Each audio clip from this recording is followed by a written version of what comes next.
The next morning, Yichichi woke up early. Her painting was finished, and it had to be at the gallery first thing.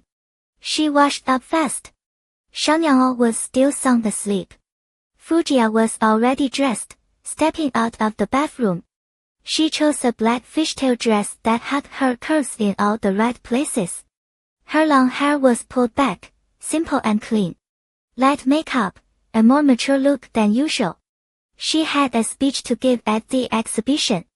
Butterflies were doing laps in her stomach, so she focused on looking composed. Fujiya came up behind her and wrapped his arms around her waist. His hands settled over her flat stomach. She leaned back into him, placing her smaller hands over his. He held them gently. "Baby, you're beautiful." The woman in the mirror had soft brows, a tiny mole at the tip of her nose, and red lips that stood out against fair skin. Yichichi frowned and took a breath. "But I'm a little nervous." "Yeah." She turned, looping her arms around his neck. Her glass-clear eyes had a trace of worry in them as she looked up at him. "I'm scared I'll mess up the speech." "How do you always sound so calm on stage? Like you got every word ready." Fujiya smiled, patient and steady. "Don't be nervous. Just tell them why you're doing this exhibition, your intention, your vision. Speak from the heart. You're going to do great. I've seen how hard you worked." He meant every syllable. He watched her pour herself into this project. His girl had a fierce will and a tender heart. His words settled her. She nodded. "Okay. I'll just say what I want to say." "Yeah. And even if you slip up, who's going to say a bad word about Fujiya's wife?" He threw in a possessive little joke. She wrinkled her nose. "So proud of yourself." Proud. You're my pride, too." Just a few words from him, and the nerves melted away. She let out a breath, her shoulders relaxing. Fujiya pulled an exquisite box from his pocket and opened it. Inside, a diamond necklace caught the light. A large stone hung from a silver chain, its facets throwing off brilliant sparks. "It's gorgeous." He reached around her and fastened it carefully, freeing her hair from beneath the chain. "Merry Christmas." "You like it?" Yichichi nodded, her eyes shining. "I love it." Shangyao was still out cold.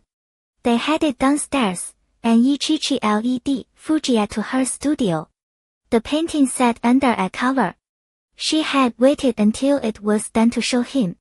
"Honey, I want you to be the first one to see it." "Okay." She pulled the cover off.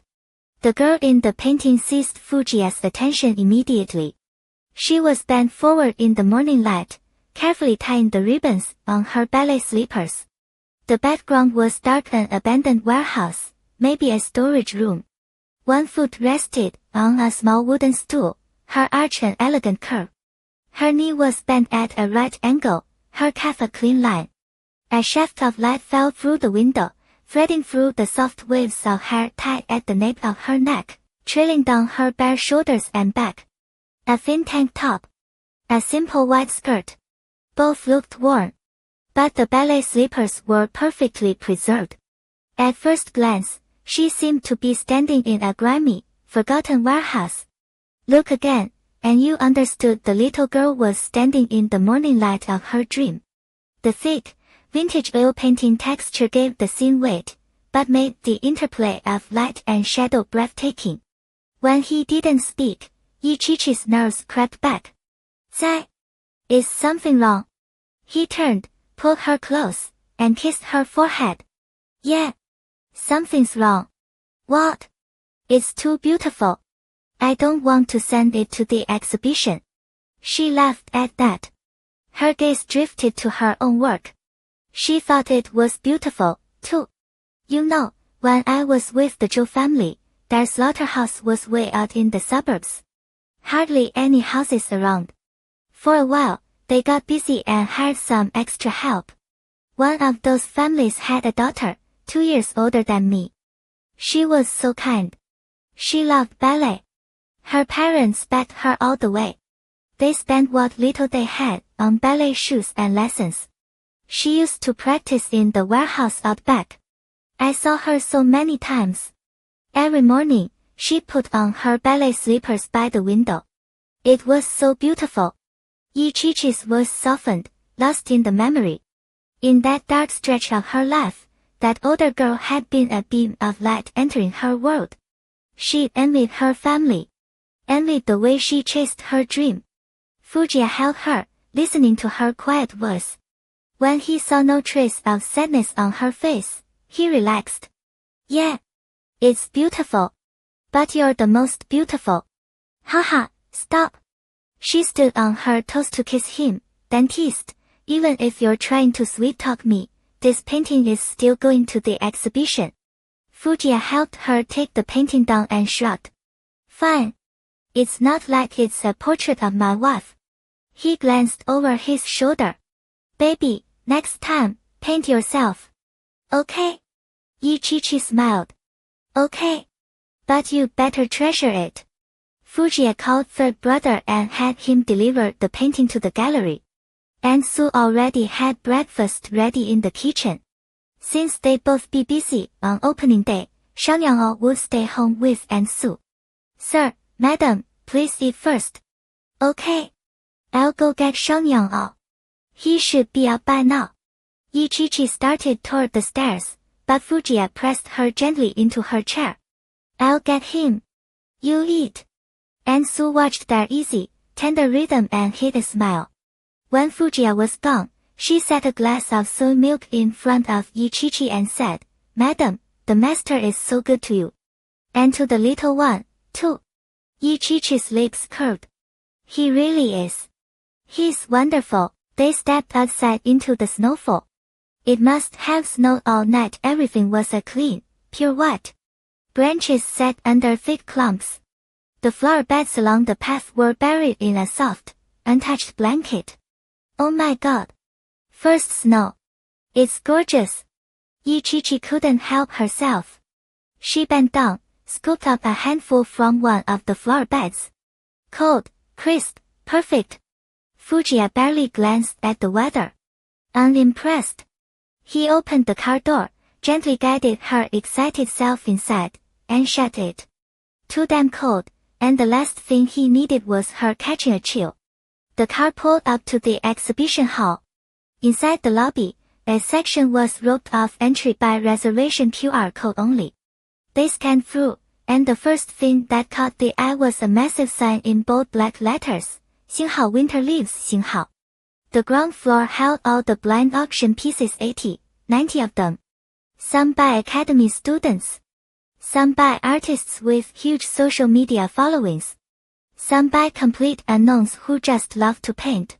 But every single one had something. A hook. Worth collecting.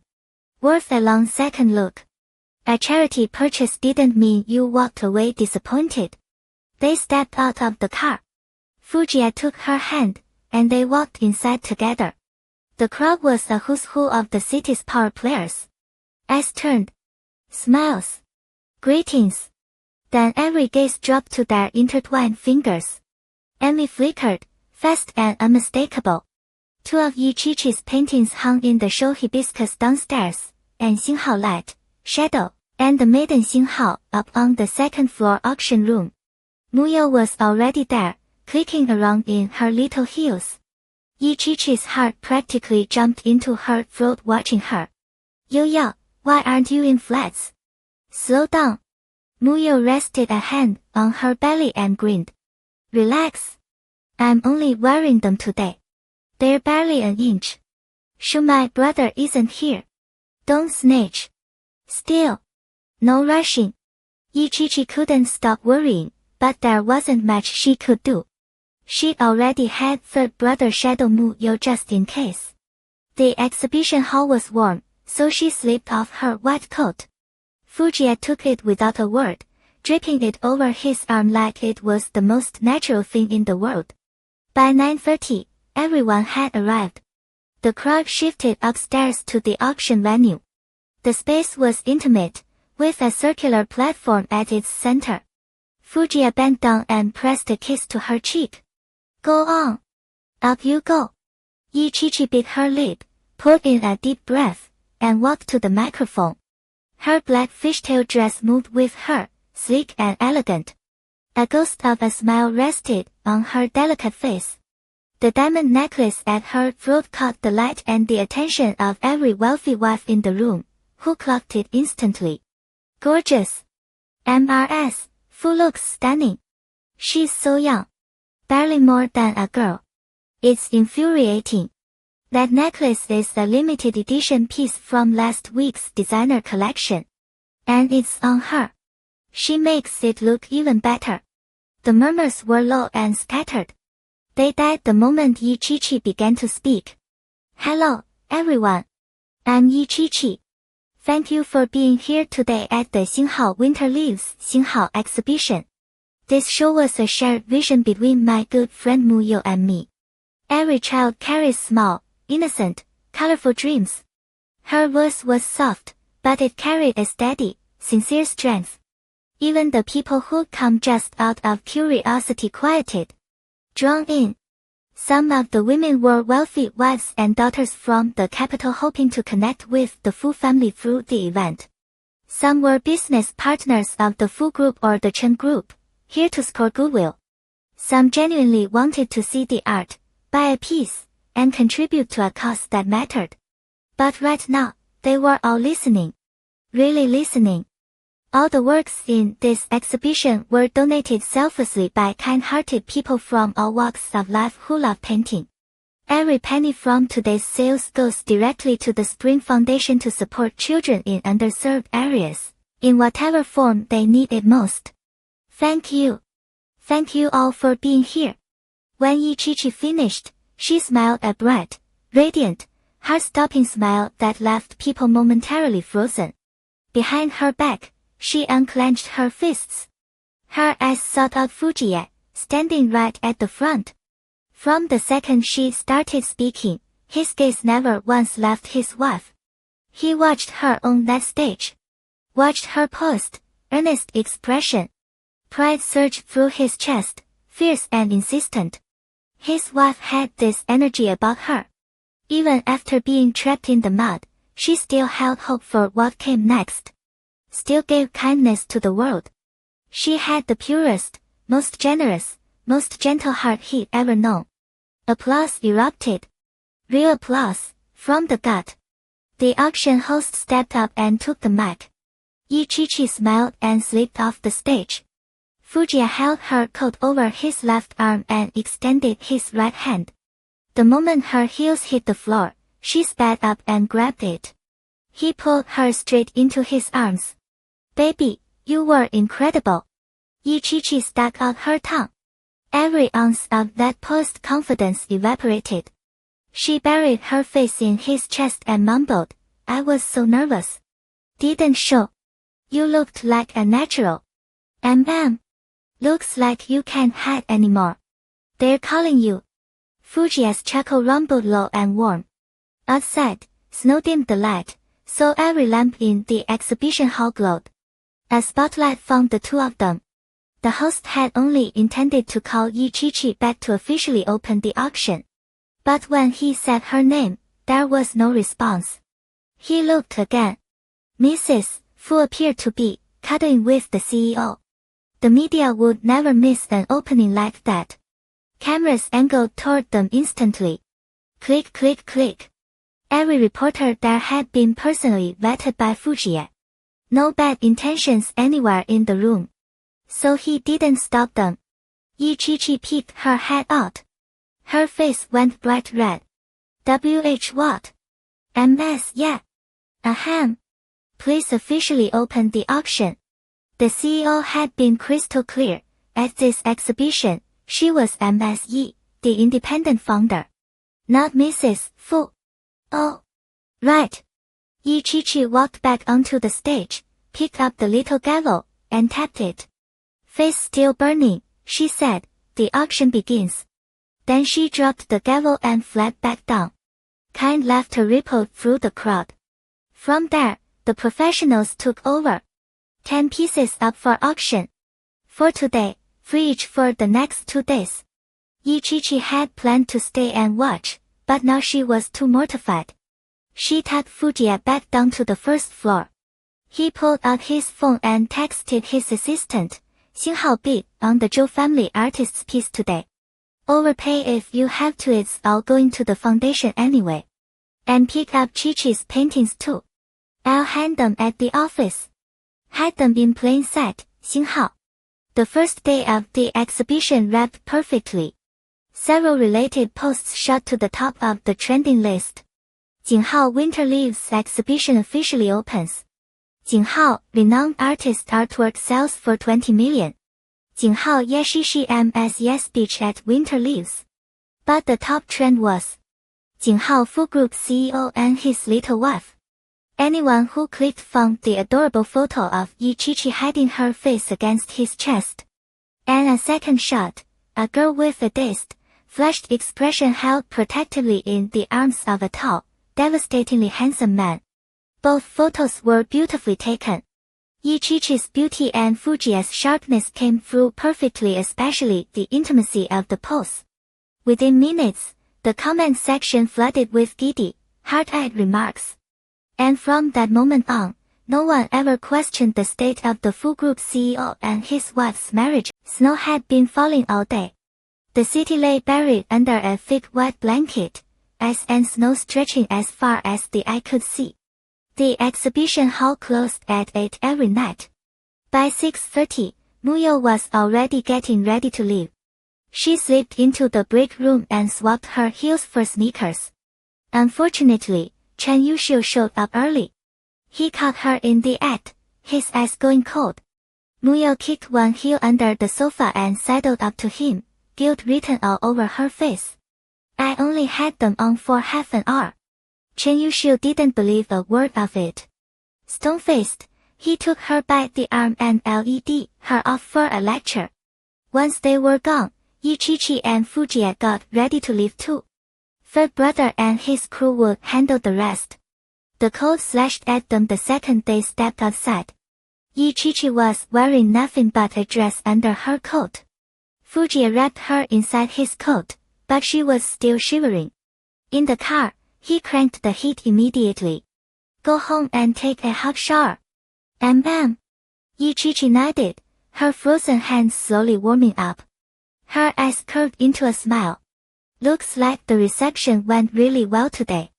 People connected with the pieces. They're strong works. They have meaning. The right people will find them. If any are left, we decided to list them on Weibo. A lot of people commented they're out of town and couldn't make it. Fujiya glanced at the joy on her face, and something warm spread through his chest. At 8 sharp, third brother had his men do a final sweep, front and back, making sure every door was locked. Standing in front of the exhibition hall, he spotted a figure hunched by the floor bed, peering furtively inside. The snow had covered the shrubs in white, making it hard to see clearly in the dark. He jogged down the steps. Hey! The person bolted in the opposite direction. From the back, it looked like a woman, a red padded jacket, a black scarf wrapped around half her face. He filed the image away. Tomorrow, he'd take another look around. The first thing Ichichi did when she got home was exactly what Fujiya had suggested. She took a hot bath. Shangyao had gone to the old house with Ansu. Ichichi couldn't have looked after him these 3 days anyway, and Grandpa, Grandma, and his mom all missed the little guy like crazy. So the house was just the two of them. Ichichi went up to bathe, and Fujiya headed into the kitchen. He sliced ginger, added brown sugar, and made her ginger soup.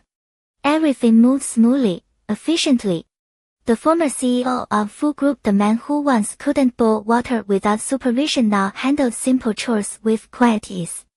When Ichichi finished her bath, the chill had mostly faded. She changed into a fluffy pajama set and came downstairs. Fujiya had bought the pajamas. She had no idea when they'd appeared in her closet. White short plush, styled like a bunny.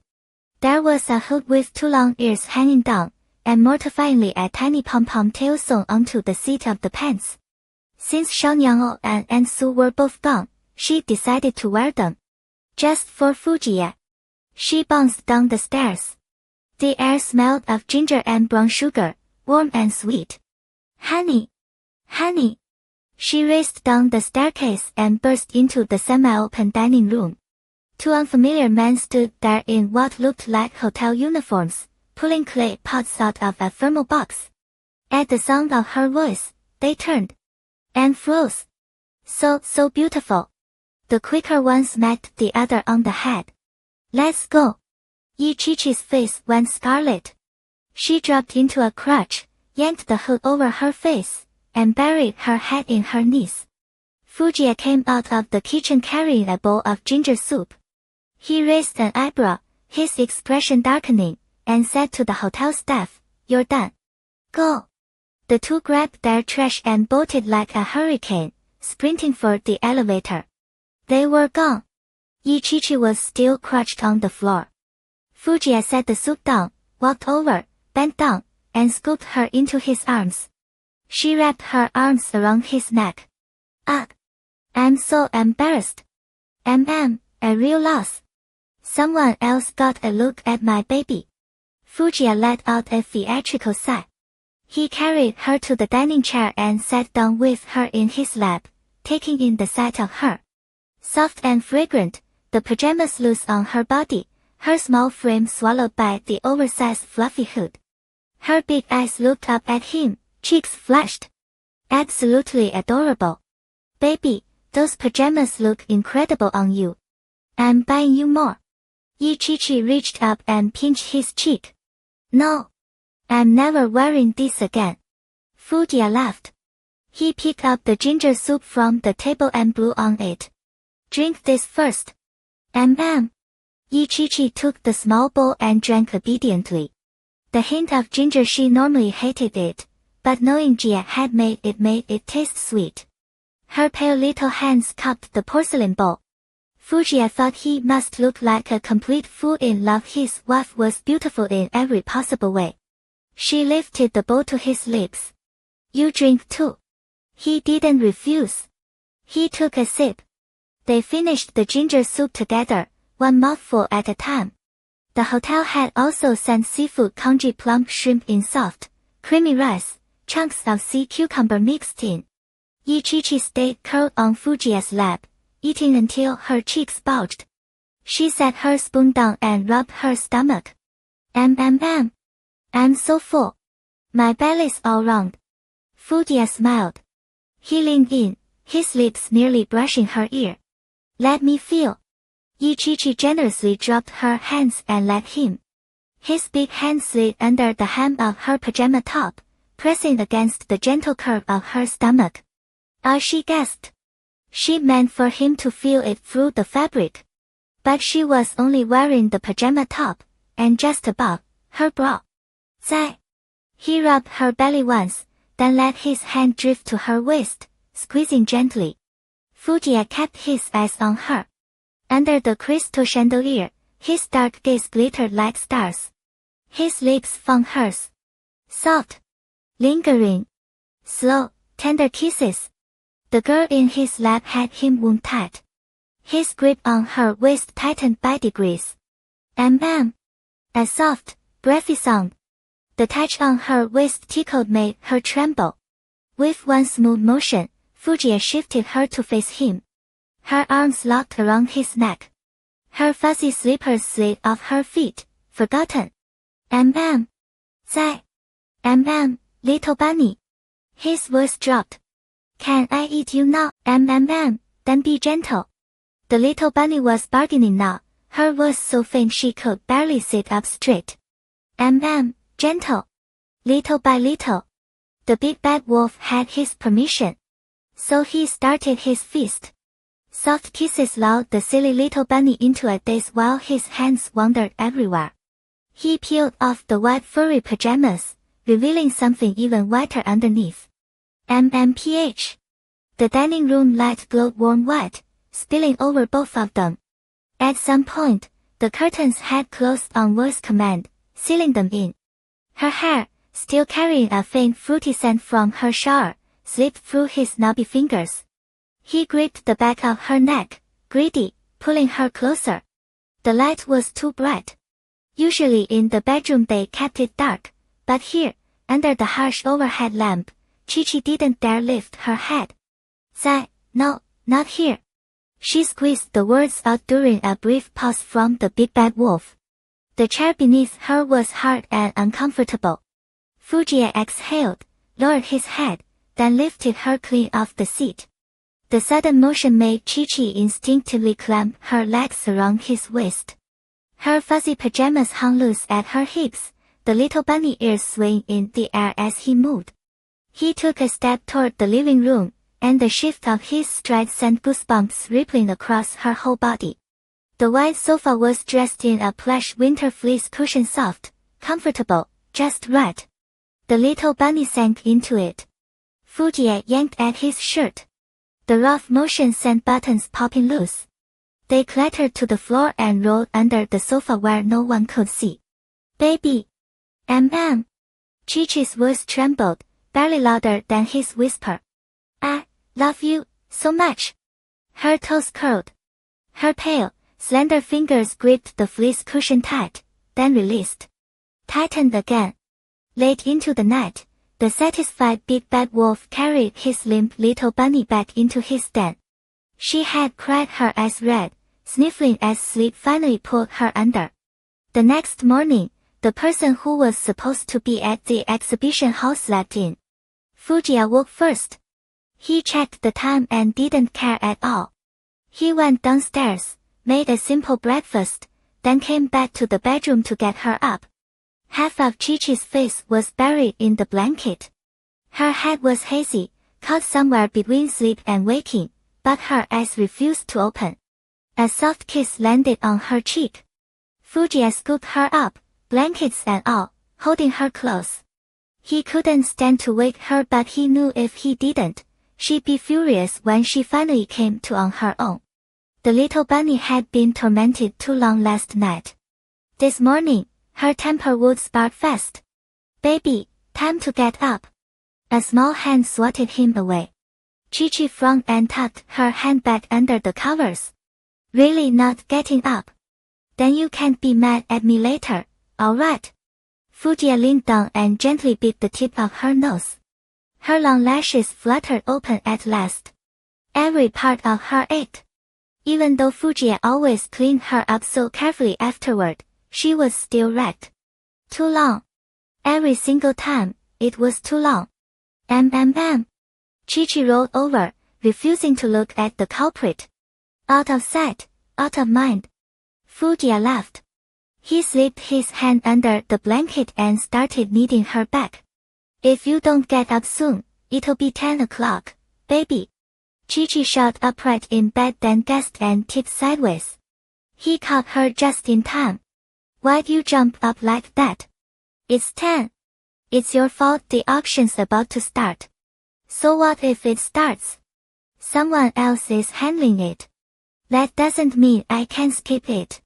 Ugh, hurry up and help me up. Fujie had no choice. He pulled his diligent little girl upright. Sit tight. I'll get your clothes. He dressed her, slid on her socks and tiny slippers, and only then let her feet touch the floor. After a rushed freshen up, Chi-Chi grabbed 2 slices of bread and dragged Fujie out the. When Chi-Chi walked into the exhibition hall, the auction was already halfway through. It was 10:15. Fujie had a meeting back at the office, so he dropped her off and left. She slipped upstairs and took a seat in the very last row. The 2 girls in front of her didn't even glance back. They were leaning close, voices buzzing. Oh my god. Did you see the post blowing up? Zhou Qinhe's painting went for 20 million last night. No way. Who bought it? No clue. I've never seen the guy before. 20 million, though. His stuff used to cap at 3, tops. He's insanely talented, but his young new work every year. 3 million was already nuts. Right. 20 million. Somebody seriously went all in. Honestly, the other trending story is way better. That thing about CEO Fu and his wife. They're, like, the hottest couple. I know. I'm totally shipping them. I even joined a fan group in the comments. Yichichi hadn't meant to eavesdrop, but the girls were right there. Every word drifted back crystal clear. She ducked her head, pulled out her phone, and checked. It was true. Who bought Zhou Qinhe's painting? She'd been too swamped yesterday to ask the auction staff. Carefully, she stood, edged out of her row, and headed downstairs to find someone. The answer came fast. The buyer chose to remain anonymous. The auction house allowed it, and the payment had hit the Spring Foundation account the second the deal closed yesterday. Yichichi pressed her lips together. This would be the largest donation the foundation had ever received. With that kind of money, they could help so many kids. Down on the ground floor, a private lounge had been prepared. Her head was starting to pound, and just the thought of lunch made her stomach turn. Muyo called. Chen Yuxiu had busted her wearing heels yesterday. Now she was stuck at home writing a self-criticism. No way she could come. Yichichi decided to rest in the lounge until Fujiya picked her up. Third brother stood outside the door. When he saw her coming down, he took one look at her face. Madam, are you feeling unwell? I'm fine. Just need to lie down. Nothing serious. She shook her head, sure a nap would fix it. All right. Rest well. I'll be right outside. Thanks. I appreciate it. The lounge was set up just for her, a deep, plush sofa, a soft blanket folded at the end. She wrapped herself up and lay down. After last night, sofas made her a little worried. She still couldn't remember Fujiya carrying her to bed. But next time, no more sofas. She closed her eyes. Sleep swallowed her in an instant. Outside, third brother grabbed his phone and called. No answer. He fired off a text. 星号星号 boss. Answer. Now, 星号星号. In the conference room, Fujiya had just finished signing the final pre-New Year tasks. He walked back to his seat, glanced at his phone. 2 missed calls. His eye twitched. He didn't give a damn that the meeting was still in progress. He hit redial. What's going on? Third brother's voice came fast. Boss, madam doesn't look well. She's lying down in the lounge. Sick. Stay with her. I'm on my way. Before he even finished speaking, worry cut hard across his cold, sharp features. He turned and strode out of the conference room without another word, leaving everyone staring after him. She slept restlessly, hot 1 minute, freezing the next, even with the heat blasting in the lounge. Yichichi tried to claw her way awake. She wanted to go home. But her body wouldn't cooperate. She sank deeper, into the heavy black of the dream. A tiny room. No, not a room. An abandoned corner. The cramped space under the stairs at Zhou Tengfei's house. Pitch black. A wooden door she couldn't open. Pain knifed through her whole body. She'd been beaten again. Thin rods, the kind that leave welts, still burned along her arms and legs. It was winter outside. Snow was falling. And she was locked in, wearing nothing but thin clothes. A little padlock hung on the outside. She was too small to force it, too weak to even try. Please, don't lock me in here. Her child self whispered the words, but no one came. Tears cut tracks through the grime on her cheeks. She knew she was filthy head to toe. Her face was probably caked with dirt. She was freezing, but her forehead was on fire. She prayed her mother would let her out. She never called her anything else in her head. Sometimes, after a really bad beating, the woman unlocked the door. Only for a little while. The dream stretched on, an endless loop. Somewhere inside, Yichichi knew she was dreaming. She knew it, but she couldn't pull free. Flashes of consciousness tangled with the nightmare. She couldn't breathe. Couldn't wake up. Ugh, please. Let me out. Please. Fujiya walked in and found her curled on the sofa, clutching the small throw blanket. Tears streaked her pale face, pulled at the corners of her closed eyes, then dripped into her hair. She was whimpering soft, broken please. Still trapped. Baby. Chi-Chi. His chest tightened. He crossed the room in 3 strides, gathered her carefully into his arms, and pressed his lips to her wet cheeks. Baby, don't be scared. It's just a dream. She was burning against him. He touched his forehead to hers too hot. Fever. His familiar embrace carried that faint, woody scent. She let go of the blanket and fisted both hands in his shirt, like she'd finally found something solid to hold onto. Baby, I'm here. It's a dream. Just a dream. Fujiya kept his voice low, barely above a whisper, scared that even a normal tone might frighten her. Her dark lashes were damp, clumped together like wet brush strokes. After a long moment, they fluttered open. Fresh tears spilled. She didn't recognize him, not at first. She only knew she had to hold on. Zai. I'm here. He pulled her closer, tucking the blanket around her. I'm right here, baby. The sound of his voice finally reeled her back. A sob broke out of her. I had a nightmare. I know. It was just a dream. None of it was real.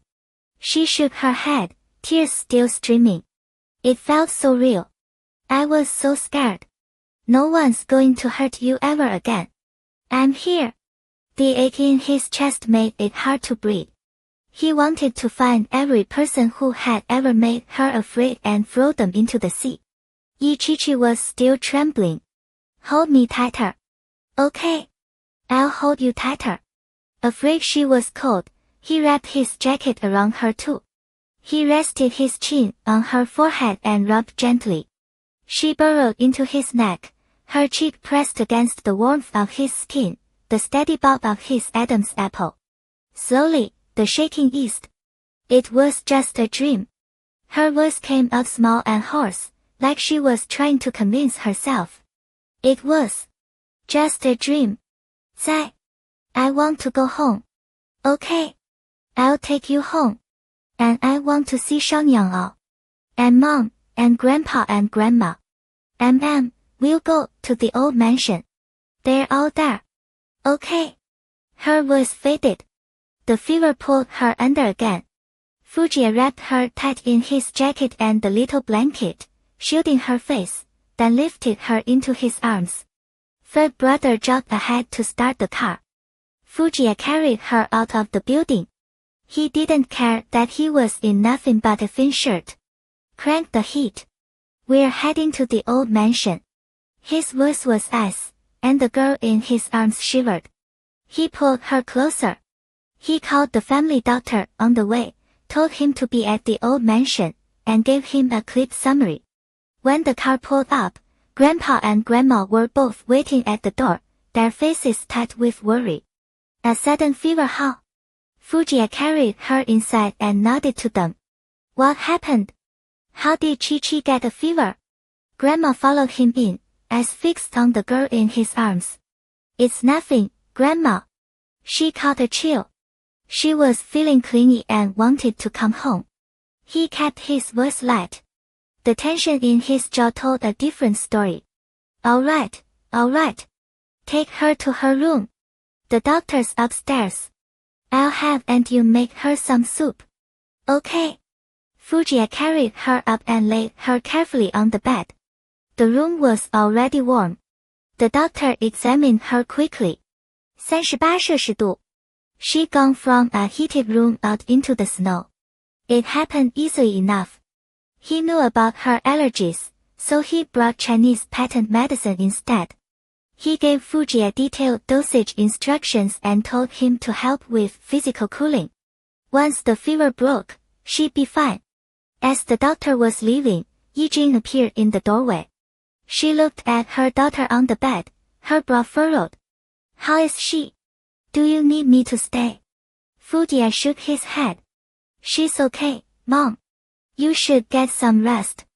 The doctor already gave her the medicine. All right. Call me if anything changes. I'll be downstairs. Got it. And keep Shang Yanglao downstairs. Don't bring him in here. We don't want him catching anything. Yijin noticed how red-rimmed Yichichi's eyes were. She'd been crying. Her heart squeezed, but she didn't ask. Instead, she got rubbing alcohol and gently wiped down Yichichi's wrists, palms, and behind her ears while Fujiya cleaned her face and smoothed a fever patch onto her forehead. The girl on the bed looked so fragile. The second he stepped away, she whimpered. He practically sprinted back and forth just to grab a towel. Archie's turned into a little sticky rice cake. So clingy. As if she could hear him, she pouted in her sleep, pitiful. Afraid she might start crying again, Fujiya wrapped her small hand in his. That's right. I like it when you're clingy. Love it when my baby clings to me. If you stuck to me like this every day, I'd never go to work. I'd stay right here with you. Archie is so good. My little treasure. I want to take you everywhere. He murmured the words slowly, his voice a low, steady rhythm. Eventually her breathing steadied, but her small hand refused to let go. Fujiya changed quickly and lay down beside her, pulling her against his chest. He wasn't sleepy. He stared at her pale face, his brows pulled together. Why the nightmare? It had been so long since. In the years since they'd reconciled, Yichichi had never been like this. Scared. Haunted. Had she seen someone? Had something frightened her? He turned the possibilities over in his mind. They'd been at the exhibition the last 2 days. He'd had Fred brother look into it. She slept straight through until evening. The snow had started early, and with the heavy clouds, the sky outside was already dark. Fujiya had changed her clothes twice, wiped the sweat from her forehead more times than he could count. The rest of the time, he just held her and watched her sleep. Thank God he was here. The woman in his arms didn't have any more nightmares. Her throat burned. Yichichi coughed once, the song dry and painful. Her head was still spinning. Baby, you're awake. Let me get you some water. Yijin had brought the water up not long ago. It was still warm. He lifted the cup, tilting it to her lips in slow sips. She was so docile when she was sick. The water soothed her throat, though her voice still came up scratchy. Why are you here? She'd already forgotten she'd cried and begged to come back. His pale fingers brushed a stray drop from the corner of her mouth. Our baby was asking for her mom. And her grandparents. And Shang Yanglao. Fujiya let out a quiet breath of relief now that she was awake. Say your words, baby. It's Red. Yichichi leaned closer. He shifted her in his arms. Still want to be spoiled? Yes. She nodded. I'm sorry. I didn't know I was getting sick. I worried you. My fault. I should have noticed you weren't feeling well. If he'd paid closer attention that morning, or if he'd gotten her to bed earlier the night before, maybe things would have been different. Neither of them said anything else. There was no need. Neither wanted the other carrying any blame. Fujiya sat against the headboard, and she curled up small in his arms. From her broken words earlier, he could guess what she'd been dreaming about. He didn't dare ask. He didn't want to pull up those memories. He stroked her long hair and rubbed slow circles on her back, soothing her. Yichichi lifted her head, reached up to graze his Adam's apple with her fingertips, then buried her face in the curve of his neck. Fujiya murmured, let's check your temperature again. He grabbed the thermometer and tucked it under her arm, holding her steady while he watched the clock.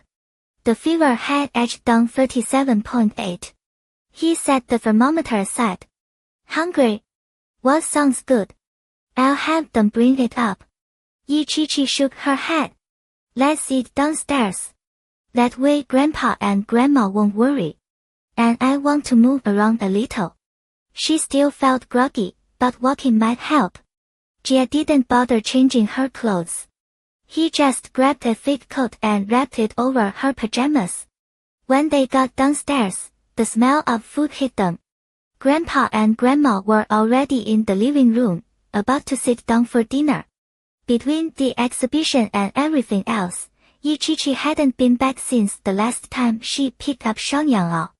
Maybe deep down, this was her safest place where everyone she loved was.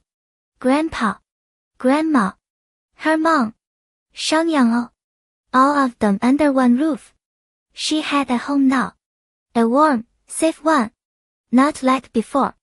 She hadn't even reached the bottom of the stairs before she called out, Grandma, Grandpa. Her voice scraped. Grandma stood immediately and came over, taking her hand. Chi-Chi, are you feeling any better? Does your throat hurt? I'm okay. Much better. Fujia followed behind and added, her fever's down a little, but she's still warm. She wanted to eat downstairs. She skipped lunch. Oh, why didn't you eat? Grandma turned toward the kitchen. Aunt Yung. Let's eat now. Chi-Chi hasn't had anything all day. Come in. Everything's ready.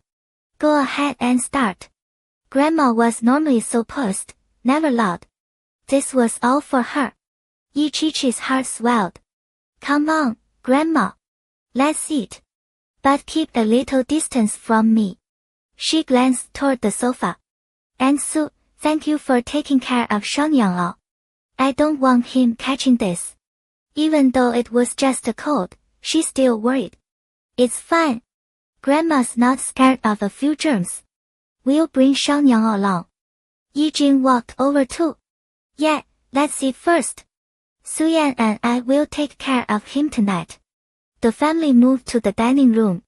Yichichi was hungry, but her throat hurt too much to manage much. She had some chicken soup and left it at that. Fujia picked the bones out of the steamed fish, placing the tender fillets into a small bowl. He patted her head. Be good. Eat a little more. You eat too. After dinner, they didn't stay downstairs long. Yichichi stood in the doorway watching Xiangyang for a while, listening to his little babbling sounds. Her heart went soft. A few minutes later, Fujia took her back upstairs. She wasn't allowed to shower, so she climbed into bed without protest. Fujia stepped out to make a call. Yichichi hugged the blanket and waited for him, the silence pressing in around her. Alone, her heart started racing. The nightmare had flooded back the moment she woke up, and it hadn't let go. She was still shaking inside. She thought she'd seen that person at the exhibition. That morning, after Jia dropped her off and left for the office, she walked in alone. She was running late, so the QR scanner at the entrance was already off.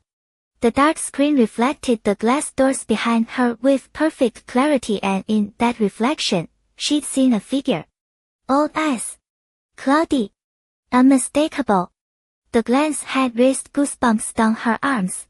She spun around to check. Outside the glass, nothing. She convinced herself it was her imagination. Fujia stood in the hallway, phone pressed to his ear. Yeah, pull all the surveillance around the exhibition hall. Anyone strange, anything off near Chi-Chi. The studio and the neighborhood too, everything. Third brother's grip tightened on the phone. He listened closely. Understood. Every detail. I want all of it. Yes, CEO. When it came to the boss's wife, third brother never slacked. He had the footage sent to the office immediately and put a team on it around the clock. The guy came off loud and careless, but his work was meticulous. That was exactly why Fujia trusted him. Third brother, where should we start? Yesterday evening, after 6. East gate of the exhibition hall. The person he'd spotted at the exhibition yesterday had definitely been off. Fujia ended the call and opened the door. The second it swung open, the woman in bed scrambled up, barefoot, and crashed into him. She wrapped her arms tight around his waist. Zai. Her voice shook. His heart clenched. He scooped her up. What's wrong, baby? I was just on the phone in the hall. Zai, I'm scared. Her voice was barely a whisper. I saw someone this morning. His chest tightened. He carried her to the bed, sat her down, and bent to meet her eyes. Who did you see? Her dull eyes trembled, fear swimming in their depths. She bit her lip, fingers twisting the hem of her shirt. Don't be afraid, baby. I'm right here. Tears welled up.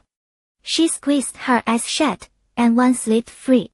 Shaking, she reached for him. Fujiya pulled her into his chest. Her voice came small and muffled against him. I think I saw Jotunfei's mother. At that name, her fists clenched against him. Her whole body was trembling. Fujiya already knew. Jotunfei's father was dead. The mother he'd checked on her before. She'd been sent back to the countryside. After what went down with Jotunfei, he specifically had someone keeping an eye on her.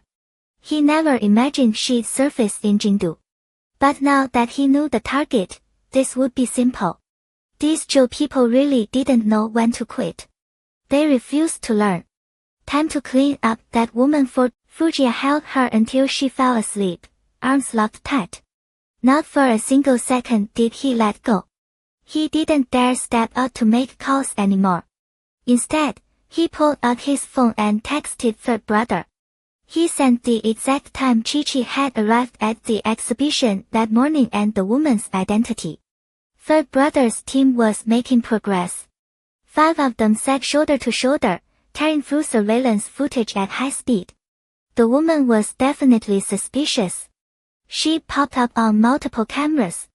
Different time slots, 2 days in a row she'd been circling the exhibition hall. The second she locked eyes on Chi-Chi, her gaze stuck and never let go. By the time Fujiya called, third brother was pretty much certain. Wu Hong. He reached the man assigned to watch her out in the countryside. The one who answered stammered through his explanation. She slipped away a few nights ago. They hadn't dared report it. They'd been searching on their own, and they'd already tracked her to Jingdu. Third brother was livid. He ordered them back immediately. He shot Fujiya's summary, then started organizing the manhunt. The rest Fujiya didn't need to worry about. His only concern was Chi-Chi. Those memories were still her nightmare. Still buried deep. He decided to reach out to a therapist, someone who could help her work through it. But first, he talked it over with his wife when she woke up. The next morning, Chi-Chi woke early. Outside the window, the sky was barely gray. Snow and ice coated everything beyond the glass. Inside, the room was warm, and the man beside her had his chin pressed to her forehead. Chi-Chi reached up and touched his face, lightly. He kissed her fingers. The instant she stirred, Fujiya's eyes opened. Baby. His voice was rough with sleep. He pressed his lips to her forehead. He checked her temperature twice during the night. The fever had finally broken. Still feeling rough. Chi-Chi nodded. The blankets were heavy and warm. She tried to slide her hand free, but he tucked it right back under the covers. Too hot, uncomfortable. Stay bundled. Sweat a little. Then you'll be fine. Jie, today's the last day of the exhibition. He said. You're not going. You're still sick. The team there can handle everything. Okay, she said, voice soft. She knew she wasn't in any shape to go out. I wonder how much my paintings will sell for. But no matter what, it's still all my love, right? Yeah. They'll sell well. Fujiya smiled. He'd already arranged for third brother to buy every last one. Besides, the company could use some artwork. About time those workaholic employees got a dose of culture. Raise their standards a little. On the other side of town, third brother's man had the exhibition hall surrounded. Wu Hong had been circling the hall the entire time. Her target was obvious: Chi-Chi. Today was the last day. She had to. Sure enough, just past 8, the man stationed at the south entrance spotted her. They moved fast. Grabbed her. Hauled her off to the location Fujiya had specified. Wu Hong screamed and thrashed, completely unhinged. Yijin brought breakfast upstairs. Now that Chi-Chi had finally let him go, Fujiya slipped into the bathroom to freshen up. His phone buzzed on the table. A text from third brother.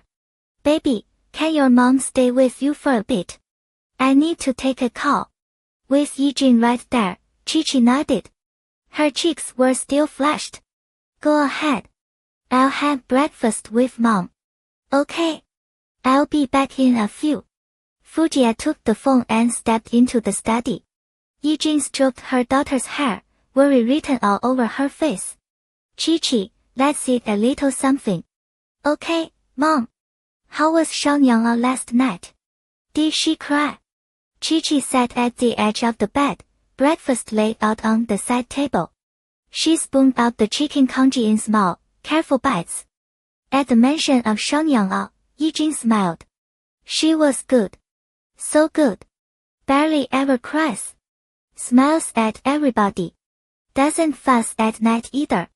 Grandma and Grandpa say she's exactly like Jia was as a baby. Chi-Chi tried to picture Fujiya as a baby. She couldn't. She laughed. That's good. I was worried she'd keep you up all night. After Chi-Chi had eaten a little, Yijin didn't leave. She'd seen how Fujiya hovered earlier. It was obvious he wanted to stay glued to her side. Mom. The fever had made her daughter clingy. She snuggled close and wrapped her arms around her mother's. Don't worry. I'll be better soon. Yeah. Once you're better, then I'll feel better. Fujiya ended the call with third brother. He thought for a moment, then dialed Song Ying. He asked her to recommend a therapist she trusted, filling her in on Chi-Chi's situation in broad strokes. Song Ying had just arrived at the hospital. She reached out to a senior colleague right away, someone she trusted completely. The callback came fast. They spoke briefly. Mr. Fu, based on what you described, I wouldn't worry too much. Your wife clearly trusts you deeply. That's why she hasn't been trapped in nightmares all this time. The sense of safety she has in her daily environment is strong. What happened recently was triggered by an external factor. The doctor's recommendation was straightforward. Let Chi-Chi decide for herself whether she was ready to face the past. That was the most direct path. The most effective. If she wasn't ready yet, they could begin with counseling in the office. But that road would take longer. Fujiya hung up and headed back to the bedroom. When he walked in, Chi-Chi was already dressed and ready to go downstairs. Zai, let's head down. Grandpa and Grandma are already there. He fastened her buttons, then knelt to swap her slippers for something warmer. He did these things constantly. None of it felt strange to him. Yijin watched from the side and just smiled. She gathered the empty bowls and went downstairs first. The young couple didn't take long. Soon they came down together. Xiaoyang was still asleep.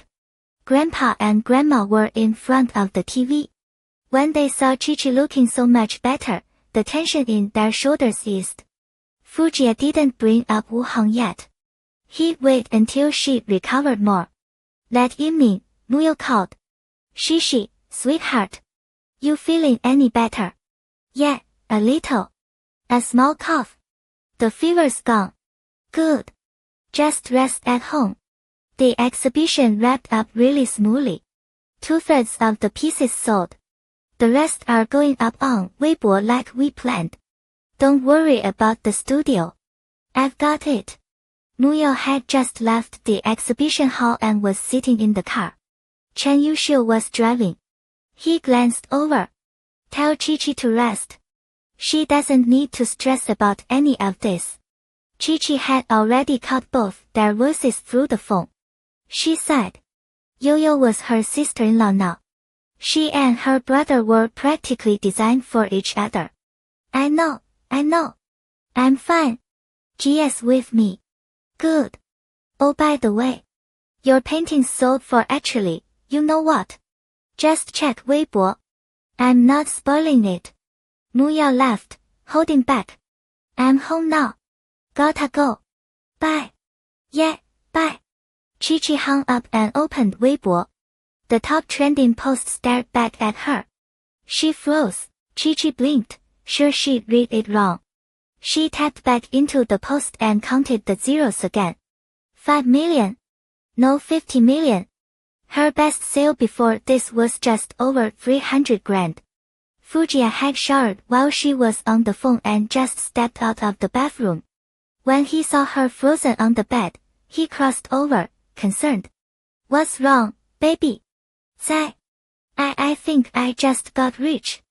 The look on her face was ridiculously cute, her wide eyes stunned, her pink cheeks flushed with disbelief. Rich, huh?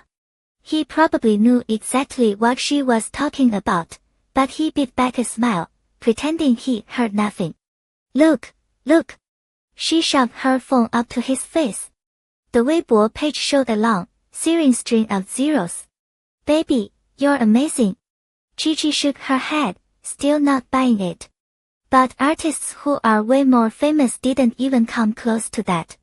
Gia, are you sure there's no mistake? No mistake. Trust the former Fu Group team. They're professionals. But, that's so much money. For my work. Maybe someone just really loves your work.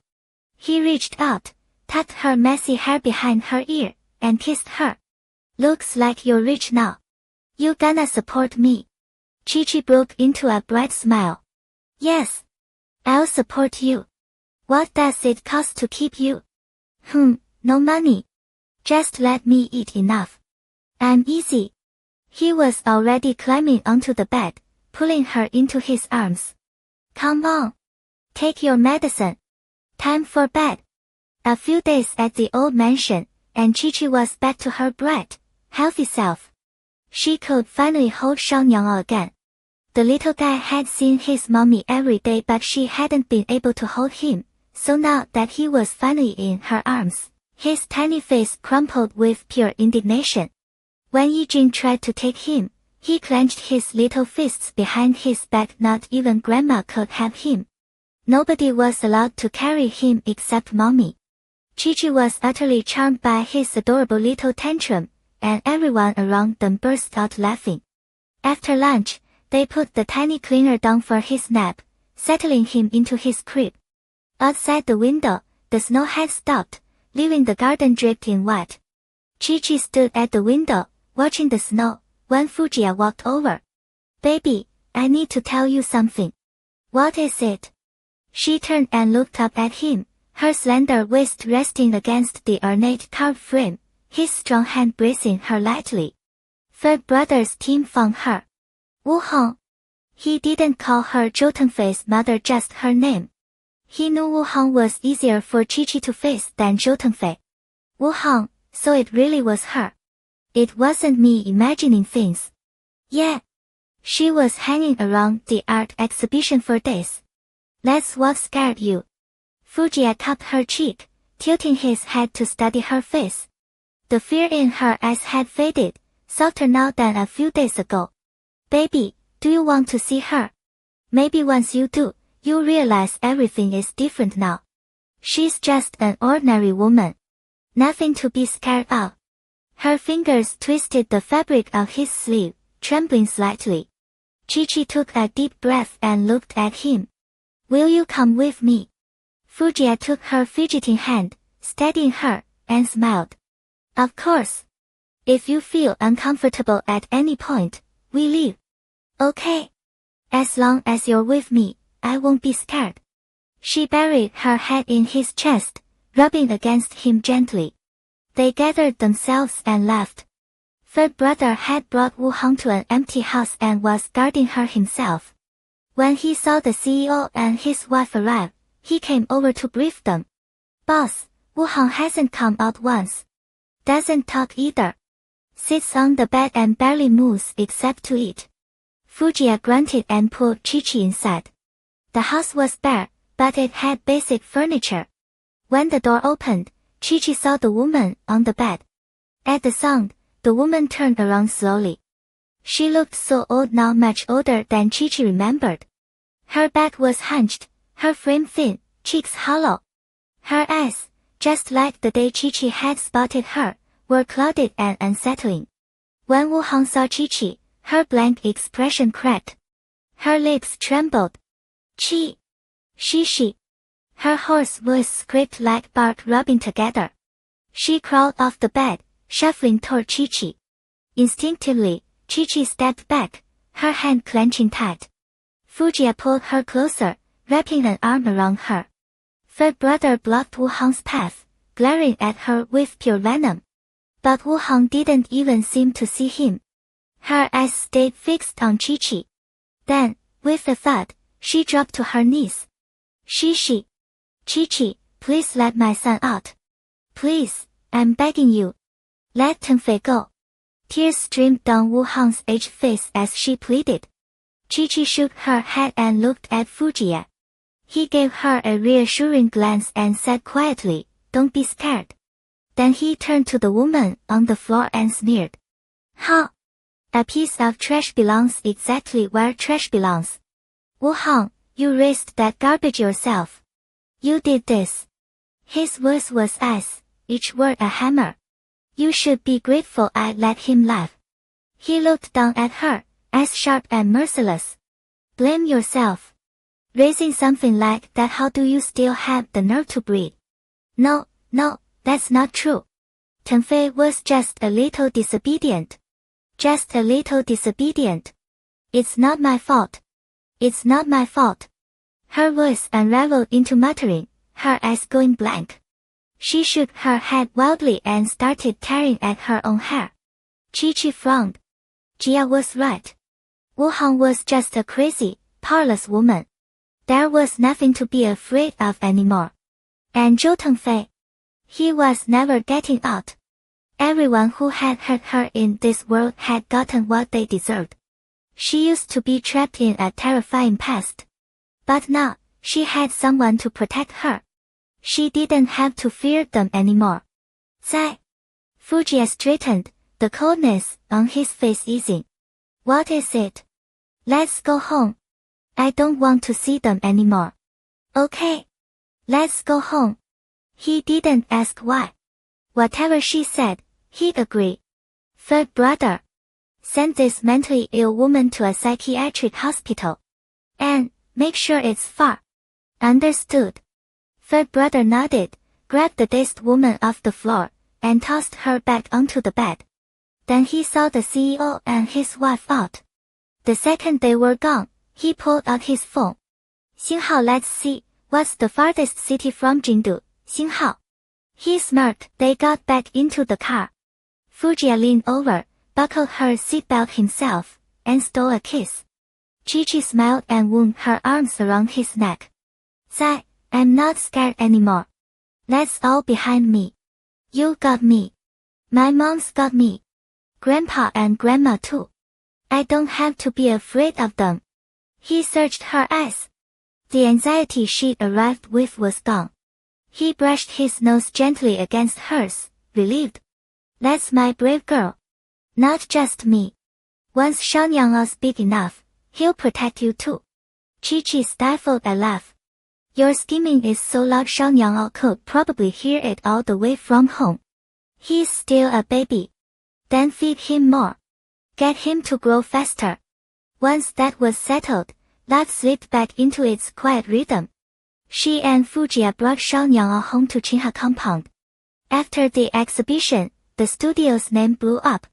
Collaboration offers flooded in. Chi-Chi threw herself into the work, sharp and focused. She tried her hand across different fields. Whenever she hit a wall, she'd come home and ask her husband. Fujiya gave just enough guidance to spark the next idea.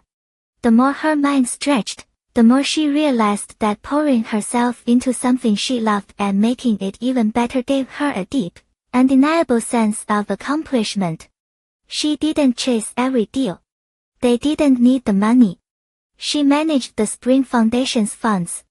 The elementary school built under its name had finally been completed in an impoverished mountain region.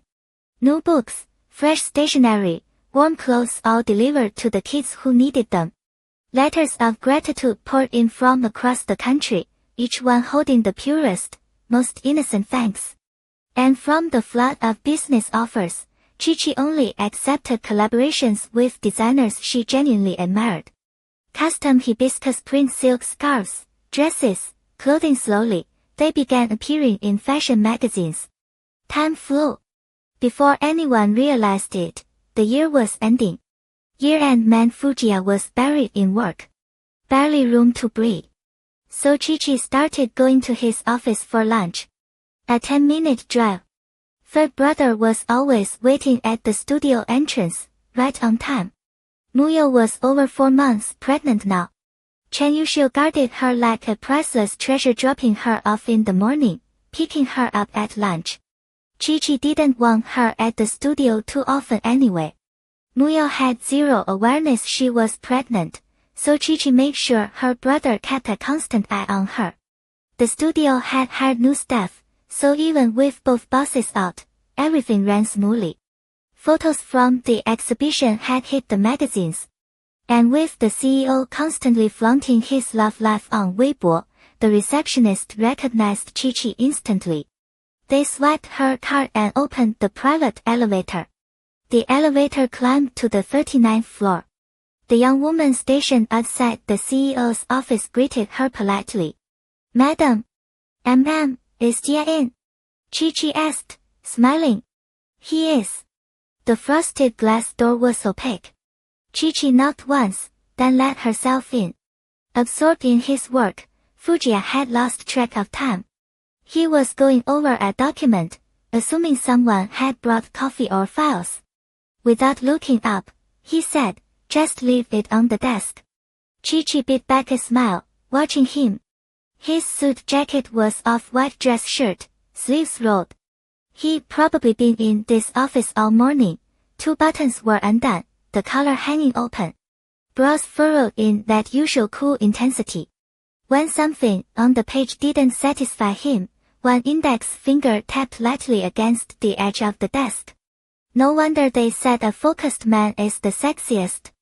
Chi-Chi settled onto the sofa, chin propped on her hand, shamelessly admiring her husband.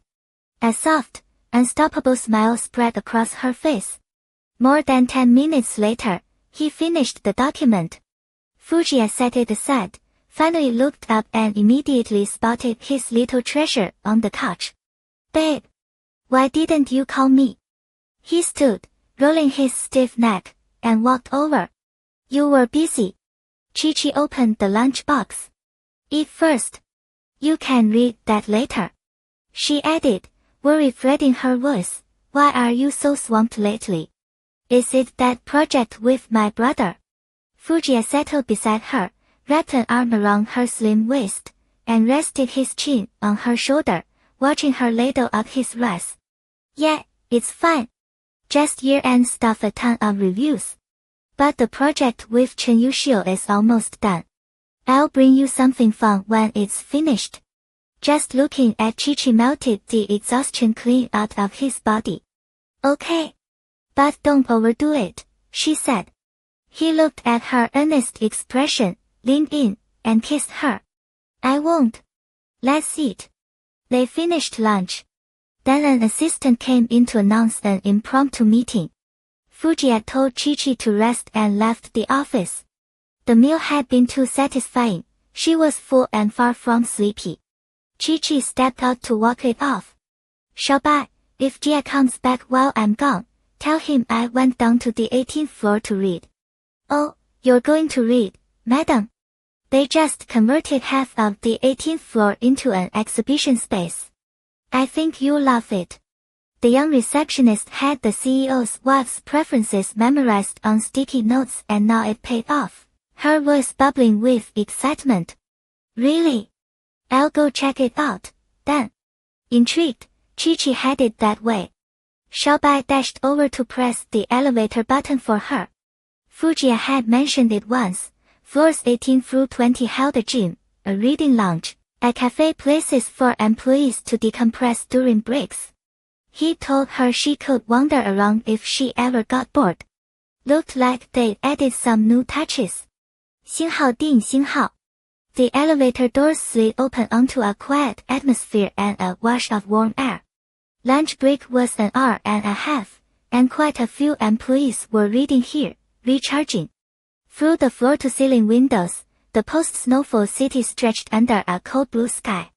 Perfect for clearing the mind. By the windows, natural wood desks, chairs, and a scattering of sofas. People had laptops or notebooks open, some researching, others simply resting. It felt a little like a university library, but looser, more casual. Chi-Chi had left her coat in Fujiya's office. She wore a cream white sweater, soft and cozy, with a pink fishtail skirt. Her waist-length black hair was perfectly tended. Sweet and soft, she stood out among the crisp, sharp office workers like a pink spring blossom dropped into a snowdrift. She drew stares the moment she walked in. 星号, when did they hire someone that pretty? Looks fresh out of college, 星号. She walked over to the art shelves. The selection was surprisingly good, even a few books she'd been meaning to read but never had the time for. She pulled out 2 volumes. Borrowing was probably allowed. There was a staff member at the front desk. Behind the counter sat an older woman in reading glasses. Full Corporation reserved many non-essential positions for retirees from partner schools and hospitals. Chi-Chi set the books down. Excuse me, ma'am. Can I borrow books from here? Fair-skinned, polite, pretty, just the kind of girl elders adored. Yes, everything here is available for checkout. Just show me your employee card. Chi-Chi patted her pocket and froze. 星号, right.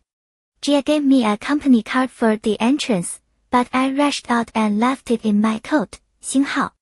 She was about to say she'd run upstairs and grab it when a card appeared beside her. Ma'am, use mine. I'll return them later. She followed the arm up to a young man. Boyish face, bright sunny smile, clear eyes. Oh, no need. My card is upstairs. No trouble at all. Happy to help. What's your name? Are you new here? He was smoothly familiar, waving his card. I'm Lu Yu. Nice to meet you. The employee card did indeed read Lu Yu, his 1-inch photo smiling up at her. Before Chi-Chi could answer, a cold voice sliced through from the entrance. Babe. Need to borrow a book. Fujiya had barely made it back to his office when someone told him Chi-Chi was down in the reading area. He was downstairs in seconds. Too bad he had great timing, his wife was about to get hit on. Fu. CEO Fu. The guy standing by Chi-Chi's table froze the second he spotted the tall figure in the doorway. That cold stare nailed him to the floor. He shoved his employee badge into his pocket, muttered a quick greeting, and practically fled. 星号, kill me now. He just asked the CEO's wife to get to know each other. 星号. Chi-Chi watched the guy bolt and couldn't quite hide her smile. She turned toward the man in the doorway. 在. Heads were already swiveling. Fujiya walked in like he owned the place because he did and slid an arm around Chi-Chi's waist, his gaze burning with pure possessive heat. He shot a single look at the curious employees. Every pair of eyes snapped away instantly. 星号 oh. That's Mrs. CEO. She's stunning. Her skin is flawless, and that hair, long and silky, 星号. 星号 and the CEO's jealousy. I can smell it from here, 星号. What are you doing? Fujiya tilted his head, looking at her. Chi-Chi pointed at 2 books on the table. I wanted to borrow these, but I forgot my badge. Did you bring yours? A flicker of embarrassment crossed the CEO's face. He didn't even know you needed an employee badge to borrow books from his own company's library. Whatever. The whole place was his. He could walk out carrying an entire shelf if he felt like it. No problem. I'll have someone bring a badge down. He picked up the books and placed them in her hands. But the middle-aged librarian, who clearly didn't recognize the man who rarely set foot on the 18th floor, frowned at him. Hey, young man. You have to scan your badge before you take those. Rules are rules. She meant it. Not a trace of flexibility. The air went still. Chi-Chi's shoulders shook with suppressed laughter. Haha, it's okay, ma'am. We'll come back and borrow them later. She grabbed Fujiya. His face flashed a deep red and tucked him away, savoring the rare sight of him utterly speechless. The second they were out of the reading area, Fujiya yanked out his phone and called his assistant. Bring my badge down. And while you're at it, upgrade every system in the building. No more badges facial recognition from now on. He hung up and caught Chi-Chi still laughing. He pulled her close and kissed her, hard. Is it really that funny?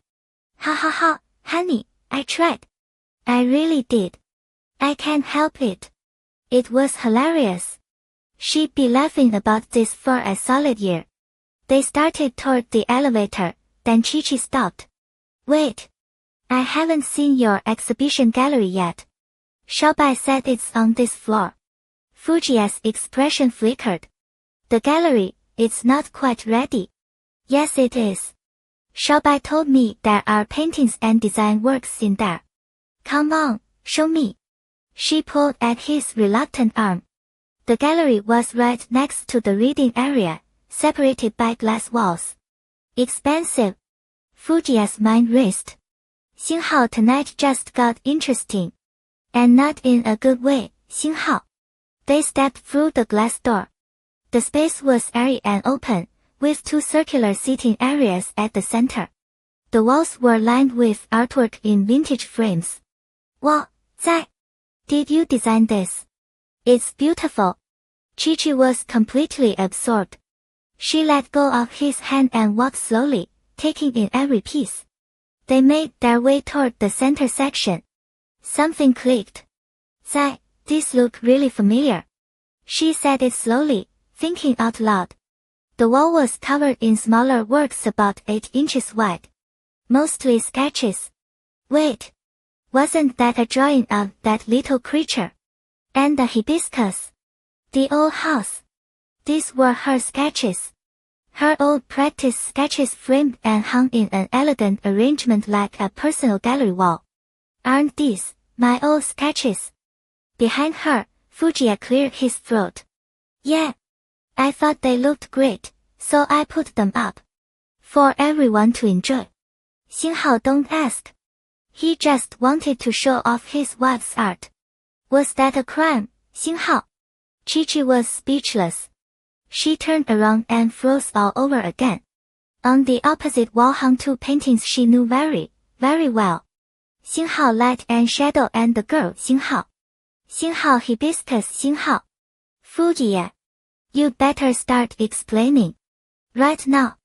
Her brows pinched together. Her lips formed a pout. She was genuinely upset. She thought those paintings had sold for good money, but it was Jie. He bought all of them himself.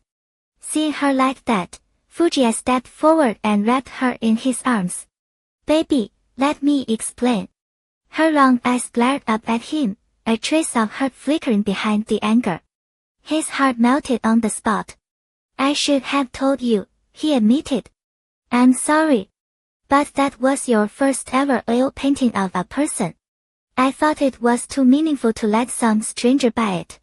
I want to own every first you have. He paused, then added with a touch of defiance, and honestly, it's not like this is a waste.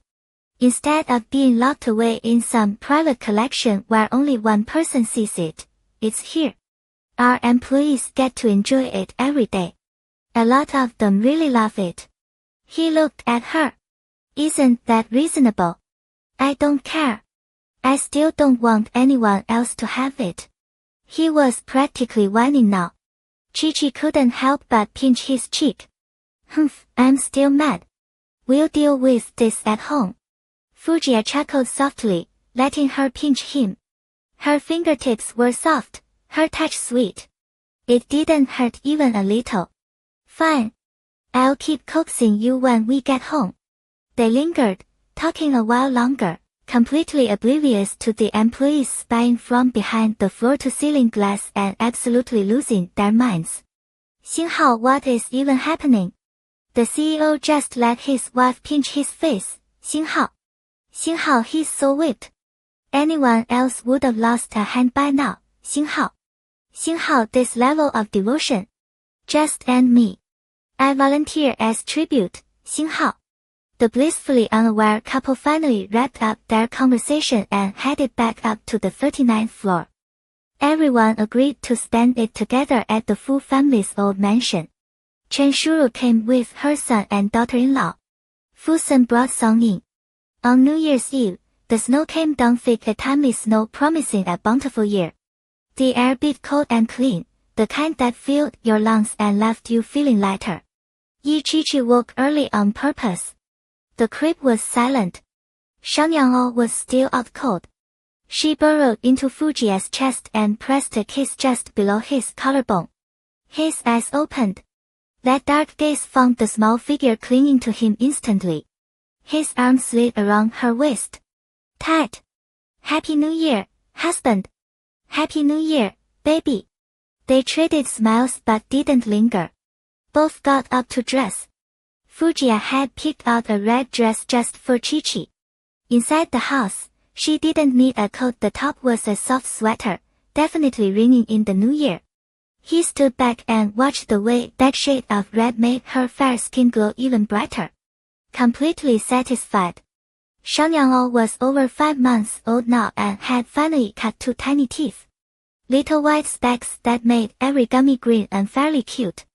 By the time his parents finished dressing, he was awake too, just lying in his crib, quiet, messing with his own socks.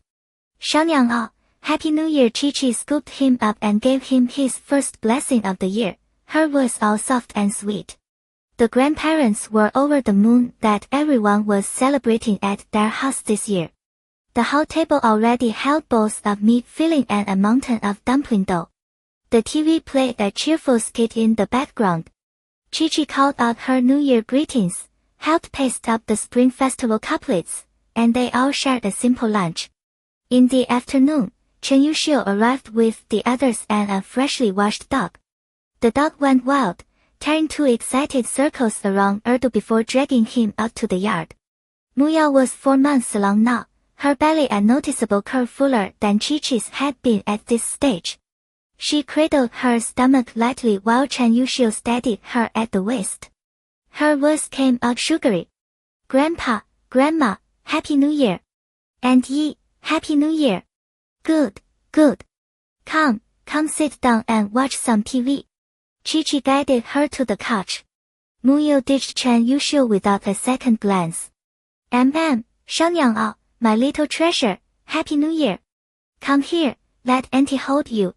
She reached out to play with him, and Shang Yang'o giggled, flashing those tiny white teeth. Oh no, you don't. He doesn't know his own strength. What if he kicks your belly? Chi-Chi blocked her. The baby ate everything in sight and was getting heavy. Then what am I supposed to do? Make dumplings with Grandpa and Grandma. Chi-Chi handed Shang Yang'o off to Yijing and joined Mu Yao for a dumpling making lesson. By evening, Fusen and Song Yin showed up late. Song Yin had been pulling overtime at the hospital on New Year's Eve and had only just managed to get away. The reunion dinner was perfect. Everyone either doted on Shang Yang'o, asked about Mu Yao's baby, or grilled Song Yin and Fusen about when they were finally getting married. Grandpa and Grandma could barely keep up. Yijing sat beside Chen Shuru, chatting and beaming. Shang Yang'o, full and content, crawled right up onto his father, a rare request for Fujia to hold him. Fujia accepted his son with flattered surprise and laughed. Oh, so today you actually want me? He barely finished the sentence when Shang Yang'o squinted and wrinkled his tiny brow. Fujia, who handled him daily, knew instantly. He touched the diaper. Warm. Wet. He just peed. The whole table cracked up. Fujia gave his son's bottom a fake swat before hauling him off for a diaper change. Haha, our Xiaonyang is too smart. Anytime there's trouble, he goes straight to daddy. Chen Shuru chuckled. So little and already knows how to protect his mommy. Chi-Chi shook with laughter. What a good son she had. After dinner, they watched the fireworks. The new year passed warm and bright. Before anyone headed home, the elders handed out red envelopes to the younger generation. Chi-Chi, Mu Yao, and Song Yin each got one for themselves, one for the baby. Song Yin's, obviously, Fusan handed every single one over to her. A stack of red envelopes in their hands, carrying the festive spirit and the blessings of their elders. Mu Yao and Chen Yuxiu climbed into the car. Everyone had had a little to drink, so a driver picked them up. They didn't head back to Qinhe residential complex, straight to the old mansion instead. Erdo crouched obediently under the seat. After running laps with the other dog, his fur clean just yesterday was now caked with melted snow and mud. Mu Yao wrinkled her nose and scolded him. Erdo let out a soft whimper. Back at the old mansion, Chen Shuru yawned and went to bed. The young couple retreated to their room. Chen Yuxiu. Mu Yao looped her arms around his neck and stuck out her little belly. I ate way too much. Rub it for me. Chen Yuxiu bent down and lifted her onto the edge of the bed. His was coaxing. Can't rub, only a light pat. Let me get you in the bath first. Maybe you'll digest by the time you're done. He went into the bathroom to run the hot water. When he came back out, the person on the bed was already drowsy. Come on, sweetheart. Bath time. He picked her up and carried her in. Mu Yao was half asleep, letting him undress her. Chen Yuxiu laid a towel on the counter and sat her down. Her pale, rounded belly was bare. He bent and pressed a kiss to it. Was my baby good today? Of course. My daughter behaves. Mu Yao stuck her belly out a little further. Xiaonyang is so cute. Too bad he can only ever be her older brother, otherwise we could have arranged a betrothal. Being an older brother is perfect. They're only a year apart. They can grow up together. True.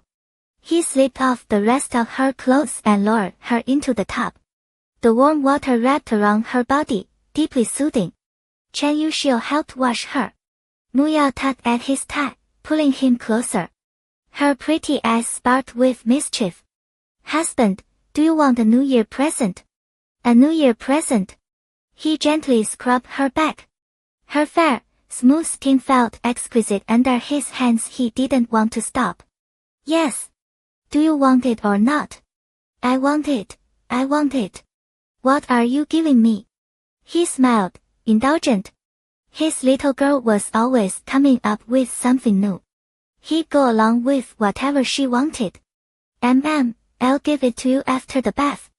Once she was clean, he wrapped her in a towel and placed her on the bed. The second she hit the mattress, her legs wound around him. Husband, unwrap me. I'm your present. Her pale little feet nudged his leg. Fresh from the bath, her eyes and brows were still damp, her gaze soft and full of heat. Oh, sweetheart, now isn't the right time. It's the right time. I asked Sister Song Yin, she said it's fine. Mu Yao lifted her chin, looking utterly smug. Chen Yuxiu let out a helpless, muffled laugh. He leaned down, bracing his hands on either side of her face. You're sure? You won't be mad tomorrow? Won't come after me? He remembered the wedding night she'd said yes then too, only to be furious the next day because her back ached. I'm sure. Hurry up. Pregnancy had made her sensitive. Having Chen Yuxiu bathe her had already stirred things up. Slow, lingering kisses fell. Chen Yuxiu began unwrapping his New Year gift. But through every second, he was extra careful to protect Mu Yao's belly. The whispered songs of pleasure rose into the night, wrapped in the warmth of the New Year.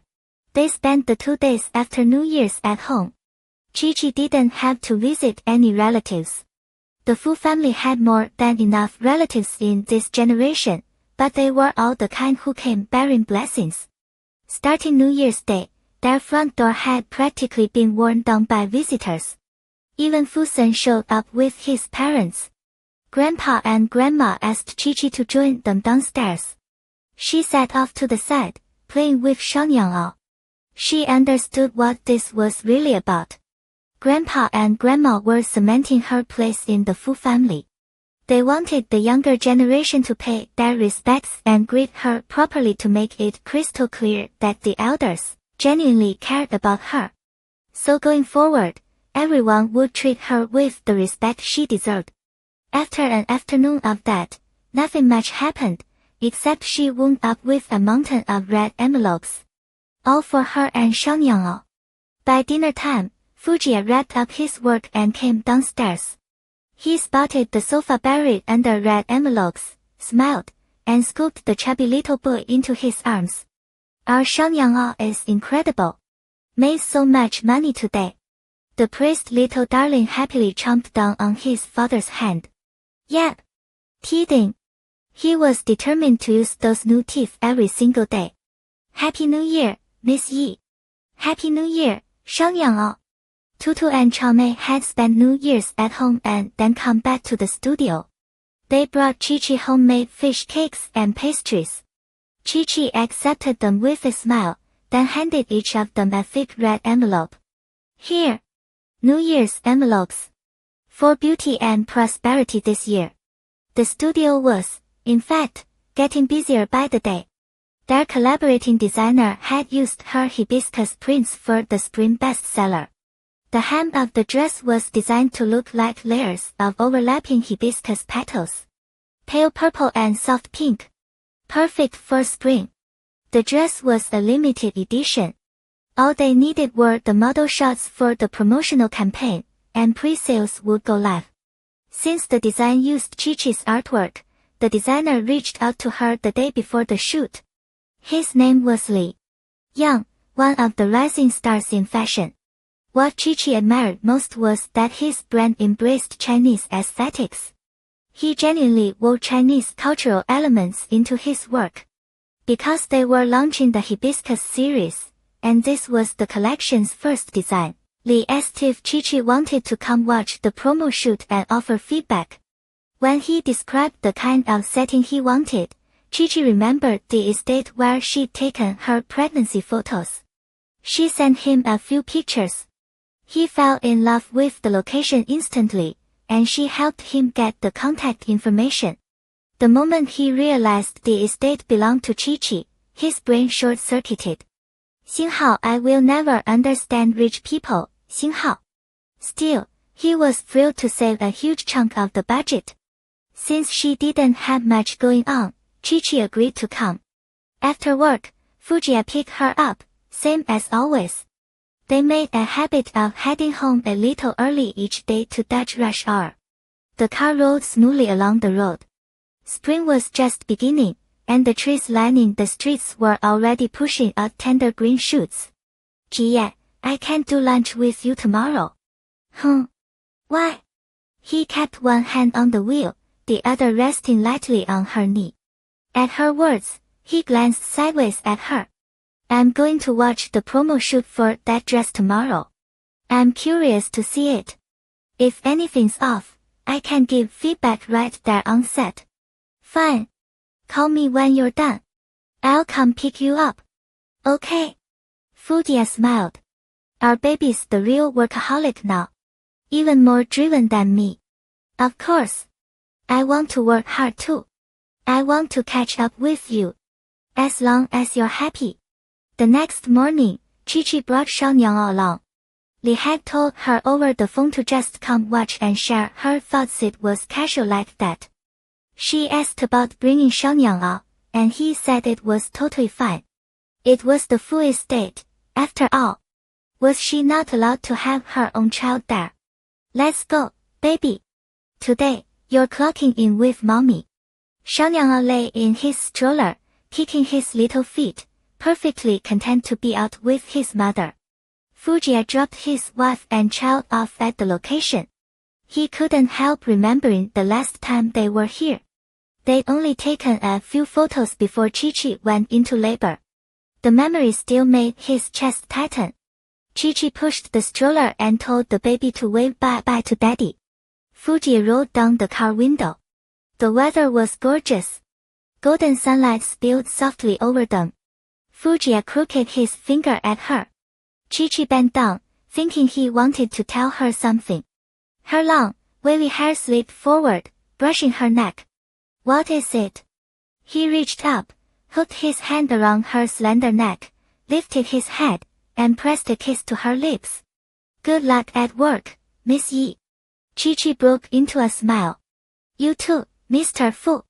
She watched him drive off, then turned and walked inside. The limited edition luxury car turned around and left the estate. In a car that pulled up just behind them, a slender woman lowered her sunglasses.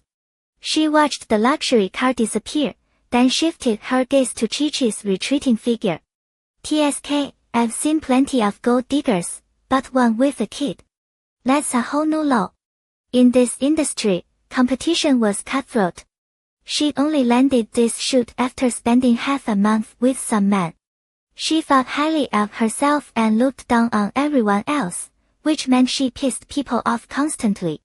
This opportunity had cost her some serious effort.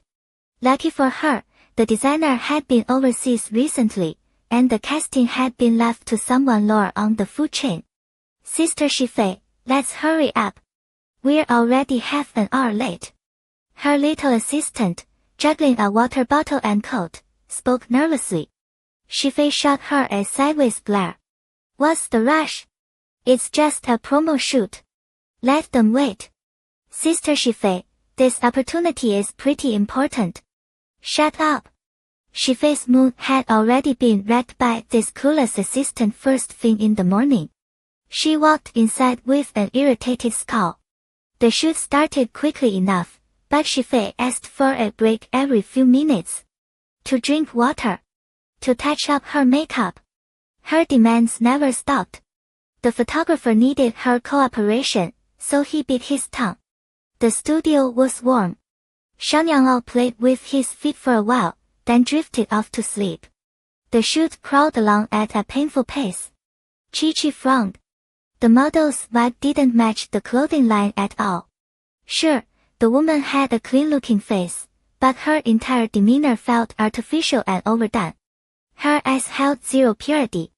Chi-Chi had invested in this entire collaboration, and Li had asked for her honest input.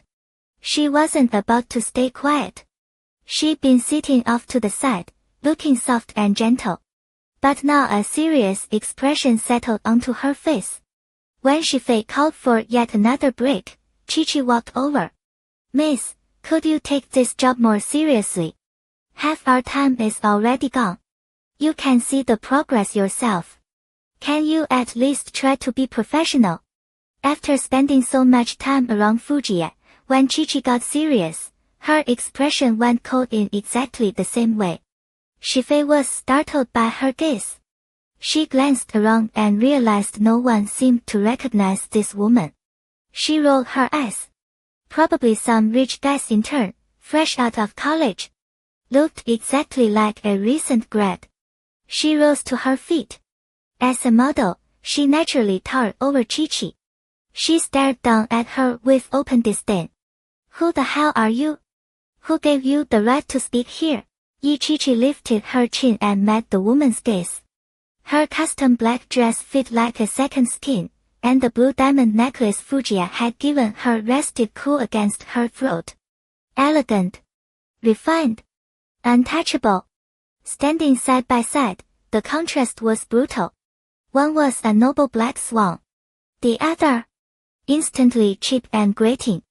With an attitude like yours, anybody who actually works here has every right to call you out. Huh? Shifei shot a pointed look at the stroller. You're one to talk about working hard, you drag your kid to a shoot. A mouth like that won't do you any favors. The words landed like a threat.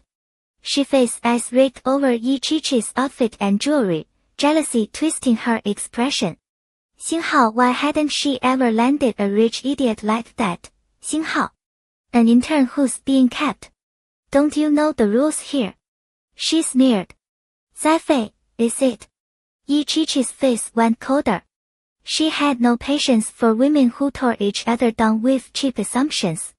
Her gaze sharpened. You're fired. Leave now. Someone from the team will go over the contract details with you. You're insane. Who the hell do you think you are? Shifei stepped forward, brows pinched, face burning. She jabbed a finger at Yi Qiqi. You're the one who should get out.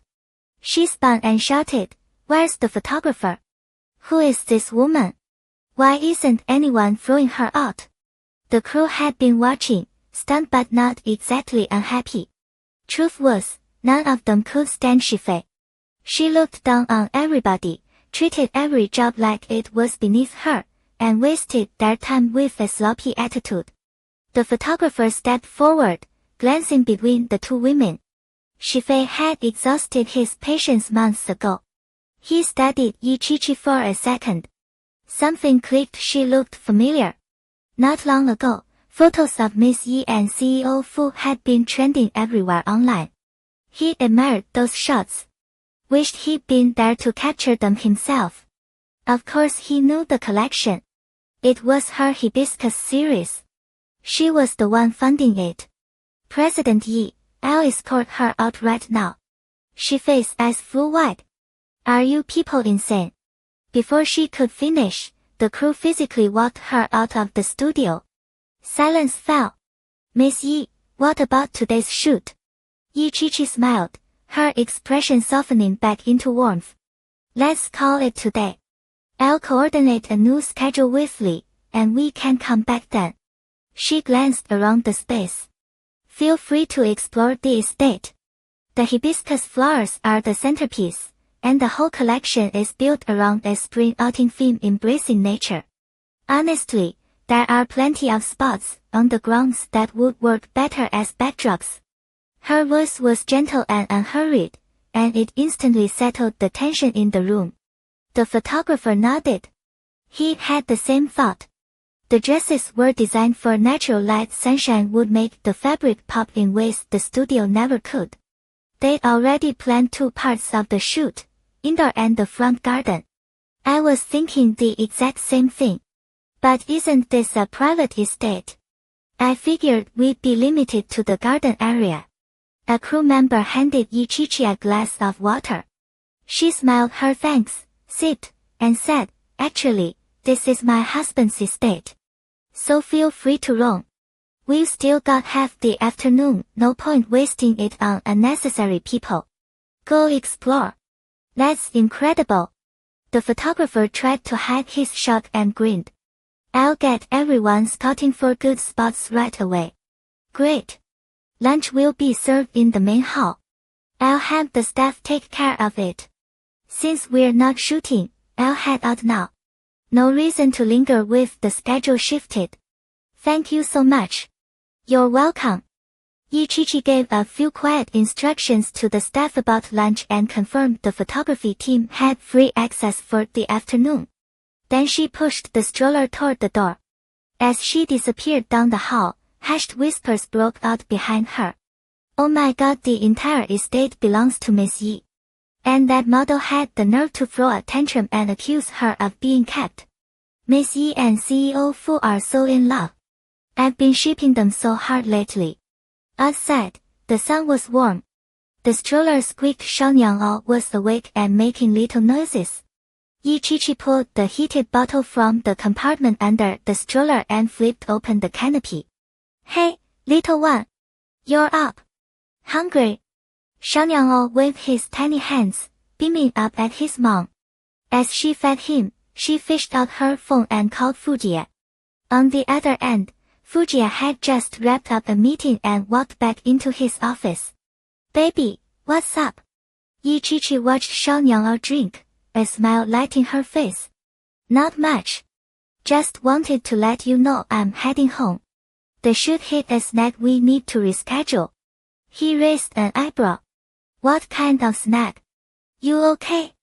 I'm fine. The model just wasn't right for the shoot, so I let her go. He let out a small, relieved chuckle. That's my girl. Don't tease. I was about to take Xiaonyang home. Fujia checked the time. Nearly lunch. Don't go home yet. I'll come pick you up. You and our son can have lunch with me. Fine. I'll wait here. He hung up, grabbed his suit jacket, and headed downstairs. At the door, he nearly walked into his assistant and paused. I'm off for the rest of the day. The assistant stared at the stack of documents in his hands and fell into deep thought. It was barely 10:30. The boss had worked a grand total of an hour and a half. And now he was leaving. Again. While she waited, Ichichi coldly and briefed her on what had happened. Lee apologized over and over. She'd been buried with Fashion Week and had delegated the model selection to a subordinate. She promised to personally handle the next round. Ichichi said she understood.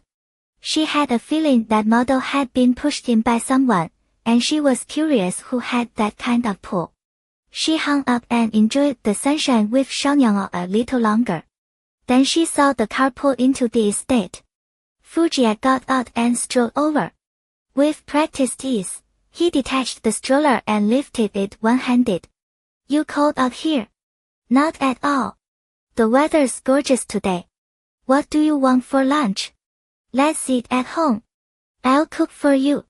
A rare free moment. A home-cooked meal sounded perfect. He opened the car door for her, loaded the stroller, and climbed in beside her. At her words, the car turned toward Qinghai Estate. Ichichi threw herself into cooking.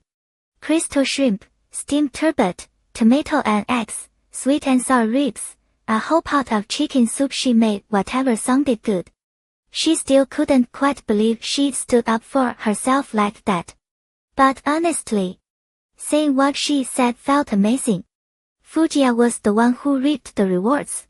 Sneaking home from work had been the smartest decision he'd made all day. He was definitely doing that again. Xiaonyang was on his best behavior. While his parents ate, he lounged in his stroller, perfectly content entertaining himself. His little mouth went da-da-da as he wrestled with his sock, then tugged at his own tiny fist to gnaw on. After the whole incident, Lee flew back from overseas immediately. She personally selected a new model and rescheduled the promotional shoot. Ichichi didn't bother going to set this time with someone as sharp as Lee handling it. She had zero to worry about. For the first few days, that model Shifei had been posting on Weibo and all her social platforms, hinting she'd been bullied on set. She pointed her finger right at the creator of the hibiscus print, claiming the investor had fired her for absolutely no reason. Total victim act. Eventually, Ichichi pulled the estate's surveillance footage and dropped it online. Within 30 minutes, it was clear Shifei had demanded 3 rest breaks and 2 glasses of water, dragging the shoot way behind schedule. Beyond unprofessional. Add in the verbal abuse and her general attitude. The photographer Lee had hired a well-known name in the industry, backed Chichi up on Weibo, laying out every detail of Shifei's behavior that day. Other industry people took notice. They started blacklisting her. The little model's Weibo got flooded. She didn't dare say another word. Fujia watched the video and raised an eyebrow. His wife had serious presence. She handled the whole thing flawlessly. He made one quick call. The model was blacklisted for good. If anything, the mess turned into phenomenal PR for the hibiscus brand. The hibiscus spring collection sold out before pre-orders even closed. Within days, reviews and customer photos were everywhere online. The collaboration put Chichi's work on even more people's radar. Days blurred by, busy but deeply satisfying. Spring slipped past, and before long, cherry blossoms lined every street in Jingdu. Xiaonyang was starting to babble. Every day, Chichi eagerly tried to teach him Baba and Mama. Too bad the little guy could only manage da-da-da. He knew she was trying to teach him something, but when he couldn't get it out, he'd bury his tiny face in shyness. On weekends, Yichichi didn't go to her studio. She stayed home to paint and soak up time with Xiaoyanao.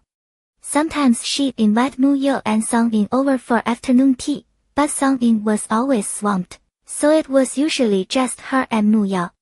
On weekends, the house was just her, Fujiye, and the baby. No staff around. The two of them got to enjoy rare, uninterrupted time together. Well, not counting Xiaoyanao. By late April, the weather had already turned warm. Fujiye, fully committed to that mode, held Xiaoyangao's tiny clothes in his big hands, washing them out on the balcony himself. The pool out there had been cleaned and disinfected 2 days ago, ready for swimming once it got hot enough. Yichichi held Xiaoyangao as they watched him work. The little clothes looked like doll-sized toes in Fu's large hands, scrubbed clean in seconds. Baby, look, Daddy's washing your clothes for you. Xiaoyangao cooperated by clapping his tiny hands, showing off his little teeth in a big grin. Say it with Mommy Baba. Dada. Nope, not Dada. Ba. Papa. It only got worse the more they tried. Fujiya shot his son a look. How are you this slow? Pa. Xiaoyangao immediately figured out Dad was talking about him. His huge, watery eyes locked onto Fu as he babbled out an indignant protest. He's not slow at all. Our Xiaoyangao is the smartest baby. Mommy loves you more than anything. Not Xinghao more than anything. Fujiya wrung out the tiny clothes and hung them in the sunniest spot. Here. Let me hold him. Xiaoyangao had grown a lot, and Chichi's arms tired out fast. She happily handed him over to Fu. At 6'2", Fujiya could hold the little being with one arm and still wrap the other around his wife. Baby, you don't know how to swim, do you? No. I don't. He looked down at her, a meaningful smile curving his lips. Good. In a couple of months, when it's warmer, I'll teach you. Xiaoyangao, draped over his dad's shoulder, had absolutely no idea what they were talking about. The sun warmed his little bottom, and his eyes started drifting shut. Fujiya soothed his son, then expertly laid him down in his small cradle for a nap. They kept a cradle both upstairs and downstairs, so wherever they were, Xiaoyangao stayed close. With nothing else pressing, they decided to watch a movie together. Yichichi picked a French romance. She pulled the curtains shut, turned on the projector, and they curled up on the sofa. Fujiya opened his laptop to knock out some work. She thought it was perfect, 2 people together, doing their own thing, yet still sharing each other's space. Warm. Steady. The curtains blocked out the bright afternoon sun, leaving the room pleasantly dim. Afraid of waking the baby, they kept the volume low. The soft, lingering French words from the film filled the room, making everything feel even more romantic. The visuals were gorgeous. As she watched, her head naturally drifted onto Fujiya's shoulder. He reached around her neck and pulled her closer, absently rubbing her earlobe between his fingers. She was so comfortable she started getting drowsy, her eyes half closing like a cat's. When Fujiya finished going through the documents on his laptop, he turned his head. The little fool was barely conscious. He closed the laptop and tossed it aside, his voice low. Sleepy. You want to go to bed? At the sound of his voice, she shook her head. No. I'm watching the movie. Heh. Right. Grandma watches TV the exact same way, sleeping through the whole thing. She wrapped her arms around his waist and tilted her head up. You're talking bad about Grandma. Next time we visit, I'm telling her. Oh. You learn to tattle now. Yes. Yes, I have. She raised an eyebrow, a playful smile dancing on her lips. The tiny mole beside her nose lifted with it, bringing a spark of charm. Fujiya couldn't stop himself. He leaned down and kissed her. What about now? Think you can keep it from Grandma? She shook her head. Not happening. Don't try to bribe me. It won't work. His hand tightened on her waist. Unsatisfied, he lifted her onto his lap, facing him. Before she could even gasp, his mouth captured hers. The possessive kiss swallowed every sound. His arm around her waist locked her in place. After a long, breathless moment, he finally released her, eyes fixed on her shining lips with a wicked grin. Since our Chi-Chi won't sleep and wants to go tattling, and she's being so naughty, guess we'll have to do something to make you behave. It took her a second to process his words. Then she tried to scramble away, but he pinned her right back down. No, my movie isn't over yet. The baby's sleeping. Yeah. And he's sleeping like a little pig. Early summer sunlight streamed in through the curtains. A tender, romantic French film played on.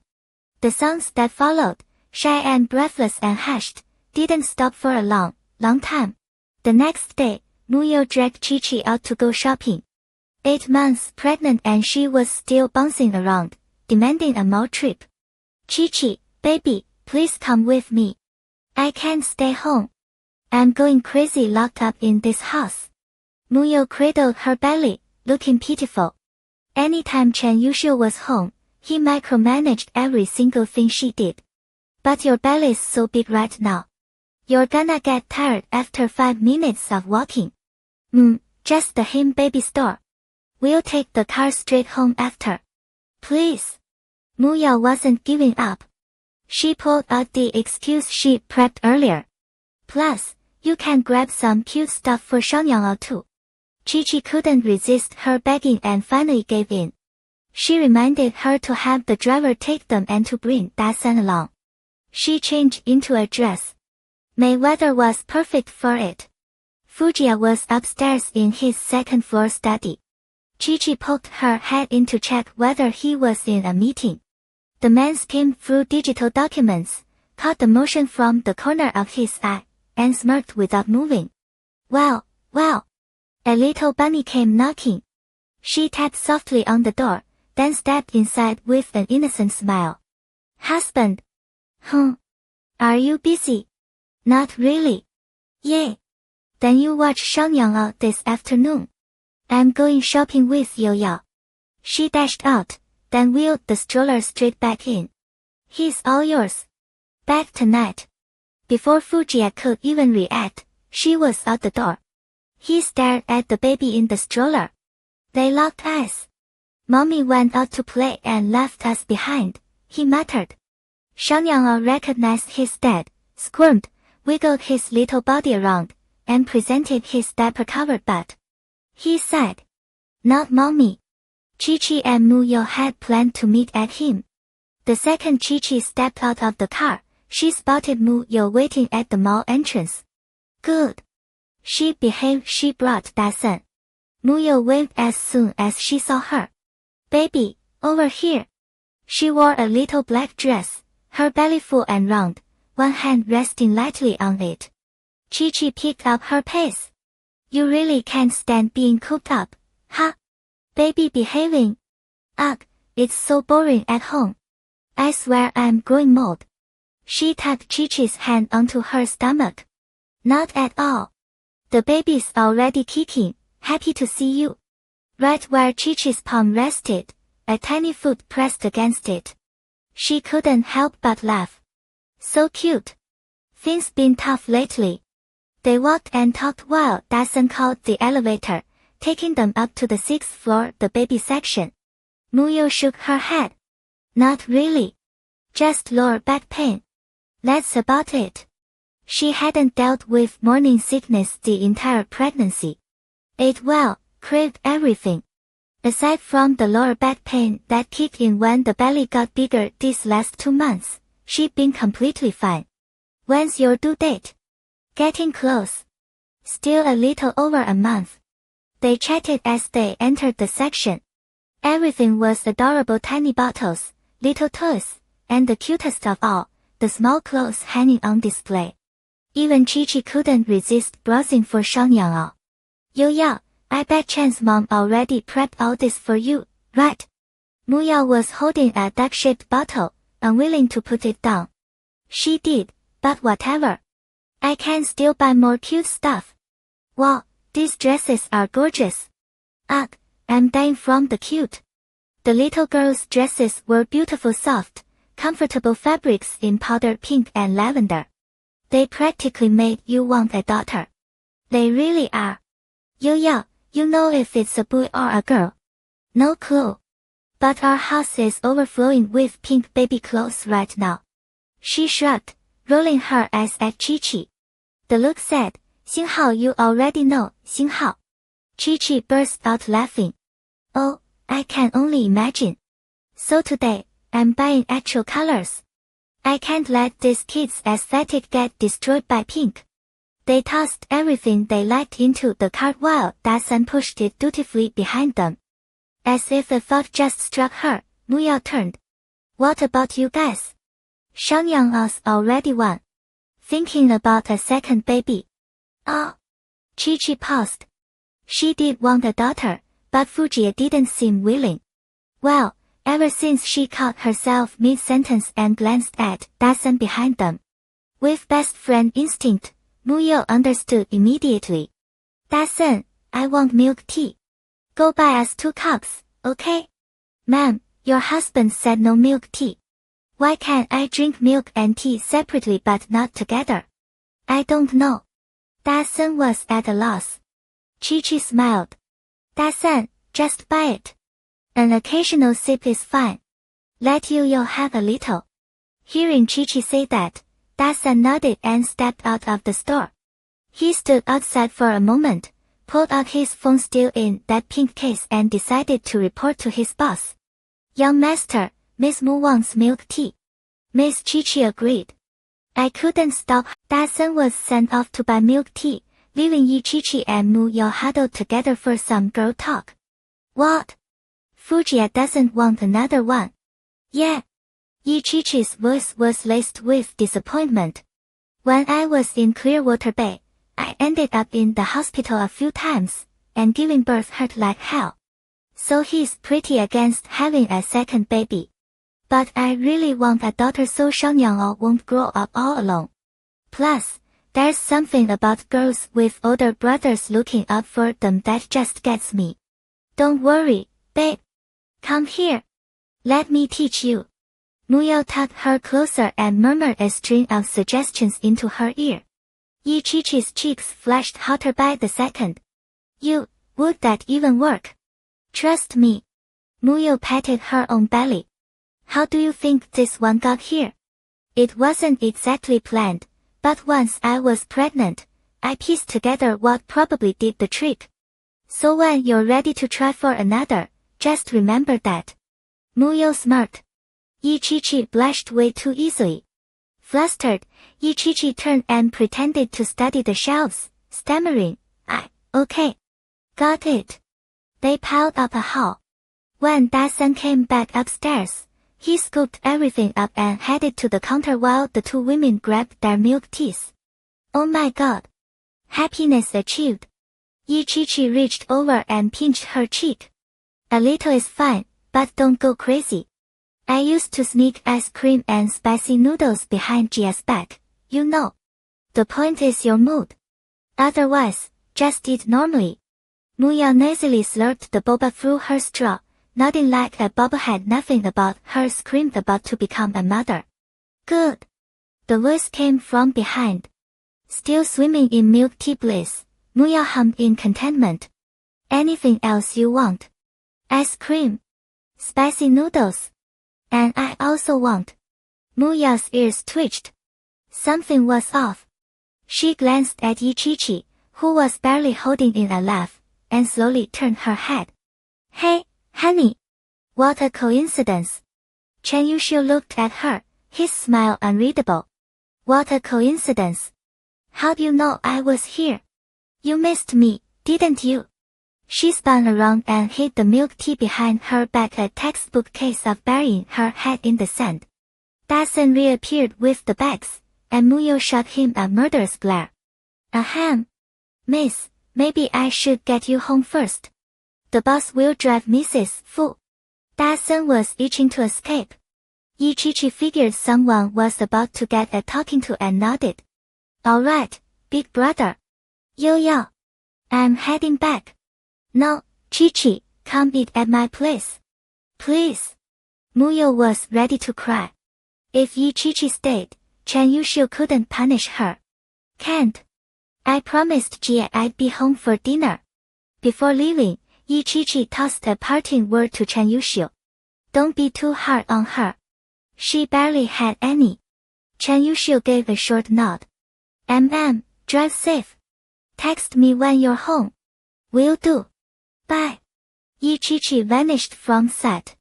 Muyo scowled and shoved the milk tea at him. Here. Take it. So no milk tea.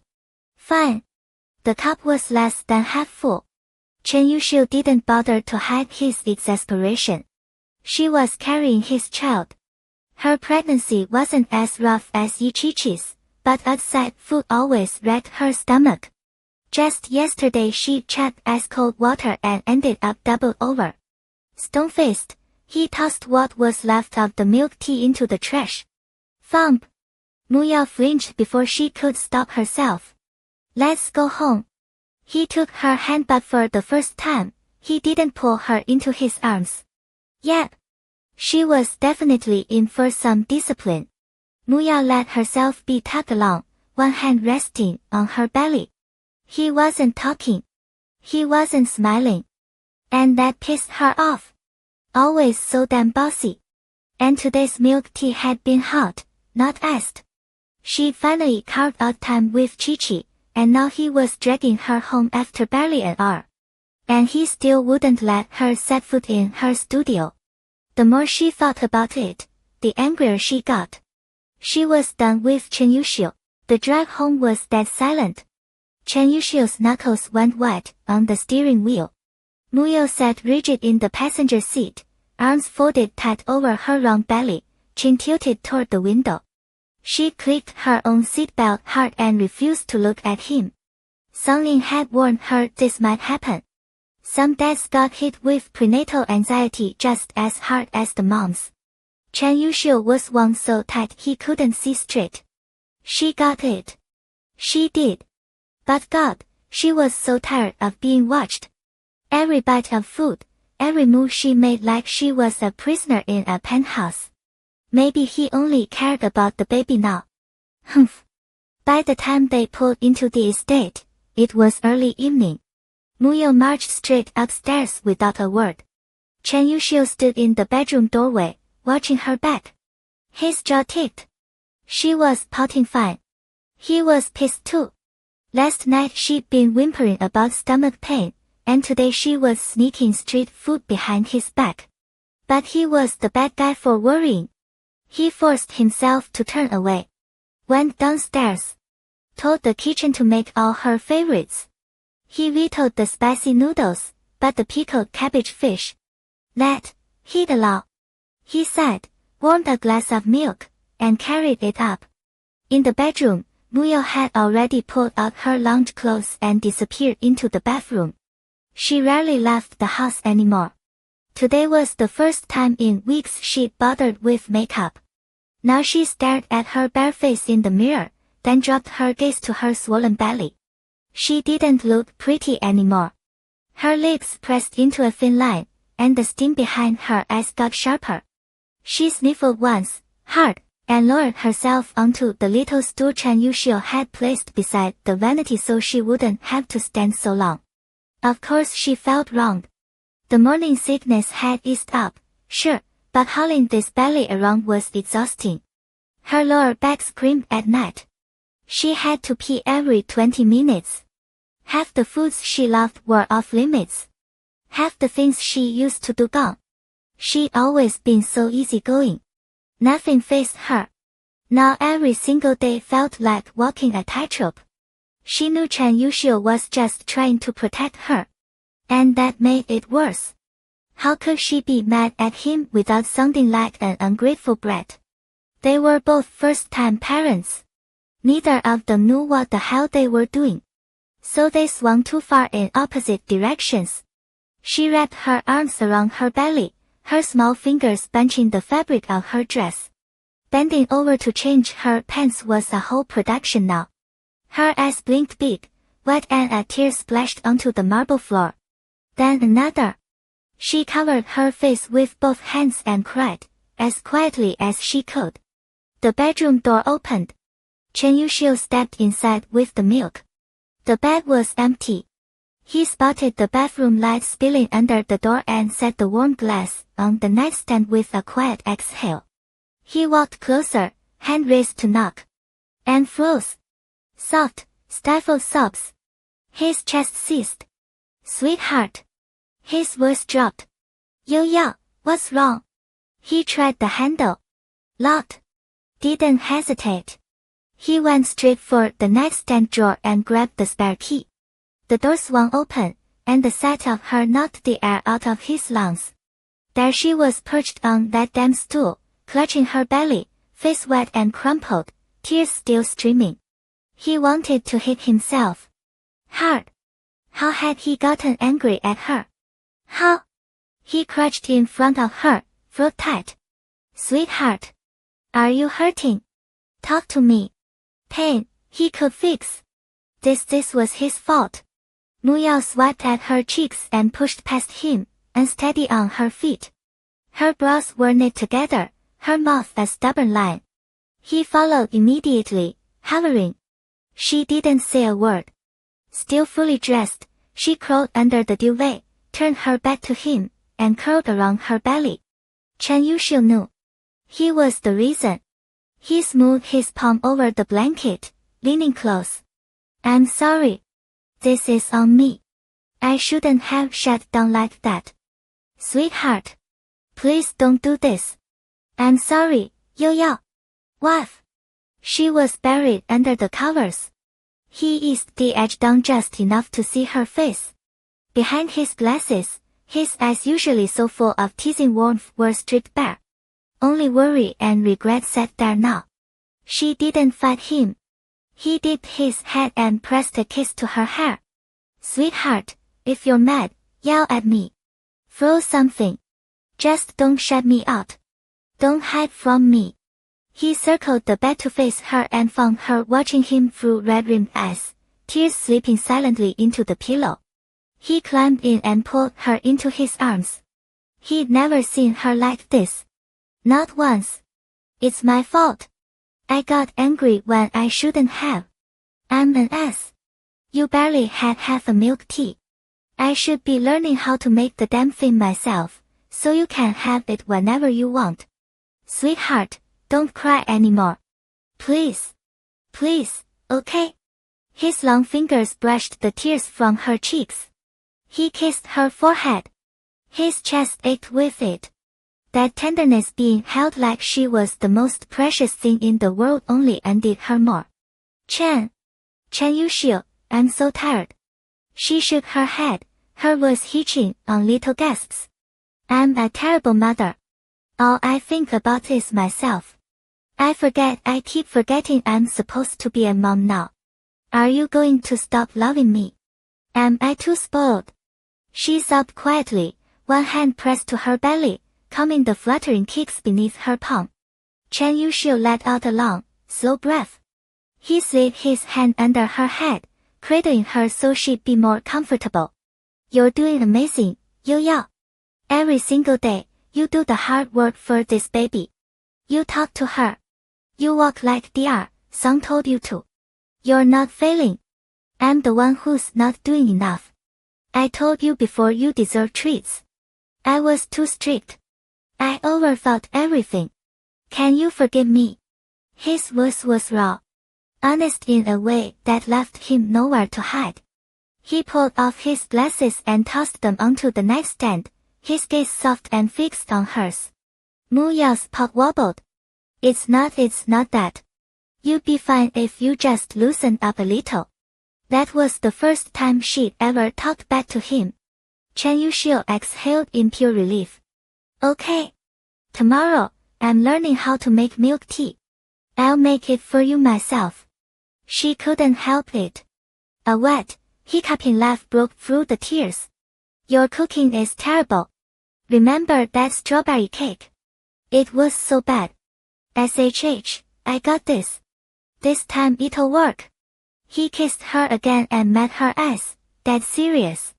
Next time, tell me what you're feeling. Swear to God, I won't hold it against you. And you're not allowed to hide in the bathroom and cry alone. Deal? Fine.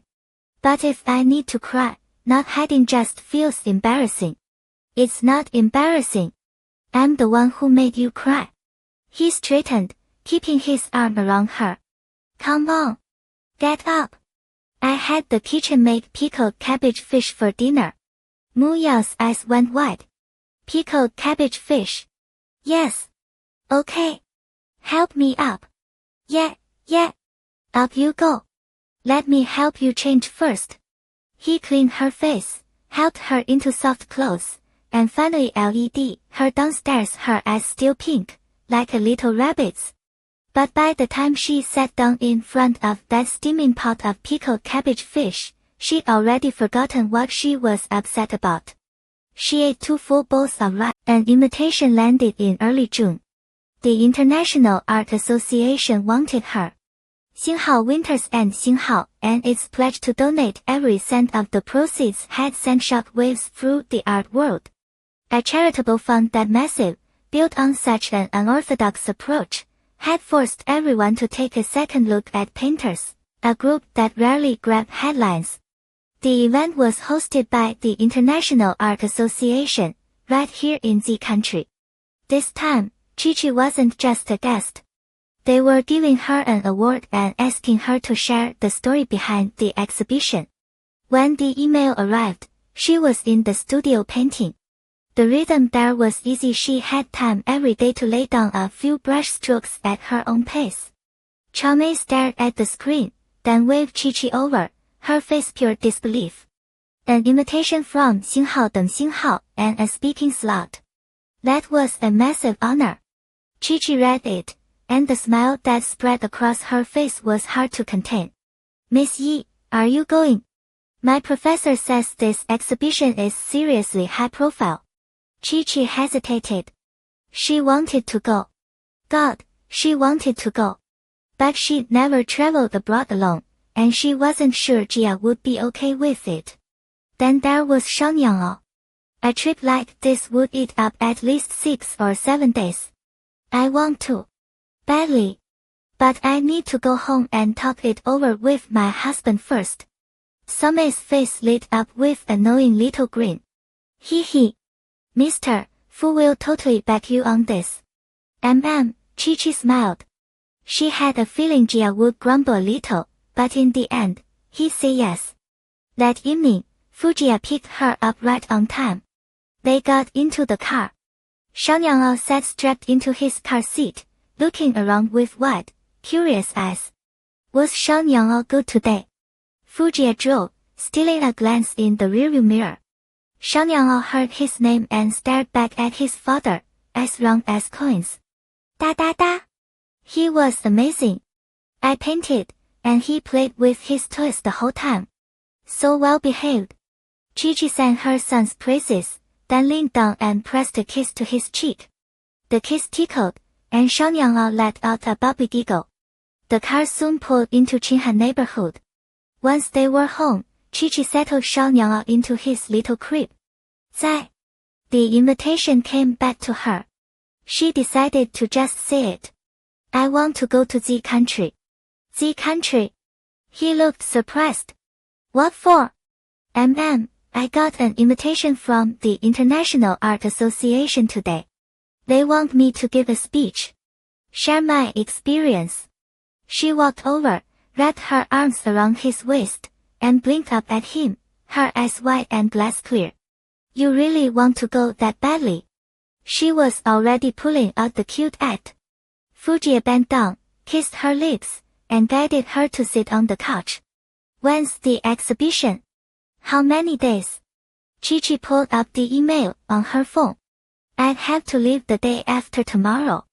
Probably 5 or 6 days, at least.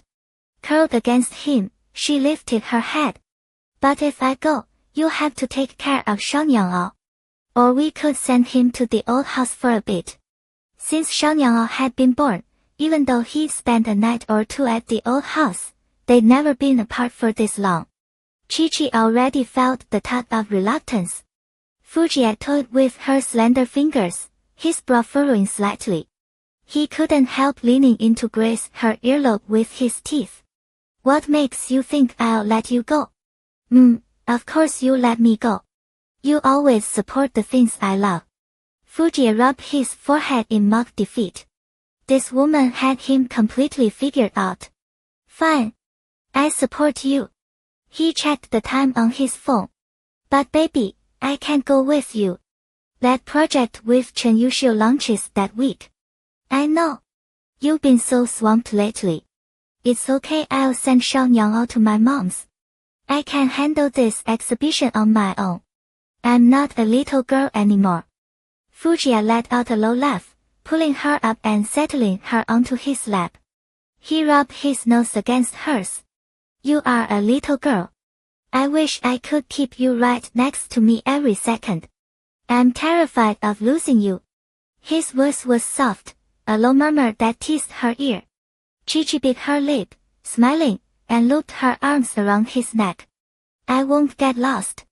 Wherever you are, that's where I'll be. She'd known Fujiya would have her back, but it still made her happy. Chi-Chi headed into the kitchen and threw together a few of his favorite dishes, a proper thank you for her husband. The next day she replied to the email, confirming she'd attend. Joya let her know Lin Yu had also gotten an invitation, which settled her nerves a little. At least she'd know one familiar face there. After handing off a couple of things at the studio, she went home early. They dropped Xiaonyang off at the old house. Grandpa and Grandma were less than thrilled about Chi-Chi traveling abroad alone. They clasped her hand and launched into a long list of instructions. Chi-Chi laughed, feeling a little helpless. Grandma, it's just a few days for work. I'll be back before you know it. Oh, I know. Have Jia send someone with you. Managing on your own will only make things harder. Okay. Jia already said third brother will bring 2 people along. Don't worry. After dinner, she held Xiaonyang a little longer, then made herself leave. Jia, why'd we drop the baby off tonight? I'm not leaving till tomorrow. We could have had your mom pick him up then. She already felt clingy. When they left, Xiaonyang's eyes had brimmed with tears, his tiny nose red, holding back sobs as he reached out with both little hands, begging her to take him back. A child really was the hardest thing for a mother to walk away from. Fujiya kept his eyes on the road and raised a brow. Because tonight, you're spending quality time with me. Otherwise I'll never want to let my wife leave. Fine. Chi-Chi wrinkled her nose and made a face at the car window. He was even clingier than Xiaonyang. They got home, and she stepped into the bathroom to shower. Fujiya opened the door and followed her right in. What are you doing, MMPH? Before she could finish, he lifted her up and set her on the vanity counter. Baby, I'm hungry now. The words barely left his mouth before he leaned in and kissed her urgently, claiming her lips. It was June, and her clothes were thin. The cold marble made her shiver. He caught the slight tremor. Still kissing her, he yanked off his shirt, hooked an arm around her waist, and lifted her just enough to slide the custom shirt beneath her as a cushion. His palm slipped under the hem of her skirt. Chi-Chi pressed her hand over his. Sigh. He was lost in her, forcing himself to pause. Inside his inky black eyes, desire swirled like a storm. Yeah. He pressed his cheek to hers, nudging her nose. Baby. His voice was barely a whisper, and she trembled. Chi-Chi's breath hitched. Haven't showered yet. Then let's shower together. Okay. The question was pure seduction, luring her straight into bliss. Chi-Chi nodded before she even realized it, swinging her legs as if to climb down. His hand caught her waist. Be good, sweetheart. Let me carry you. Strong arms lifted her and carried her toward the bathtub. By the time they stepped out of the bathroom, the sky outside was pitch black. Chi-Chi was spent, and he laid her on the bed. She sank into the soft covers. Fujiya leaned down and pressed a reassuring kiss to her cheek. Wait for me. I'll be right back. He went to the bathroom, grabbed the small box, and returned fast. Wrapping her in his arms, he pulled her into another wave of bliss. The night deepened. Chi-Chi pushed at his arm, her voice breaking as she begged him to stop. Only then did Fujiya let her go. He dipped his head and kissed her. What am I supposed to do? Already missing you, and you haven't even left yet. I'm not gonna miss you, she whimpered. A low, muffled laugh rumbled from his chest. You will. Remember to video call every day, okay? She didn't answer. He pulled her back into his embrace. The next morning, Fujiya drove Chi-Chi to the airport himself. Third brother took the wheel. Fujiya sat in back with Chi-Chi, and just before they pulled away from the curb, he called Muyao. Chi-Chi, I wanna go too, Muyao whined through the phone. I'll watch your live stream online, okay? She'd gotten the same invitation email, but she was 9 months pregnant. Travel was out of the question. Just stay home and take care of yourself, okay? There'll be plenty of other chances. I know, love you. Muyao was curled up on her little balcony, cradling her belly in the sun, sipping the strawberry milk tea Chen Yushio had made for her. I know. I'll bring back every bag on your list. I already told third brother to write it all down.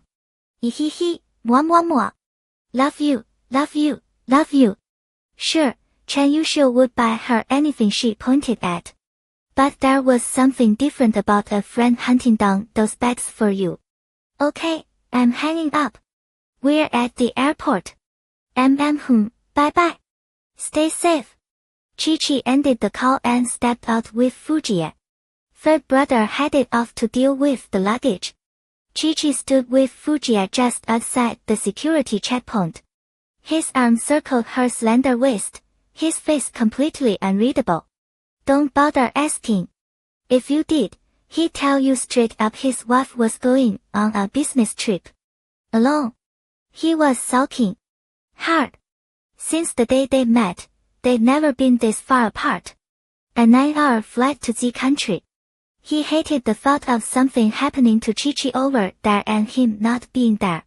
A deep frown settled on his face. Baby, just let me come with you. Chi-Chi reached up and pinched his cheek.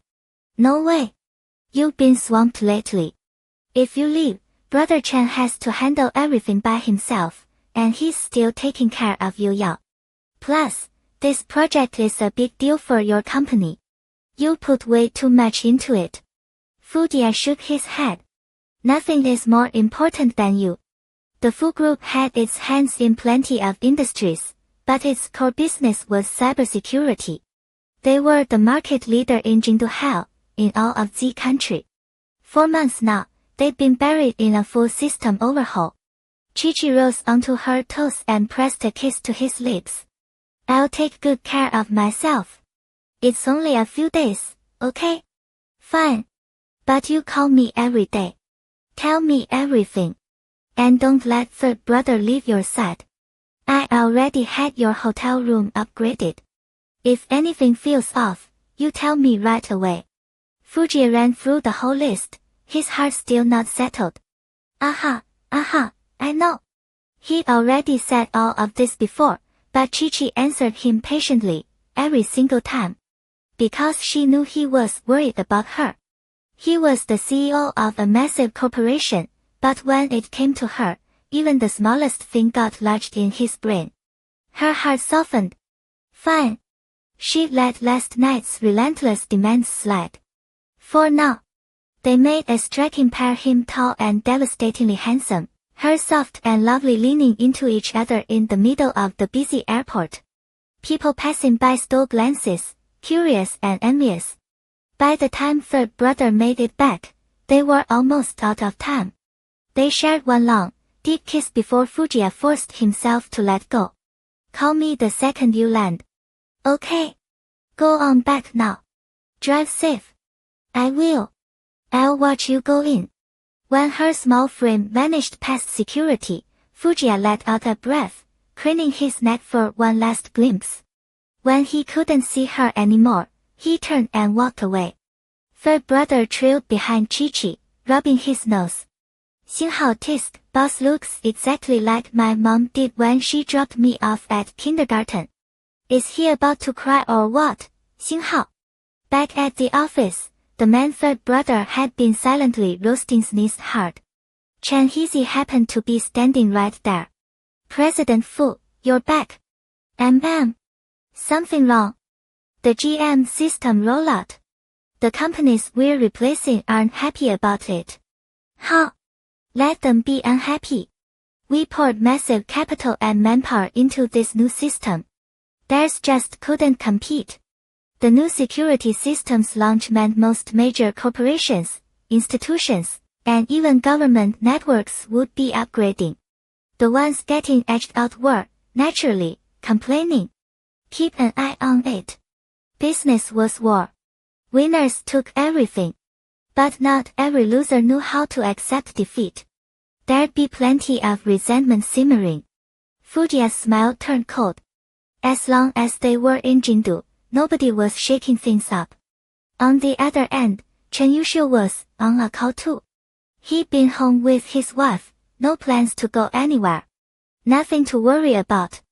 The rocking chair sat on the balcony. Muyo had dozed off in the sun. Chen Yuxiu hung up, bent down, and lifted her carefully into his arms. Happy. Half asleep, she curled a hand protectively over her belly, pure instinct. SHH, go back to sleep. I've got you. She hummed softly and let her eyes close, trusting him completely. 9 hours on a plane wasn't so bad. First class made it easy. Chi-Chi napped, flipped through a book for a while, and before she knew it, they were touching down in Z country. It was barely 10 in the morning local time. Back in Jingdu, that meant 7 in the evening. While third brother grabbed their luggage, she called Fujiya immediately. He must have been sitting by the phone. It only rang once. Baby. Hey, Zai. I'm here. Just landed. Tired. You feel okay? Not tired at all. I slept the whole way. Are you home? The beautiful young woman stood by the floor-to-ceiling windows, phone pressed to her ear. She caught the attention of several men nearby in an instant. Chi-Chi tucked a loose strand of hair behind her ear and gazed out at the clear blue sky. The shift in temperature had her throwing a light jacket over her dress. There was a lazy, effortless grace to her movements. No. I'm sleeping at the office tonight. No point going home if you're not there. I'll be back soon. Go eat dinner now. I'll call you from the hotel. Fujiya shut down his computer. If his wife said it was time to eat, it was time to eat. Okay. Third brother returned with the luggage. The car they'd arranged picked them up and took them straight to the hotel. The International Art Association had booked accommodations for all their special guests. 5 stars, dead center in the city. Fujiya had already upgraded her to the best suite in the building. Third brother's room was right next door.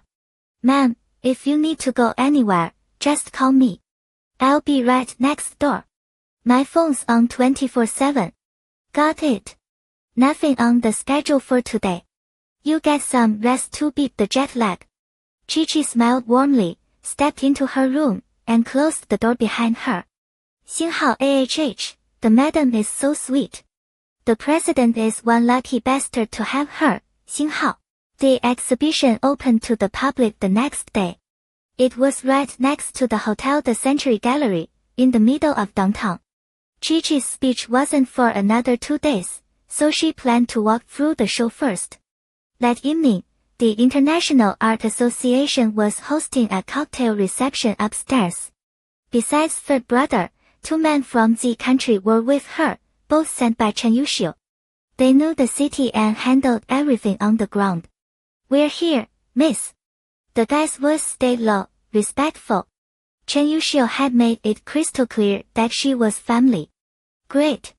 Go enjoy yourselves. Pick me up tonight. It was already early afternoon. She'd do the exhibition, then go straight to the reception. The sky over the country stretched out in a clean, sapphire blue. The streets were lined with old European buildings, flower boxes spilling red and purple blooms, green vines clinging to stone walls like they'd been there 100 years. The whole place made you want to slow down and exhale. People lounged around the central fountain, faces tilted toward the sun. Kids ran through the square laughing, their voices bright and clear as tiny bells. Chi-Chi wore an olive green velvet dress layered over a cream turtleneck, a vintage plaid bag tucked under her arm. Her hair was pulled back low, soft waves framing her face. She fit right into the country's easy, unhurried charm. She walked on. Third brother stayed 2 steps behind. A flash of the invitation, and she slipped inside. The Century Gallery was huge. The work on display was priceless, and the space only opened for a brief window each year. Without the association's invitation, she never would have gotten past the door. The collection spanned different eras, every piece lit warm and pulsing with the life of its time. Chi-Chi stopped in front of every painting, studying, absorbed. Across the room, a man in a simple sweater and trench coat moved closer, coffee in hand. He watched her pause at a still life of flowers, a small smile touching his mouth. He was lean, pale in a way that made him look even thinner, but he stood tall and moved at an unhurried pace. There was something almost ascetic about him, an air that made you look twice. Third brother tracked him openly. The boss had been very clear about strange men near his wife. The man was smart enough to stop at a respectful distance. Miss Yi. Chi-Chi turned slowly, pulling her focus from the canvas. When she saw him, her expression shifted into a smile. Mr. Zhou Qingha. That's me. The second Chi-Chi recognized him, third brother stepped back. She'd never met Zhou Qingha in person, but they'd written. Standing in front of him now felt like meeting someone she'd admired from afar for a long time. Her pulse gave a happy little jump. She remembered that after Shanyang was born, Zhouye had given her one of his pieces. And when Xinghao Winters and Xinghao first launched, he was the very first artist to back her. The gratitude was real. She held out her hand. It's so good to finally meet you, Mr. Zhou. Yeah, Zhouye told me you got invited too. Said you're giving a speech. Just a short talk, Chi-Chi said, keeping it humble. Still, you might be the first person from China to speak at the association. He didn't hold back the praise. He'd seen Chi-Chi's work genuine, healing, with a remarkable eye. Thank you. Please, just call me Chi-Chi. Miss Yi felt too formal. Then call me Qingha. At home, Zhouye just uses my first name. At the mention of Zhouye, a warm, private smile crossed his face, the exact same look Chen Yuxiu got when he talked about her. Zhou Qingha was a perfect gentleman. They fell into easy conversation, and when the time rolled around, they walked to the reception together. The cocktail party took up an entire hotel floor, simple European design, elegant without trying too hard. Plenty of guests had already arrived. Bright dresses. Sharp suits. After greeting Mr. Sentao, the association's host, Chi-Chi and Zhou Qingha grabbed drinks and found a quiet corner. But 2 Asian faces in a room full of Z country locals drew attention. The locals were romantic, bold, spontaneous, all about love and living in the moment. Chi-Chi had just turned 23. She was softer now, more serene than 2 years ago.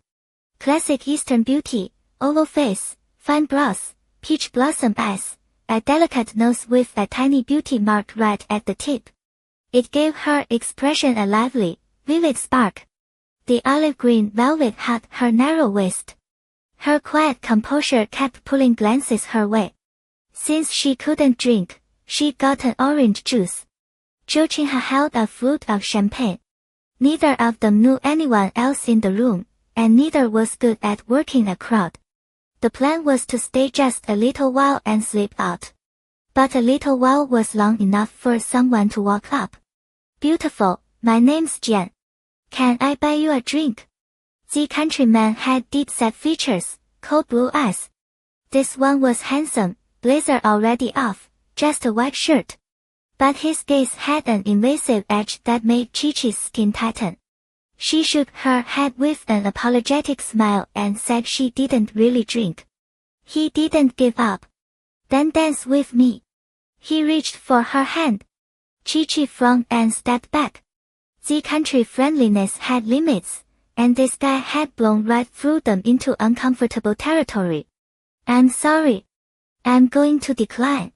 Her voice stayed polite, the English fluent and clear. When he still didn't move, Zhou Qinghai stepped up beside Chi-Chi and lifted his hand, hovering it lightly near her waist without actually touching her. Sorry. She's with me. From the front, all the guy could see was an arm wrapped around her back. He raised an eyebrow, gave a little shrug, and walked off. Chi-Chi exhaled. Some people just didn't know when to stop.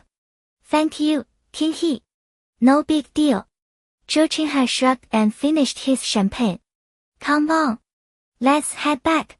This isn't worth the time. Left to his own devices, he'd rather be in his hotel room sleeping. Okay. She set down her glass, and they left the reception together. Third brother was waiting right outside the lobby. When he spotted her, he walked over immediately. Ma'am, heading back. Yeah. They were all staying at the same hotel, so the three of them walked back as a group. But that brief moment was caught by a camera tucked in the corner. In the photo, Zhou Qinghai's arm curved around Chi-Chi's waist. She was wearing a faint smile, their eyes meeting. The Z countryman who'd been standing in front of them had already stepped out of in his Kyoto hotel room. It was barely past 5 in the morning. The dark gray curtains were drawn tight. Fujiya hadn't moved from the king-sized bed, but he wasn't sleeping deeply, not without his wife beside him. He'd set an alarm for 6. That was when Chi-Chi would be winding down in Y country, getting ready for bed. He could steal a few minutes with her then. Before the alarm buzzed, his phone lit up with a text. Fujiya cracked open one cool eye, reached a long arm out, and snagged the phone off the nightstand. He sat up against the headboard and opened the message. The attached photo jolted every last trace of sleep out of him. Shishi. And Zhou Qinghai. He'd already done his homework on that painter the second Chi-Chi mentioned admiring his work. Now here they were in the image, at what looked like some cocktail party. Zhou Qinghai held a wine glass. Chi-Chi was mostly shielded behind him, but Zhou Qinghai's hand rested on her waist. They were facing each other, and a smile flickered in her eyes. A hot flash of jealousy leaked through him. Then Fujiya let out a cold laugh. 幸好 TCH, 幸好 they couldn't touch him in Kyoto, so they tracked her all the way to Y country. If he actually fell for a setup like this, he didn't deserve the forgiveness Chi-Chi had given him. Someone was pulling strings. His brow furrowed. He dialed third brother immediately and rattled off a series of detailed instructions. In her hotel room, Chi-Chi stepped out of the bathroom. The shower had felt incredible, but jet lag still dragged at her limbs. She was sleepy enough to faceplant. It was only around 5 in the morning in Kyoto, so she figured she'd let Jia rest. Her phone rang. She glanced at it. Fujiya. She dropped onto the bed and answered, her voice bright and warm. Hey, babe. Baby, you still awake? That familiar low voice curled into her ear like he was whispering right against her skin. Chi-Chi nodded before catching herself. He couldn't see her. Not yet. Just finished my shower. Why are you up so early? It's not even 6 there. Fujiya listened to that soft, honeyed voice and felt the hard lines of his jaws without trying. Missed you too much. Can't sleep right without you. Really? How much do you miss me? She held up her fingers, playfully measuring a sliver of air. This much. This much. Or 星号 this 星号 much. He let out a low laugh. So much I want to hold you right now. Let's video, I want to see your face. Okay. She switched to video. Chi-Chi sat on the bed in her pajamas. His face filled the screen so unfairly handsome it made her cheeks flush. Even after all this time married, the sight of him still caught her off guard. Her own husband was stupidly hot. Babe, she said, her voice laced with that teasing sweetness that drove him crazy. Fujiya propped the phone up and drank in the sight of the woman he'd been aching for. Tired today. No. I went to the art exhibition, saw so many pieces I've wanted to see forever. It was incredible. She paused. Then I ran into Shouchinha. Hung out at the cocktail party for a while. She left out the drink invitation. Simple reason, it was such a tiny, forgettable blip she barely registered it. Seeing her smile, Fujiya smiled too. I wish I could be there with you. Everywhere you go, I want to be right there. His voice wrapped around her like silk. Chi-Chi burrowed under the covers until only her head poked out. You can come everywhere with me from now on. We'll travel to so many places together. Wherever you want to go. She curled deeper into the blanket. Even though he couldn't see her, Fujiya could picture it perfectly, his girl tucking her limbs in, legs sprawled every which way. When she slept, she draped those legs over him, her soft pajama pants riding up to bear a smooth stretch of calf. The morning restlessness dried his throat. Baby, I want to kiss you so bad right now. Oh. The words burned straight into Chi-Chi's ears. Usually when Fujiya said that in the morning, it was only the beginning. A few kisses and then he'd fan the flames until they were both red. His voice over the phone sounded even lower, rougher than usual. Chi-Chi bit her lip as a slow warmth spread through her body. She answered, deadpan, well, you can't. Fujiya let out a helpless laugh. I can't. But I will. Soon. He already had a plan. Once Chen Hezi arrived and he wrapped up the company matters, he'd fly straight to Y country. Even with third brother at Chi-Chi's side, Fujiya wasn't leaving anything to chance. He'd just give Chen Yushio a heads up. The new project was basically on track. Compared to Chi-Chi, nothing else mattered. Alright, sweetheart. Get some sleep now. Lost in the warmth of their call, Chi-Chi had no clue danger was circling her. She nodded, sweet and obedient. I'm going to sleep. Don't forget to eat breakfast. Good night. Good night. She hung up, reluctant. Chi-Chi closed her eyes. Without Fujiya beside her, she felt off balance too. She tossed and turned until exhaustion finally dragged her under. Fujiya got out of bed, washed up fast, and left the room. Not long after, Chen Hezi arrived at the office. He pushed open the door and found Fujiya already at his desk. He blinked in surprise. Sir, you're up early. Fujiya had mentioned he'd be staying at the company overnight before leaving yesterday, but Chen Hezi hadn't expected to see him this early. Chen Hezi set down the breakfast he'd grabbed from the 8th floor. Today you've got a meeting with President Su from MD. This afternoon. Hold on. First book me the earliest flight to Y country today. Fujiya cut him off and took a few bites of bread. Yes, sir. Chen Hezi hesitated only a bit before agreeing. The Y country trip had to involve Mrs. Fu. I've already reviewed the new project files. Signed everything that needed signing. Handle the rest yourself. Fujiya swallowed the bread and kept going. Reading the urgency in his boss's voice, Chen Hezi booked the ticket immediately. The earliest we can catch is 9:30, sir. Did something happen? Fujiya lifted his eyes, a cold smirk settling on his face. Our new project stepped on some people's toes. He let out a huff.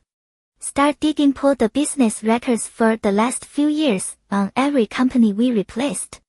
Compile anything that smells like illegal activity.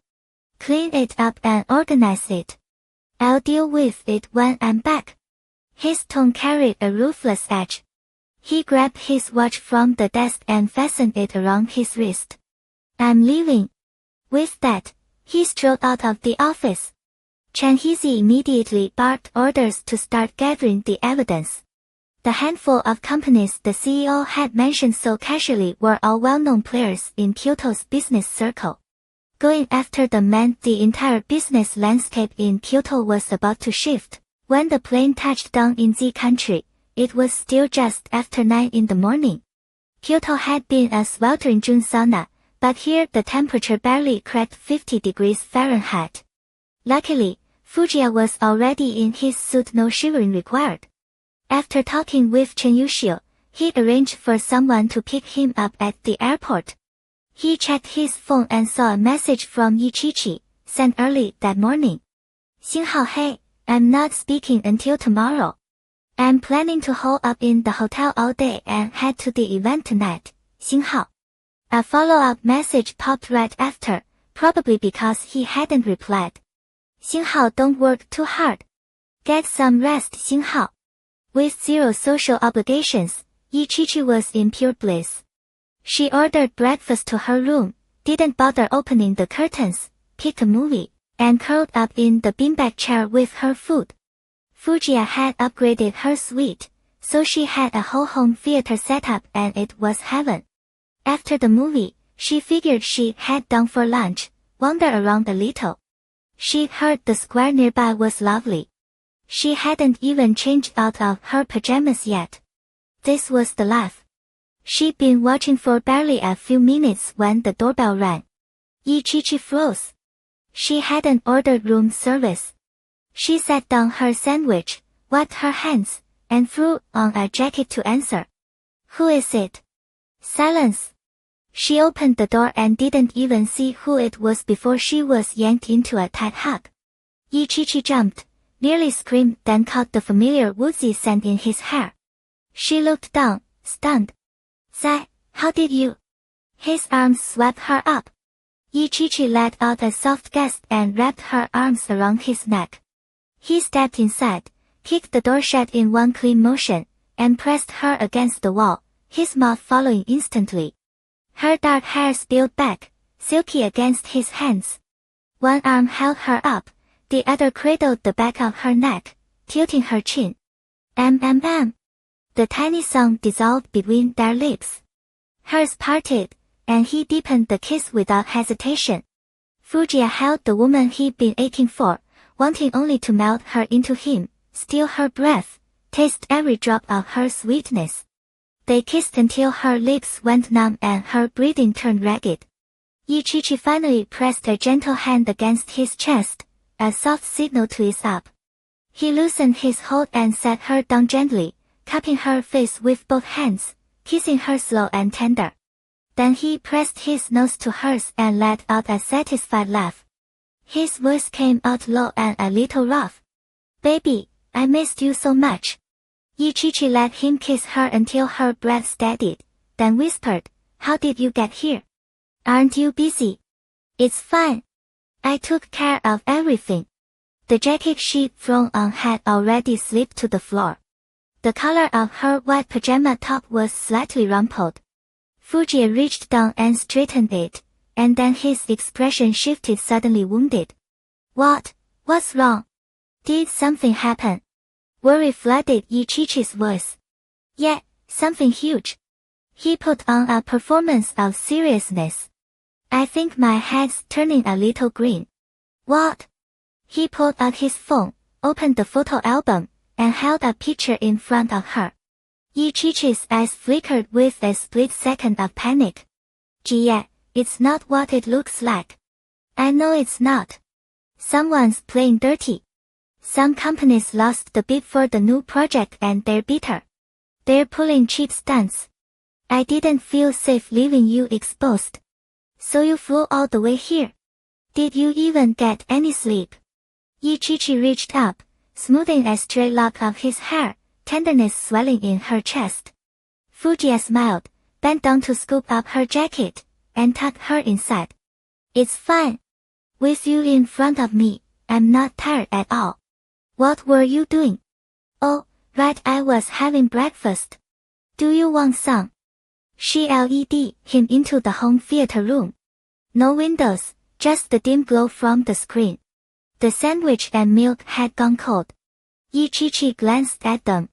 I'll order you a fresh one. Don't bother. I'll have a little. After he ate, Yichichi shut off the movie. Fujiya took a quick shower and was promptly pushed onto the bed by his wife. Sleep. Get over the jet lag. I'm not going anywhere today anyway. He flopped onto the mattress, caught her, and folded her into his arms like she was a blanket. And here I thought you missed your husband so much you had something naughty in mind. Turns out you just wanted to put me to sleep. Her face went red. She looked up at him. Suddenly remembering what he'd said on their video call yesterday about wanting a kiss, she bit her lip, her teeth white against the soft pink. Then, what kind of naughty thing did you have in mind? Fujiya leaned in and kissed her. In one smooth motion, he flipped her so she was lying on top of him and pulled the down comforter over them both. He pushed her plenty the day before. Today, he was giving his wife a break. Yeah, he murmured. This kind of naughty thing. They fooled around for a while. Yichichi hadn't slept well the night before, and wrapped in his arms, she slipped into sleep without even realizing it. In the next room, third brother pressed his ear cautiously to the wall. Silence. Wasn't the wife up yet? He gritted his teeth and shuffled back in. Whatever. She said this morning she wasn't going out.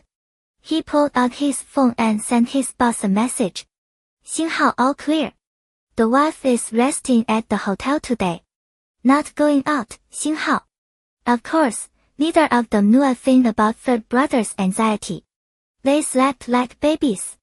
Fujiya opened his eyes to the woman in his arms, a satisfied smile spreading across his face. See? He only ever slept well when he was holding his soft, warm wife. He checked his watch just past 1 in the afternoon. He leaned down and poked her nose. Yichichi frowned and swatted his hand away, twisting to escape.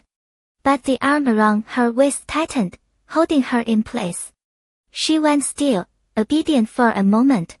Fujiya chuckled and touched her lips again. Yichichi's eyes flew open, full of sleepy fury. After a bit of disorientation, she ground her teeth. You woke me up again. Time to get up and eat. It's past 1. He sat up, lifting her with him. She slumped against his shoulder, limp as Shangyangao. Still so sleepy. Didn't sleep well last night. Missed me. Yeah. Missed you. He gave her bottom a gentle squeeze. Good girl. After a little more coaxing, they finally rolled out of bed. When they stepped out and called for third brother, the big guy stared at his boss like he'd seen a ghost. So while he'd been worrying himself sick, the boss had been in bed cuddling his wife. Woof. Single life, utterly wrecked. They went downstairs. The lunch rush was over, so the restaurant on the second floor was nearly empty. They ate a quiet meal. Third brother suffered through the honeyed glances ricocheting between his boss and his wife. Afterward, Yichichi suggested a walk through the square to digest. Fujiya nodded, buttoning up her coat. The sun was out, but the wind still beat. Street vendors held fistfuls of colorful balloons, adding bright pops against the gray-blue sky. An accordion player on the corner drew out a tender, romantic melody. White doves lifted and settled across the square, pecking at scattered breadcrumbs. Yichichi's eyes landed on an ice cream stand. One look and Fujiya bought her a cone. Right next door was a handmade chocolate shop. The glossy, jewel-toned chocolates in the window caught her eye. They wandered the whole street that way. The country's street food wasn't as boisterous as back home, but it was delicate, whimsical, and colorful, exactly the kind of thing a girl loves. By the time they finished, Fujiya couldn't carry another bag. They had to send third brother back to the hotel with all her purchases. The two of them watched his retreating figure and shared a secret smile. Hand in hand, they savored the rare, unhurried time. There was something fresh and freeing about being in a foreign country. But the most important thing was the person beside her. The spotlight caught her as she stepped up to the podium post, radiant, more herself than she'd ever been on a stage.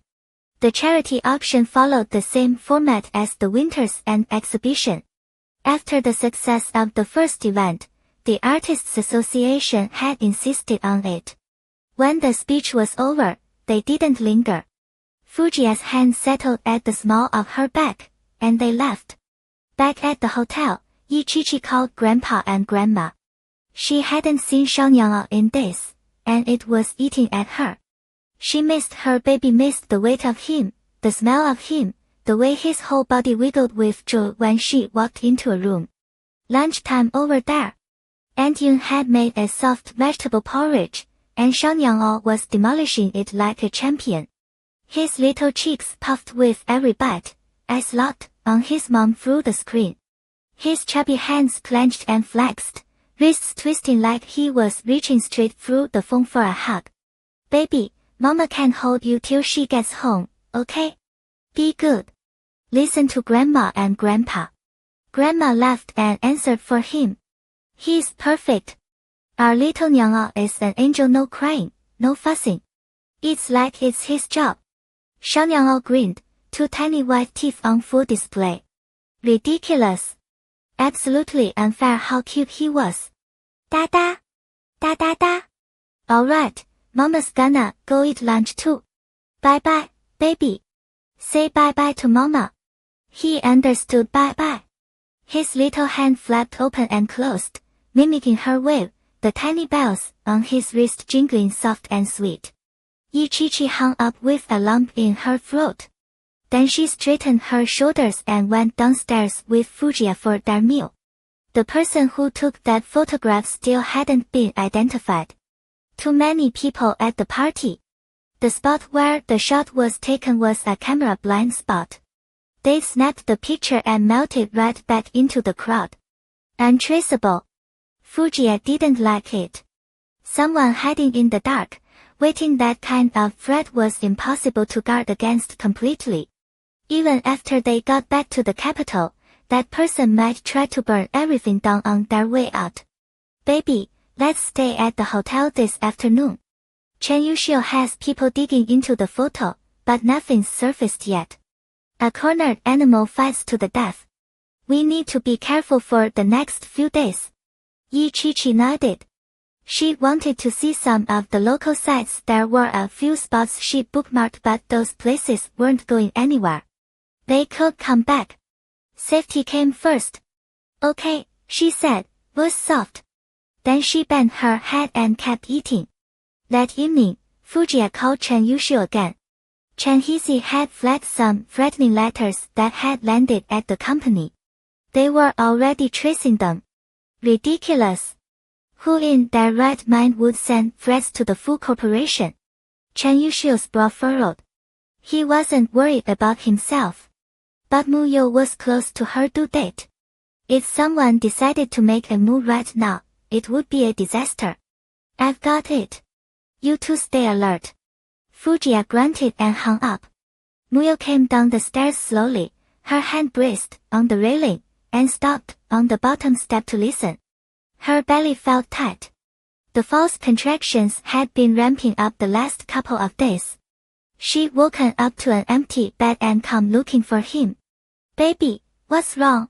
Was that Yichichi? She cradled her stomach, walking with that careful, heavy step, worry written all over her face. Chen Yushio spotted her and moved instantly, crossing the room to reach her. Why are you awake? It's early. Are you feeling okay? She shook her head and let him guide her to the sofa. I'm fine. What's happening with Yichichi and Fujiya? He hadn't planned to loop her in not this close to delivery, but she'd already overheard half the conversation. Keeping quiet now would just make her imagination run wild. Nothing serious. Fujiya's with her in Z country. He's got her covered. He pressed his palm gently to her belly, rubbing slow circles. The baby was restless beneath his touch. Just some noise at the company. They're handling it. Why's the little one so active today? Hearing Fujiya was there that settled something in her. She relaxed a fraction. She wrapped both arms around her stomach. I know. He's being a menace. It hurt for a while again, but it's calmed down now. With the due date so close, her belly was enormous, heavy enough to make every night a battle. Chen Yuxiu caught the shadows under her eyes, and a fierce wave of protectiveness rolled through him. What do you want for breakfast? I'll make it. They've been staying at the old house all week so she'd have support. Chen Shuro and the servants were here too. Congee. Fish congee. You can't make that, haha. Oh, really? Then I'll have the kitchen do it. And I'll steam you some of those little pork buns you like. Okay. Chen Yuxiu went to give the orders. Muyao leaned back into the sofa cushions and closed her eyes. She'd been up since barely past 6. She pressed her fingers to a tiny hard lump pushing up under her skin. Baby, no more mischief. Time to settle down. Mama's tired. The movement under her hand gentled, then stilled. She smiled. Good baby. The accident still came. An open attack you can dodge it. A hidden arrow you never see it coming. And the person waiting in the dark, cold and patient, doesn't need to be stronger than you. Just luckier, once. They came down early the next morning, bags packed, ready to head to the airport. The car was waiting at the hotel entrance. This area was restricted, no outside vehicles allowed. Just hotel cars. The driver was loading their luggage into the trunk. Yichichi stepped through the main doors and breathed deep. The air was sharp and clean. She tipped her face up to the pale blue sky. The last few days had been good, really good. She gained so much. And the 9-hour flight home, with her husband beside her, had her feeling strangely light. They were just about to get into the car. Then the scream of motorcycle engines tore around the corner. Watch out! Third brother's voice cut through the morning. 2 black bikes shot toward them like bullets. Fujiya's body moved before his mind caught up, one arm sweeping Yichichi behind him, his brows slamming down as he backpedaled hard. But fast as he was, the bikes were faster. They were already on top of them. Third brother lunged. His kick connected with brutal force, sending the first rider airborne. The bikes kept coming, engines screaming. Zai! Yichichi grabbed at him, trying to pull him sideways. Fujiya tumbled with her. The hotel entrance had a ramp and 2 shallow steps. The bikes roared past, missing them by inches, but the movement carried them over the edge of the stairs. He didn't think. He just wrapped himself around her, one hand cradling the back of her head, his body absorbing the impact from the concrete edge. They hit the ground and tumbled again before stopping. The second they were still, Yichichi's eyes found his face. In that chaos, she heard it, the strangled grunt he couldn't swallow. Zai! Are you okay? Her voice shook. Even with him shielding her, pain was blooming in her own body. She couldn't imagine what he was feeling. Fujiya's jaw was locked. He didn't let go of her. He dragged in a sharp breath, sweat beading cold on his forehead. I'm fine. Give me a second. He tried to force his mouth into something like a smile, tried to keep the fear off her face. But the pain in his knee was a blowtorch. Probably a fracture. Nothing else, though. He'd take a fracture. Yichichi didn't dare move. She was terrified of making something worse. Third brother had the first rider pinned to the pavement. Hotel security swarmed out too late, always too late, apologizing frantically as they wrestled the other man into submission. A crowd gathered. The hotel manager was shouting for an ambulance. People rushed to help Fujiya and Yichichi to their feet. The manager was practically prostrating himself. An attack, right? On the hotel's doorstep there was no scrubbing that stain off. Fujia told him, cold and flat, to shut up. His mood had dropped through the floor. Third brother Bart, President. Madam. Hospital first. Let's go. Third brother's face was red with guilt. They were supposed to be wrapping up in White Country, heading home. Nothing was supposed to happen. He never thought these bastards would be this brazen. Fujia couldn't move his leg. Someone helped him to the edge of a floor bed, pain and fury cutting sharp lines into his face. He pulled a terrified Chi-Chi down beside him. It's okay, baby. Did you hit anything? Are you hurt? Chi-Chi shook her head. I'm fine. But how bad is it? Why isn't the ambulance here yet? Her glassy eyes brimmed with tears, but she forced them back. She didn't want him to worry. She thought she could handle anything. But seeing Fujia hurt, her whole body shook. All she could see was that other night the way he looked after he was shot. Hearing she was okay, he let out a breath. SHH, don't panic. I'm fine. He didn't care who was watching. He tilted his head and kissed her, soft, murmuring against her lips. I just banged up my leg. That's all. Did you hit anything? Does it hurt anywhere? Chi-Chi nodded, and the tears she'd been holding back spilled over. She wiped them herself, fast, with the heel of her hand. Fujia started checking her over. Her forearm was scraped, fair skin torn, beaded with blood. At least that was the worst of it. He didn't say another word. The ambulance was there. They loaded him onto a stretcher, and Chi-Chi climbed in right behind him. Police arrived at the same time.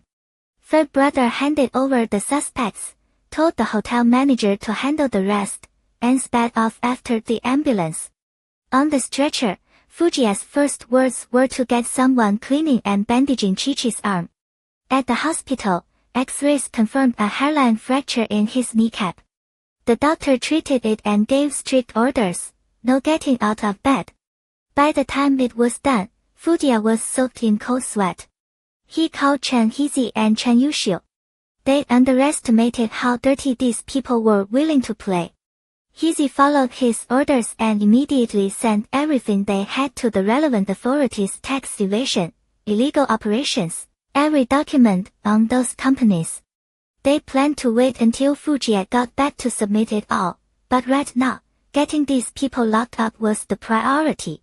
Chen Yuxiu put a security team on the hospital without hesitation. Once everything was set, Fujia looked at the woman beside him and smiled. Baby, it's handled. Don't worry. Does your arm still hurt? Chi-Chi didn't answer. She leaned in and wrapped her arms around him. I don't want you getting hurt. Ever. Not ever again. Fujia's chest went soft. I won't. I won't make you worry like that again, okay? She nodded against him. Warm tears soaked through his thin shirt, and the ache in his heart turned sharp and tender. He cupped her face and kissed the tears away, gentle. Don't cry, baby. When you cry, it hurts me more than the leg. Chi-Chi sniffled, her voice small and nasal. I don't want to cry. I just can't stop. The tension in the room eased. Fujia's mouth curved. Alright, alright. Chi-Chi gets 1 more minute to cry, okay? 1 minute, then we stop. He guided her head back against his chest, shielding his crying wife from the world. Her voice came out muffled. No. 5 minutes. 5 minutes, then. His wife was the cutest thing alive. Whatever his wife said, that was the rule. While Fujia was getting settled, Chen Yuxiu finished his arrangements and slipped back into his room. It was 1 in the morning back in the capital. Knowing everyone was safe for now, he let himself breathe. On the bed, a small lump shifted under the covers. Muyo was still asleep, her long lashes resting soft against her cheeks. She rarely slept this deeply. Chen Yuxiu climbed onto the bed with careful, quiet movements and pulled her into his arms. He reached down and touched her round belly. The mother was asleep, but the little one was kicking up a storm. Be good. Don't wake mommy. The night was still. He soothed their little one for a while, then closed his eyes and let sleep pull him under. 星号 pain, 星号. 星号 so much pain, 星号. A dull ache, low and deep. Then a sudden, twisting tightness. Muyo's eyes opened, groggy and unfocused. Her hand was already on her belly, pressing down without thinking. 星号 it hurts so much, 星号. She rode the wave until it passed, then blinked herself into full consciousness. She swiped at her forehead soaked with sweat. She stroked her belly, gentle. This was her first time. Maybe it was just false contractions again, like earlier that day. She glanced at the man holding her. He'd been taking care of her non-stop, barely sleeping, helping her to the bathroom in the middle of the night, massaging her legs when they cramped. She cradled her belly and decided not to wake him yet. She'd wait. See if it came again. Her heart hammered. Of course she was scared. She had no idea how bad the real thing would be. She waited. Almost drifted off again. Then her belly, which had softened, seized tight. This time she couldn't hold back the cry. Her hand, clutching Chen Yuxiu's arm, clamped down hard. Who husband? Chen Yuxiu jolted awake. Baby. He reached for the lamp. The light snapped on, and Muyao squeezed her eyes shut. The contraction didn't last long. She bit her lip and breathed through it. They'd been to every childbirth class. One look at her and he knew. Baby, breathe. Don't hold it. Breathe with me. But even as he said it, his hand shook around hers. He touched her belly. Hard. Tight. This was real. It hurts so much. My stomach, is the baby coming? Yes. Don't be scared. I'm calling Song Ying right now. He grabbed his phone and told Song Ying they were on their way. Muyao clung to his hand, her beautiful eyes wide with panic. Husband. I'm scared. She was always so carefree, so fearless. Seeing her like this cracked something open in his chest. He pressed a kiss to her cheek. And just like that, he steadied. He had to be calm. His girl needed him to be calm. Don't be scared, baby. Let's get you changed, then we go. Song Ying will have everything ready. He helped her sit up, careful and slow. He glanced at the time, just past 4 in the morning. I'll go wake mom. Muyao knelt among the blankets, holding her belly, and nodded. Normally she'd never let him disturb Chen Shuru this early. But right now, she was terrified. She didn't have a mother of her own. After marrying Chen Yuxiu, Chen Shuru had become that for her. Having her there would make this bearable. Chen Yuxiu ran downstairs and knocked hard. Chen Shuru opened the door in her robe, eyes wide. What's wrong? What happened? Yao's stomach hurts. I think she's in labor. Mom, can you call the driver and grab the hospital bag? Chen Shuru blinked once, then snapped into action. Oh yes, yes. Go. Go be with her. I'm right behind you. Okay. He turned and sprinted back up the stairs. Hurry, hurry. Chen Shuru threw on clothes and shouted for the driver. One by one, the lights in the old Chen mansion flickered. When Chen Yuxiu stepped back into the room, Muyao was braced against the headboard, her body bowed as a contraction took hold. Through the thin summer pajamas, he could see the hard curve of her belly clench. He crossed to the bed in 3 strides and pulled her against him. Her jaw was locked, but tiny, broken sounds still slipped out. Only when the contraction released did she finally sag against him. Sweetheart, let's get you changed. He helped her into a simple dress and eased her off the bed. She refused to be carried. So he supported her, one arm around her waist, as she walked. Her belly pulled low and heavy, her slender frame looking impossibly fragile, like it might snap under the weight. Between contractions, They made their way slowly toward the stairs. Chenshuro had been about to come check on them when she saw them at the top of the staircase. Yo, how bad is it? Are you okay? Worry was written all over her face. The woman who never left her room without looking perfectly put together had barely thrown on clothes. I'm fine, Mom. It's not too bad right now. There's no such thing as an easy labor. Take your time. Calm down slow. Chenshuro had been through this herself. A little walking will make things easier when it's time. Muyo nodded and took a careful step. The wooden spiral staircase was wide, and Chen Yuxiu had long since lined every step with non-slip strips. It was safe. Muyo gripped the railing as she descended. Chen Yuxiu hovered at her side, hands ready, like she might crumble at any second. Sweetheart, you okay? When the pain was gone, there was only a dragging heaviness. It took 5 or 6 minutes just to get down the stairs. Summer heat was already rising. Her fresh dress clung damp to her skin. Oh! The moment her foot touched the bottom step, another wave of pain slammed through her belly.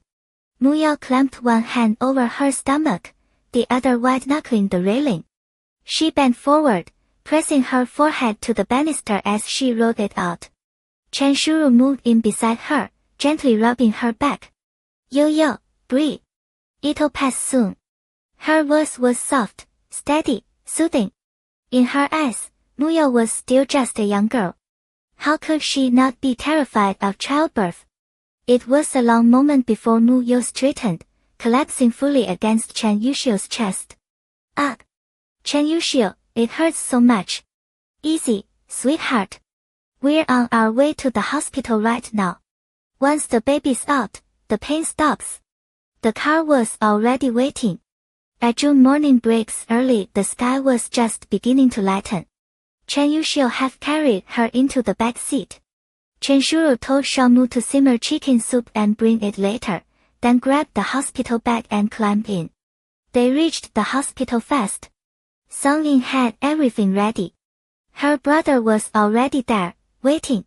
Muyo was wheeled into a room where a nurse helped her change. Don't worry.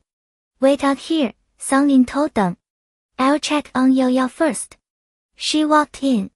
The moment Muyo saw her, her voice came out small and pitiful. Song Yin. It's okay, Yo. There's nothing to be scared of. I'm just going to see how baby's doing.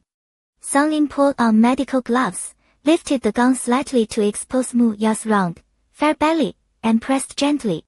The baby had been in the correct position the entire pregnancy, so they always planned for a natural delivery. Song Yin kept talking, narrating as she worked, trying to distract her. Baby's being good hasn't budged. Little bottom's right about here. After mapping the position, she guided Muyo's legs into position for an internal exam. The internal exam was somehow worse than the contractions. Muyo curled up instinctively, but her knees were held in place she couldn't pull away. All she could do was grip the sheets. Xinghao, it hurts so much. So this is what it really feels like to have a baby, Xinghao. You're dilated to 2 centimeters, Song Yin said, finishing up and lowering her legs. Once you reach 3, we'll start the epidural and the pain will ease way back. Just hold on a little longer. Her voice was gentle. Muyo nodded. Song Yin peeled off her gloves and wiped the tears that had slipped out from the pain. You're already ahead of Chi-Chi's pace. It's just past 6. I'd say you'll be meeting your baby by tonight. Song Yin, can Chen Yuxiu stay with me? Of course. I'll call him in. Chen Yuxiu was through the door in seconds.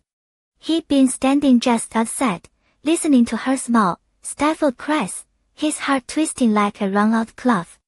I'm here, wife. Chen Yuxiu, it hurts so bad, this is all your fault. The second she saw him, the tears she'd been holding back broke loose. You've been so strong, sweetheart. We're having just this one baby, you only have to do this once. I'm right here. He sat beside her, his expression so tender it ate. Remembering Song Yin's mention of Chi-Chi, Muyo blinked. Hey, aren't Chi-Chi and the others supposed to fly back today? Are they almost here? Chen Yuxiu hesitated. Since Chi-Chi was fine, he saw no reason to lie. They'll be a few more days. There was a small hiccup, but it's handled. What? Muyao pushed herself up, eyes sharp with alarm. What happened? He tugged her back against him. Easy. Don't move around like that. Some companies send people to cause trouble, but it's been taken care of. Then why are they delayed? Fujia hurt his leg. Needs a few days to recover. Muyo relaxed instantly. 幸好 as long as it wasn't Chi-Chi, 幸好 okay, as long as everyone's alright. Rub my lower back. Songlin said I might deliver faster than Chi-Chi did. Chi-Chi was in pain for so long. Even now, she was worrying about Chi-Chi. Chen Yuxiu's heart squeezed. You stop stressing about everything else. I've got it handled. Just focus on having this baby. By the time they're back, they'll get to meet him. When they come, I'll just toss the baby at them to look at. Hee. We have a baby too. The same woman who'd been crying from pain seconds ago was now smiling. Hey, where's my brother? Outside. Talking to Song Yin. Oh. Okay. Forget him, then. Muyo didn't want her brother seeing her like this anyway. The man would only worry. How? I'm having a baby before my brother. He's way too slow. Yeah. You're the best. The absolute best. Chen Yuxiu shook his head and reached over to massage her lower back. Oh, here it comes again. She barely got the words out before her belly seized and the pain surged back. They pushed through for about an hour. When Song Yin returned and checked again, Muyao was at 3 centimeters. Time for the epidural. The needle went in, and the girl who'd been ground down by pain finally caught a breath. Her brother arrived with breakfast for them both. Looking at his exhausted little sister, his brow was furrowed. Eat something. You need your strength. He bought all her favorites. She leaned against the headboard and took a bite. Brother, don't worry. It's just having a baby. I'll have him out by tonight. You're tough. He ruffled her hair. Just channel all that energy you used to beat me up with when we were kids. He'll come right out. That was a great thing to say. Never say it again. She managed to get some sleep thanks to the epidural. By the time she woke up, it was nearly evening. She grabbed her phone from Chen Yuxiu and called Chi-Chi. The line picked up fast. Her contractions had eased, so Muyo's voice came out light. Baby, Chi-Chi baby. What's up, yo? Miss me? On her end, Chi-Chi was just having breakfast. Countrywide meant simple mornings, milk and sandwiches, but she had someone buy a pot so she could make lean meat congee that day. The steaming bowl sat on the small table beside the hospital bed. Fujia leaned against the headboard, blowing on it to cool it down, waiting for her to eat. Muyo said, a little frown in her voice. What is it with you guys? Something happens and nobody tells me. You scared me half to death. Didn't want you to worry. And it's no big deal. How are you? Baby behaving? At the mention of the baby, Muyo touched her belly. Behaving? Guess what I'm doing right now? You. Almost dinner time for you, right? Nope. I'm in the hospital. About to push this little one out. What? You're in labor? That's so early. I haven't even made it back yet. It's fine. By the time you get back, you can come see the baby at the hospital. You got this. I wish I could be there with you. Don't worry. Songlin said I'm tougher than you. I'll give birth way faster. Haha. Maybe even tonight. Chi-Chi drew a slow breath, remembering her own delivery, when Muyo had stayed at the hospital with her for a whole day and night. Now she couldn't be there. It's okay. Don't be scared. Once the baby's out, the pain stops. Chen Yuxiu, my brother, and Songlin, they're all here. Don't worry. Just take care of your dear husband. Muyao rubbed her belly, still chatty from the nap. But before she could say another word, a rush of warmth spread beneath her. Her hand shot down to the sheet. What? Her water broke. Chen Yuxiu. My water broke. Chen Yuxiu bolted out of the bathroom. Water broke. I'll call the nurse. Don't panic. Shishi, I gotta go. You got this, baby. Don't be scared. With that, Chi hung up and met Fujia's eyes. Ya's in the hospital. She's having the baby. Don't worry. Songlin and the others are there. Fujia said the cool kanji in front of her. Eat first. On the other end, Muyao dropped her phone. Once her water broke, the constant tightness in her belly actually eased a little. Warm fluid spread under her. She frowned, disgusted. Chen Yuxiu, I'm all gross. Wipe my hands first, okay? Chen Yuxiu grabbed a towel and carefully dried her hands, then bent to check the wet sheet, shifting her away from the damp spot. Muyao stared at him. Honey, aren't you disgusted by me? His beautiful peach blossom eyes lifted, taking in her silly expression. He leaned close. What are you thinking? Nothing about you disgusts me. Her face flushed. She coughed, aware her mind had gone somewhere weird again. The door swung open. Songlin strode in with a nurse, Chen Shuru right behind them. Songlin did a quick check. It's fine. Her water broke. Let's get her to the delivery room and see if she's fully dilated. Lie down, don't sit. They helped Muyao lie flat. The nurse pushed the bed toward the delivery room while Chen Shuru walked alongside, gaze fixed on her. Yeah, it's okay. Mom's right outside the door. If it hurts, if you're mad, pinch Chen Yuxiu, don't hold back. Got it, Mom. I'll pinch him good. Won't save an ounce of strength. Muyao nodded seriously, trying to keep Chen Shuru from worrying. But she didn't miss the redness at the corners of Chen Shuru's eyes. Mom was scared too. Chen Yuxiu, jostled to the back, rubbed his nose. Was he even their biological son? Inside the delivery room, Songlin checked again. Fully dilated. She could start pushing. Muyao had been enjoying the bliss of the epidural, giggling to herself. Until her legs were hoisted up and the real work began. She learned fast, the epidural only dulled the contractions. The actual birth still hurt like hell. The baby sat low in her belly, a rough stone trying to force its way through a narrow passage. Muyao arched her back, straining to follow Songlin's commands. Her slender neck curved in a fragile arc. The room couldn't be too cold, so her fair skin was slick with sweat. Chen Yuxiu wiped her forehead. Baby, almost there. She shot him a glare through the pain. This is all your fault. My fault. All my fault. Just get through this, and it'll be over. Oh. A fresh wave of tearing pain wrenched her upward, tears spilling out. Chen Yuxiu, you bastard. I'm a bastard. Why can't you be the one giving birth? Fine. I'll give birth for you. I'll do it. He agreed to everything, anything.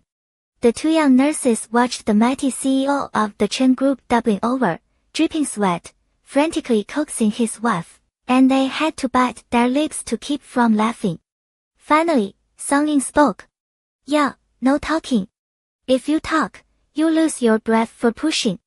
The tone rocketed Muyao straight back to childhood nightmares of Songlin supervising her homework. She shut up instantly, only tiny whimpers escaping. Ugh. Good. Now push a little harder. Count to 10 before you let go. Whatever Songlin said, Muyao didn't dare argue.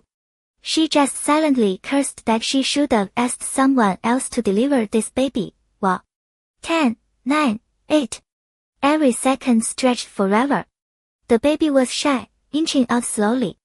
Muya's face flushed deep red from the effort. She gripped Chen Yuxiu's hand exactly as Chen Shuro had said zero mercy. When Song Ying hit zero, she collapsed onto the bed, spent. So painful, wow. Chen Yuxiu wiped her sweat and bent to kiss her forehead. Almost there, baby. Just a few more pushes. Chen Yuxiu, am I gonna die from the pain? Oh. Song Ying cleared her throat. The girl could still chatter. Stamina wasn't the problem. The baby was just taking its sweet time, making it harder. Muya looked pitiful and clamped her mouth shut again. After 5 or 6 more pushes, the shy little head appeared. Yeah, I can see the baby. 2 more pushes slowly. At the sight of that tiny head, a flicker of hope lit Muya's eyes. Okay. She could feel it herself. The baby was partly out. The pain sat at its peak, sharp and all-consuming. She didn't have the strength to curse Chen Yuxiu anymore. She arched up and pushed with everything she had left. Then the pressure released. Something slid free. Song Ying's voice came, warm and steady. All done, all done. The baby's out. It's a little girl. The cord was cut.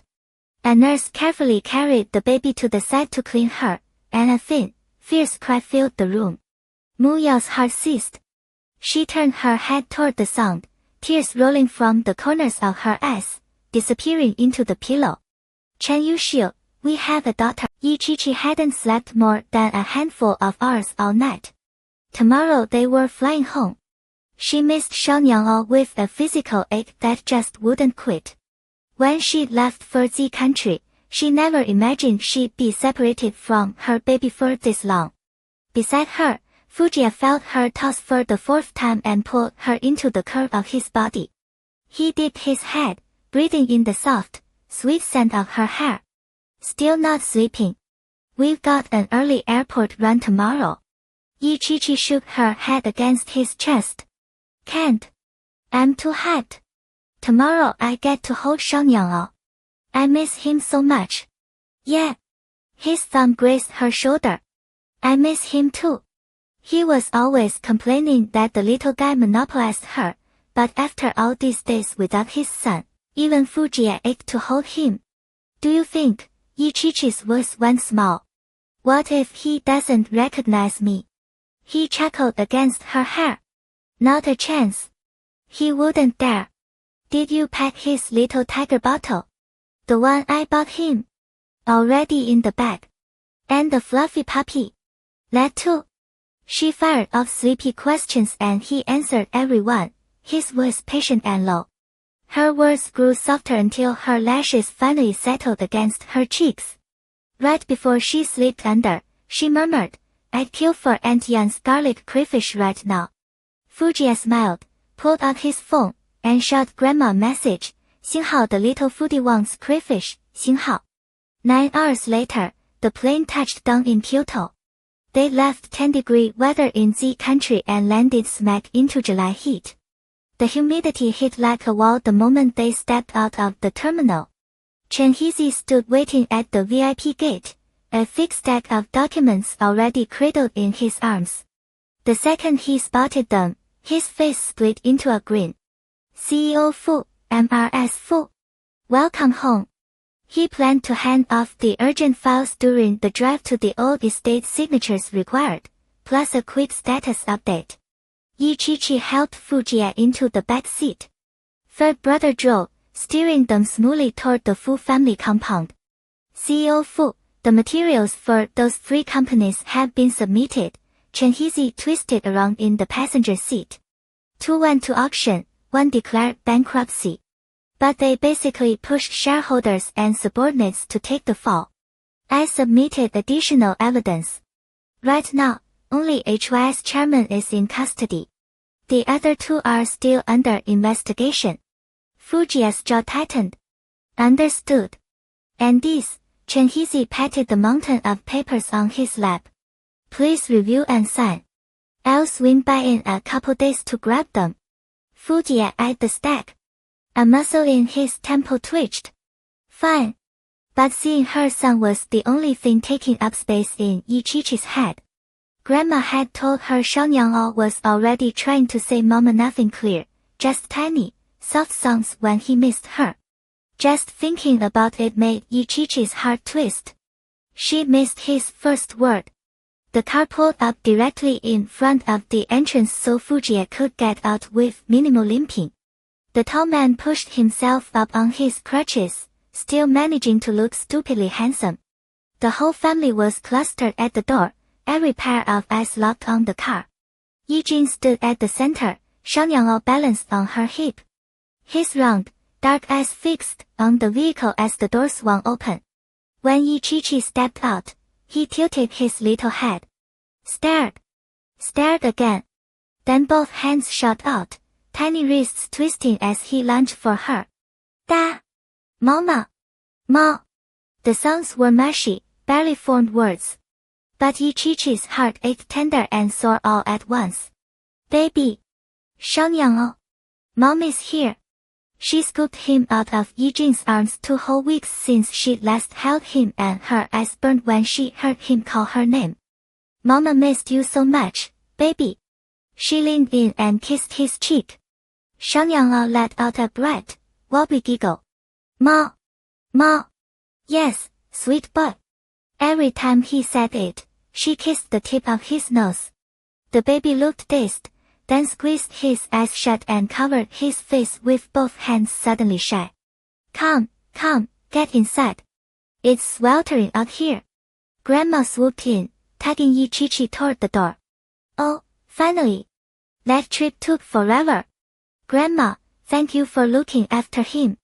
No trouble at all. I just missed you like crazy. The whole flock of relatives surrounded Yichichi and the baby and swept into the cool fur, leaving 2 men stranded on the doorstep. Fujie looked at Chenhizi, then shook his head. I'm literally on crutches. Is this my official family ranking now? Chenhizi coughed, hiding a grin. CEO Fu, you adjust. With that, he handed over the mountain of paperwork. Watching Fujie try to juggle the stack while balancing on crutches, yeah, it was a sorry sight. Need a hand getting inside? No need. Fujie tucked the documents under one arm with grim resignation. Strong-willed despite his current state, he hobbled through the door. Yichichi was already settled on the couch. She glanced around for him, spotted his awkward approach, and smiled. Hey, Grandma. Seriously, am I your biological grandson or not? Fujie dumped the papers on the end table and lowered himself next to Yichichi. Grandma shot him a look. TSK, it's not like your leg is snapped in half. But she softened anyway. And you made bone broth. You drink a few bowls later. Fine. Thank you. He shook his head, then reached for Xiaonyang. Come here, son. Daddy wants to hold you. Xiaonyang eyed his father's hands, wrinkled his tiny brow, and reluctantly let himself be transferred over. Careful, don't let him kick your knee, Yichichi fretted. It's fine. Dinner that night featured bubbling bone broth and a massive platter of garlic crayfish. And Yoon, you're a mind reader. I was literally dreaming about crayfish and here they are. After 2 weeks of Western food, Yichichi was overjoyed to be eating home cooking again. Her gorgeous eyes curved into happy crescents. Grandma glanced at her and smirked. Huh? Jia texted me last night that you wanted some. Wait, really? Yichichi turned to him. I didn't say a single word. I only thought about it, in my head. How did you even know? Your husband knows everything. Now eat. He dropped a peeled crayfish into her bowl, one brow arching with pure smugness. His wife was adorably clueless sometimes. After dinner, they took their son upstairs to settle in and fix their jet lag. They hadn't seen their dog Zeo yet. He'd been shipped off to Muya's place, running wild with Erdu over at the neighboring Chen estate. They'd grab him tomorrow when they went to visit Yuyo and the new baby. Meanwhile, over in the Chen household, Muyo had to resort to serious pleading before Chen Yushio finally agreed to let her wash her hair. If she didn't, tomorrow she'd be a complete mess. How was she supposed to face anyone? Their daughter's name was Chen Yian. But her nickname, perfectly matching Shao Niang's, was Shao Tenyuan. After all, Shao Niang was already meant to be Shao Tengyuan's big brother. Muyo opened her eyes early that morning to find Chen Yuxiu crouched beside their daughter's bassinet, staring at little Tenyuan. Wait. What? No. Freaking. Wait. So that was it. He'd finished loving her. Now that he had a daughter, she was yesterday's news. What Muyo didn't know was that Chen Yuxiu had already spent a long, leisurely stretch kissing her, holding her, and running his hands over her body before he'd gotten up to check on the baby. Chen Yuxiu. She glared at him from the bed. He turned and saw she was awake, round eyes blazing, cheeks puffed in a full-on pout. He let out a soft laugh, crossed back to her, and leaned down, bracing one hand on the pillow beside her head. You're up. You want to get out of bed? His knuckles brushed her cheek, a gentle pinch. Muyo turned her face away and dropped her voice. You don't love me anymore, Chen Yuxiu. I had no idea you were this kind of heartbreaker. What? He laughed, genuinely thrown. And how exactly do I not love you, baby? You only love little Tenyuan now. You only love our daughter. Every single day you buy her pink dresses. You never buy me anything. She had a point. The old mansion was drowning in pink dresses. Endless boxes of them. Dasan's main job these days was picking up package after package every new little dress the boss had ordered for his little princess. Every age, every size, like the man was trying to buy out every baby boutique in existence. Pink dresses. Pink hats. Pink shoes. All of it trimmed in lace and layered with gauze. Chen Yuxiu gave a helpless smile. He nudged her aside, lay down next to her, and pulled her into his arms. Since when do I only love our daughter? You don't even like pink. Whatever our daughter gets, our Yo-Yo gets too. I ordered you a blue dress. It just hasn't arrived yet. Really? Really? So you love me the most? Always. Little Tenyuan will find someone to love her someday. But you. I'm the one who loves you the most. Don't you dare. If anyone tries to take my daughter, I'll beat them into the ground. Muyo shook a tiny fist. Wife. I love you the most, sure. But don't you think you love little Tenyuan the most? Muyo nodded, her expression pure matter of fact. I love our daughter the most. You love me the most. That's perfect. Then who loves me the most? A real man doesn't obsess over romance. You know that. Oh, I don't know. Sounds like I need to punish you. His hand slid down to her most ticklish spot, long fingers moving with familiar precision. Muyo couldn't stop laughing, but she was terrified of waking the baby. Stop it. You're going to wake her up. Right on cue, their daughter wailed from the bassinet. Compared to Yichichi's Shanyang, their little Tenyuan was one spectacularly fussy baby. A classic crybaby, no question. See? This is your fault. Go get her. Muyo pushed herself upright. Her body was healing well, but she still had a few days left of her postpartum confinement, so she mostly stayed in bed. Hand her over. She's got to be hungry. Once the baby was fed, Muyo changed and made her way downstairs. Yichichi and Fujiya had just arrived with Shanyang. The two women hadn't seen each other in a while and exchanged warm, eager smiles. Where's the baby? Where's my little niece? Whoa, Shishi. You come looking for the baby first thing. You don't love me anymore. Of course I love you. But Shanyang wants to meet his little sister. Shanyang was nestled in his mother's arms. When he heard his name, he turned his little head and ever the obliging kid clapped his hands. Shanyang wants to see his little sister, does he? She'll be here soon. Muyo shot a pointed look at Fujiya. Oh, and thank you, President Fu, for playing hero the other day. Impressive. Fujiya just shrugged, amused as the two women threw their arms around each other. Just then, Chen Yushu came downstairs with their daughter in his arms. His movements were careful, tender. Little Tan Yuan squinted up from her father's broad hold, tiny hands waving. Oh my god, she's adorable. Little Tan Yuan, I'm your aunt. Yi Chi-Chi's heart liquefied.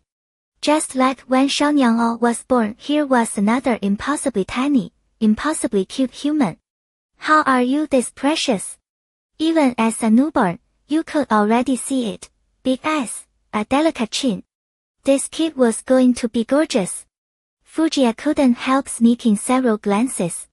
Chen Yushu raised an eyebrow and grinned. Of course she is.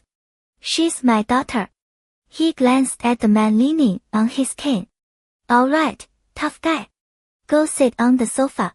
This couple. Honestly. They all settled onto the sofas. Chen Shuru appeared and took Xiaonyang so Yi Chi-Chi could hold little Tan Yuan. Oh, yo, she's just perfect. When she's a little bigger, we'll dress her up in tiny skirts, do her hair in little ponytails, too cute. Now that Yi Chi-Chi had a son of her own, she was back to full-on little girl worship. Muyo smiled at her. You could always have another one, you know. A daughter. The group chatted happily, but it was Xiaonyang who protested first. Watching his mother cuddle another baby, his face crumpled with deep distress. He held it together a little longer, this boy who almost never cried. And then the dam broke. He wailed, his little body straining toward his mother as he whimpered, Mama. Ma. The second he started crying, little Tan Yuan joined in, not about to be outdone. The adults were caught somewhere between laughing and pulling their hair out. They hurriedly swapped the babies back to their rightful parents. Luckily, Xiaonyang was easy to soothe. Baby, that's your little sister. Mommy only held her for a second. Xiaonyang stopped crying, a clear signal that he understood perfectly and didn't care. He buried his face against his mother's shoulder, arms clamped around her neck. His expression said it all. Xinghao, don't you ever try that again, Xinghao. A little while later, Fujiya and Chen Yushu disappeared into the kitchen. Chen Shuru whisked little Tan Yuan away. That left just Yi Chi-Chi, Mu Yao, and Xiaonyang in the living room. Mu Yao glanced around, then leaned in close, her voice low and distressed. Chi-Chi, our little Tan Yuan barely eats. I can never finish feeding her. What do I do? She'd been sick with worry. Some days her clothes ended up soaked through because the baby nursed so little, leaving her painfully engorged. Really? You could try a breast pump. Or, Yi Chi-Chi blushed. You could ask my brother to massage them for you. She remembered all too well that she'd never had that problem. Someone had been way too enthusiastic about helping her out. Every single day. The two women kept their voices low as Mu Yo poured out all her little postpartum miseries. She had no mother to ask, and bringing it up with Chen Shuru felt mortifying. Besides, now that she'd had the baby, Mu Yo was genuinely terrified of running into Song Ying, let alone asking her for advice. Thank goodness Yi Chi-Chi was back. Problems solved. After that, they moved on to complaining about how their men had changed since becoming fathers. Xiaonyang tilted his head, watching his mom and aunt talk. He couldn't understand a word they were saying, but every time he caught his father's name, he'd babble da da da just to show he knew exactly who they were gossiping about. Neither woman could hold back a laugh. It felt like being watched while spilling secrets. After lunch at the Chen mansion, Mu Yao was fading fast and ready for a nap. Yi Chi-Chi and Fujiya got ready to head home. They sent a servant to track down Zeo Zeo, who'd been tearing through the garden all morning. The snow-white dog was now so filthy you couldn't even guess his original color. The second he spotted Yi Chi-Chi, he circled her feet in a frenzy of excitement. Zeo Zeo. You're disgusting. The servant, terrified Yi Chi-Chi would be angry, hurried to explain. Miss, We bathed him just last night. But every time we clean him up, he plays outside for 5 minutes and comes back like this. How? It's fine. It's not your fault. He's just too wild here. I'll have someone pick him up later. They left the Chen mansion and headed home. Fujiya was recovering from an injury at home, so he moved his work there too. Chi-Chi couldn't manage taking care of him and Xiaonyang all at the same time. For now, they were all staying at the old mansion. That afternoon, Yijing had taken Xiaonyang out for tea with Chen Shuru. Grandma was busy with something downstairs. Chi-Chi woke from her nap, wandered downstairs, and headed toward the sofa. Grandma, what are you doing? Oh, you're up. Come help me sort these photos. We've taken so many of Xiaonyang lately. Grandma pushed up her reading glasses and waved her over. Several thick photo albums sat on the table, a mix of old and new. Chi-Chi sat down obediently and flipped one open. Hey, is this Jie? The old album opened to a family photo, the three of them. Grandma leaned closer. Jie as a little boy. She sighed and pulled out the slightly yellowed picture. Fujiya was tiny, dressed in a little suit and white shirt, a small bow tie at his collar. He was maybe 5 or 6, holding a robot toy, a genuine smile on his childish face. So different from the man Chi-Chi first met back then, Fujiya wore a cold expression every day, barely smiled, and seemed impossible to get close to. Grandma's fingers traced the photo. Little Jie used to be such a good boy. Polite, so sweet, always making Grandpa and me laugh. If it weren't for what happened with his parents, he wouldn't have turned out the way he did. The other two people in the picture were Jie's parents. His mother was beautiful, with a gentle, quiet presence. The man beside her gazed softly at them. Chi-Chi knew a little about them. Jie's father had been unfaithful, and that had disappointed him. But what disappointed him more was that after his father died from an illness, his mother had left him behind to follow his father. It was our fault. We only had one son, and we didn't raise him right. Grandma's eyes reddened, as if she was drifting back to those days. But thank goodness Jie found you. He learned how to truly love someone. Otherwise, Grandma would never have been able to rest easy. Chi-Chi, if it weren't for you, Jie would have stayed cold and closed off forever, never able to move past the pain his parents caused. Your grandpa and I thank you from the bottom of our hearts. She reached out and stroked Chi-Chi's hair. Chi-Chi hugged her, her heart aching. Grandma, don't be sad. Please don't say that. Jie brought me into the Fu family. That's how I got this home, how I got you and Grandpa, how I found my own mother, and had Xiaonyang. Even though Jie and I went through some hard times, we still ended up together. Now and always, our family will be happy. We'll stay together. That's right, that's right. We'll always be happy. Grandma won't be sad. Grandma smiled and patted her back. Come on, let's look at Xiaonyang's photos. Forget about Jie, we're sick of looking at him. Haha, okay, let's look at Xiaonyang's. But give me Jie's pictures later. I'm not tired of him yet. They both burst out laughing and bent over the photos. From the second floor hallway, a figure watched it all. Fujiya gazed at his little wife. He felt like every bit of good luck in his life had been spent just to meet Chi-Chi. Xiaonyang's photos were especially adorable. Chi-Chi couldn't resist snapping a few and posting them to her Weibo. Jinghao Xiaonyang grows up, Jinghao. Her personal account now had hundreds of thousands of followers. As soon as she posted, likes and comments poured in. So cute, so cute. Xiaonyang, what color set do you like? Looking for a hot guy to have a daughter with. Is it too late to marry Xiaonyang? Too slow, earlier commenter. I'll just marry him myself. Back off, let me at him, you creepy aunties. This kid is too cute. It's fake, right? A doll. No way it's a real child. Send him over, I need to verify. The netizens joked around, and Chi-Chi couldn't stop laughing. She shared a few comments with Grandma. Soon, the account with the name Fujie replied underneath. To the ones trying to steal my kid, lawyer's letter warning. Also, yes, my son is very cute. Chi-Chi was speechless. She wondered if he was done working, looked up, and spotted him standing on the second-floor landing. Zai. She grabbed 2 albums from the table and ran upstairs.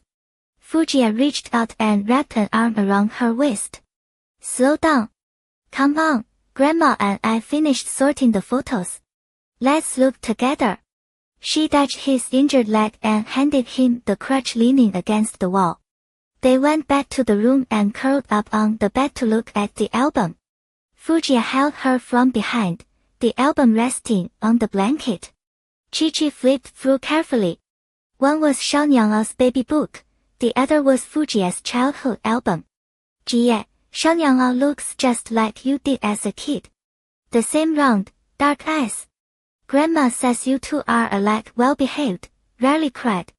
Chi-Chi turned her head to look at him. You used to smile a lot too. How come you're so cold now?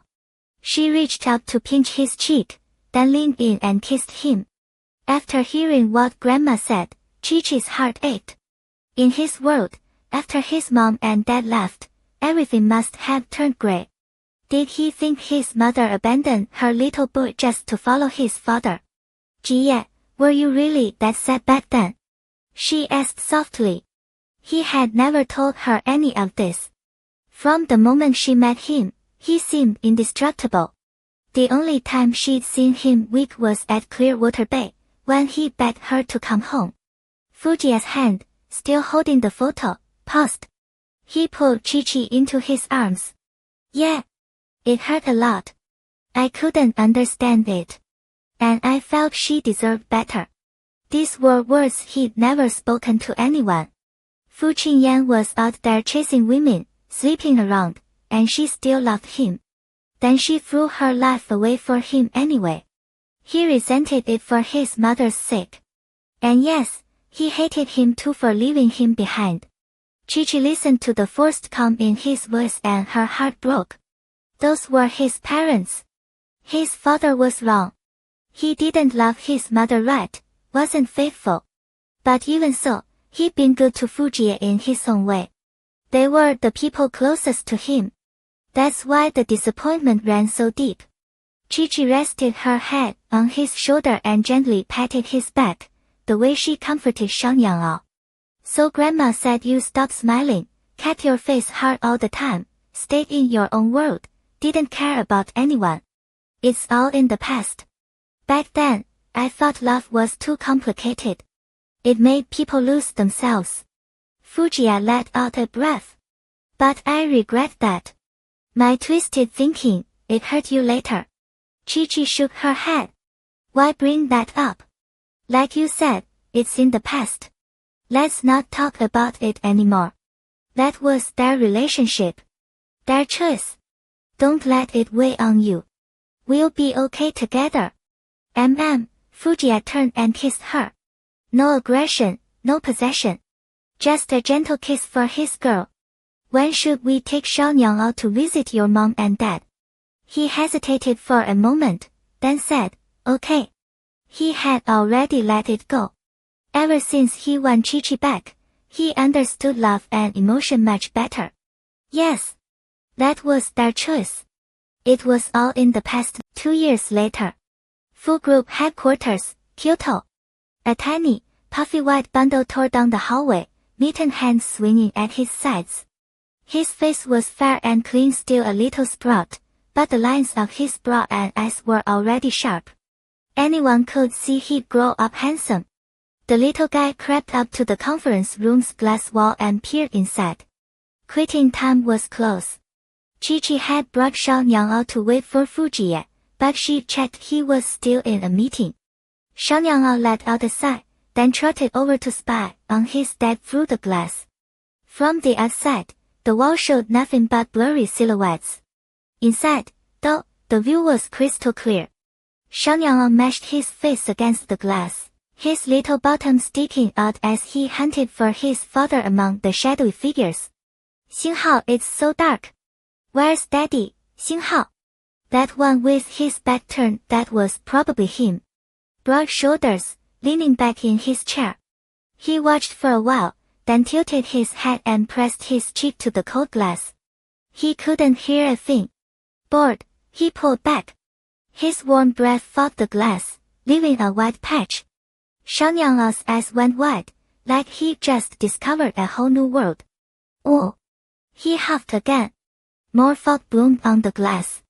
He poked it with his little finger, and dots appeared in the mist. This was the best thing ever. Xiangyang kept at it, huffing and drawing tiny shapes. His mom was amazing at art, and he often drew alongside her. Crooked little scribbles appeared on the glass. He hadn't inherited a drop of her talent, but that didn't dampen his confidence one bit. On the other side of the glass, an employee facing the window watched for a long time before finally cracking up. The boss's kid was too cute. He had no idea everyone inside could see him. Once one person left, the rest couldn't hold it in either. Fujiya had been dragged into a meeting right before clock out, and he was not happy about it. The second he heard laughter, he shot a cold look across the table. His pen tapped impatiently against the wood. The person across from him clamped his mouth shut. Chen Hezi glanced back, then smirked. President Fu, your son is outside. Fujiya turned, and found his son's entire face plastered against the glass, mouth open, huffing on the glass, then drawing with his finger. The sight hit him square in the chest. His expression softened. Ahem, that's enough. We're done here. He stood and walked to the door. It clicked open. Xiangyang's round eyes went wider. A delighted grin spread across his face. Daddy! He squealed. He pushed off the floor with both hands and scrambled up. Daddy, are you done? Fujiya bent down and scooped his son into his arms. All done. Meeting's over. Did you come with mommy to pick me up? Aha, aha. As more people filed out of the room, they all grinned down at the little boy. Xiangyang tilted his head, looking at them, then back at his dad. Why are all those people laughing? Fujiya didn't blink. Because they think you're cute. They really like you. Oh. Then I like them too. Xiangyang nodded, perfectly satisfied with everyone's affection. It's snowing. Mommy said when we get home, you'll help me build a snowman. Fujiya kissed his son's cheek. Okay, okay. Where's my wife? Your wife is in the office, Xiangyang reported. They headed back. Chi-Chi was tidying up the desk Fujiya had left messy. When she saw them come in, she smiled. You found Daddy. Aha. Mommy, am I awesome? So awesome. Fujiya slipped up beside his wife and told her quietly everything Xiangyang had just done. Chi-Chi laughed. Baby, how are you this cute? Xiangyang stared at her. No, Mommy is the cutest. Alright, alright. Mom is the cutest. Fujiya reminded Xiangyang every single day, be good to Mommy, praise Mommy, help Mommy. The lessons stuck. Daddy, snowman. Yeah, let's go. We're out of here. Chi-Chi wrapped a scarf around Xiangyang. He said sweetly, thank you, Mommy. You're welcome, sweetie. Fujiya held his son in one arm and his wife's hand with the other. They headed downstairs. Outside, it was really coming down heavy, feathery snow swirling through the air. So pretty, Mommy. It is, Chi-Chi agreed. She loved snowy days. The world felt cold and still, pure white and quiet. Can we build a snowman as soon as we get home? Probably after dinner. It just started. Okay. The three of them arrived at the Qinhan neighborhood. When they weren't staying at the old house, this was home. They hadn't moved in 2 years. The heat was always on. Chi-Chi peeled off Xiangyang's scarf and gloves. Baby, you need your coat if you go out on the balcony, or you'll catch a cold. Aha! Deep winter. They drained the small pool on the balcony months ago, no risk of accidents, not with a kid in the house. The door slid open, and Zhao Zhao came bounding over, circling Shang Yang's legs. Zhao Zhao, come here, Shang Yang called. Shang Yang led the dog to the sofa and settled in. Chi-Chi turned on a cartoon for them. Usually, Grandpa and Grandma sent food over, and Aunt Yun stopped by to cook sometimes. But Chi-Chi loved making meals for her husband and son herself. She went into the kitchen and checked the fridge. This weather called for a hot coconut chicken pot. Fujia changed clothes and came downstairs. He glanced at their son, then stepped into the kitchen to help his wife. Baby, what are we making? Chi-Chi handed him a coconut from the fridge. Open this. We're having coconut chicken. If there was one thing Fujia had mastered in 2 years, it was the kitchen. Whenever he was home, he never let Chi-Chi cook alone. He always helped. These quiet, warm days brought him a kind of happiness he'd never known. Chi-Chi was 25 now. After 2 years, she still looked like a young girl, only more beautiful, more radiant, softer, more graceful. Fujia couldn't get enough of her. The coconut chicken simmered on the stove. She also steamed an egg for Shang Yang. They ate a warm dinner together. Shang Yang could barely contain himself, tugging at his dad to go build that snowman. Shang Yang obediently pulled on his own coat. The snow had piled up thick on the balcony. This was his first snowman ever. Before tonight, he'd only seen them in cartoons. Daddy, will the snowman be round and puffy? Yeah. Round head, round belly. Just like you. A few minutes later, Shang Yang ran back inside. Mommy, can I have a carrot? The snowman needs a little nose. Sure, hang on. Chi-Chi turned to find a carrot in the fridge. Shang Yang was always polite, whether to strangers or family. They'd never drilled it into him. They just led by example. He took the small carrot and tipped his head back. Thank you, Mommy. Then he dashed back out to the balcony. Father and son worked away for a while, finally patting together a lopsided snowman. Shang Yang studied it carefully. It didn't look much like the ones on TV. Kind of ugly. But he didn't want to make Daddy sad. So he nodded and gave his review. Daddy, the snowman really looks like a snowman. Fujia cracked up. Yeah, it wasn't great. Alright, time for bed. You can see him tomorrow. He scooped up his son and carried him inside. Will he still be here waiting for me tomorrow? Yeah. Oh. He needs to sleep too, right? Yeah. The next morning, Shang Yang scrambled out of bed. He just turned 3, but he already slept in his own room, right next door to his parents. Remembering yesterday's snowman, he slid off the mattress and padded across the floor. Where's my shirt? He mumbled, hunting for his clothes and tugging them on piece by piece. The pullover sweater still gave him trouble. His little head popped through, but his arms couldn't find the sleeves, leaving the whole thing twisted around his neck like a weird scarf. He caught his reflection in the glass window and giggled. I turned into a big scarf. But Shang Yang was a patient kid. He kept at it, found the sleeves, wrestled the sweater into place, then wriggled into his down jacket. He pushed open his door and tiptoed to his parents' room. Not a sound from inside. Okay then. Shang Yang will go see Little Bai by himself. Little Bai was the name he'd come up with for the snowman the night before, because it was all white and snowy. He padded downstairs. The house was hushed. He slid open the glass door, and there was Little Bai, waiting right where he'd left him. Whoa! Good morning, Little Bai. Compared to the warm house, the outside air beat. Snow had fallen all night. The little red hat on Little Bai's head was dusted with fresh snow, and Shang Yang reached up with his chubby hand to brush it off. In the daylight, Little Bai looked even cuter than he had last night. A carrot for a nose, a small chili pepper for a mouth, and tiny pebbles for eyes.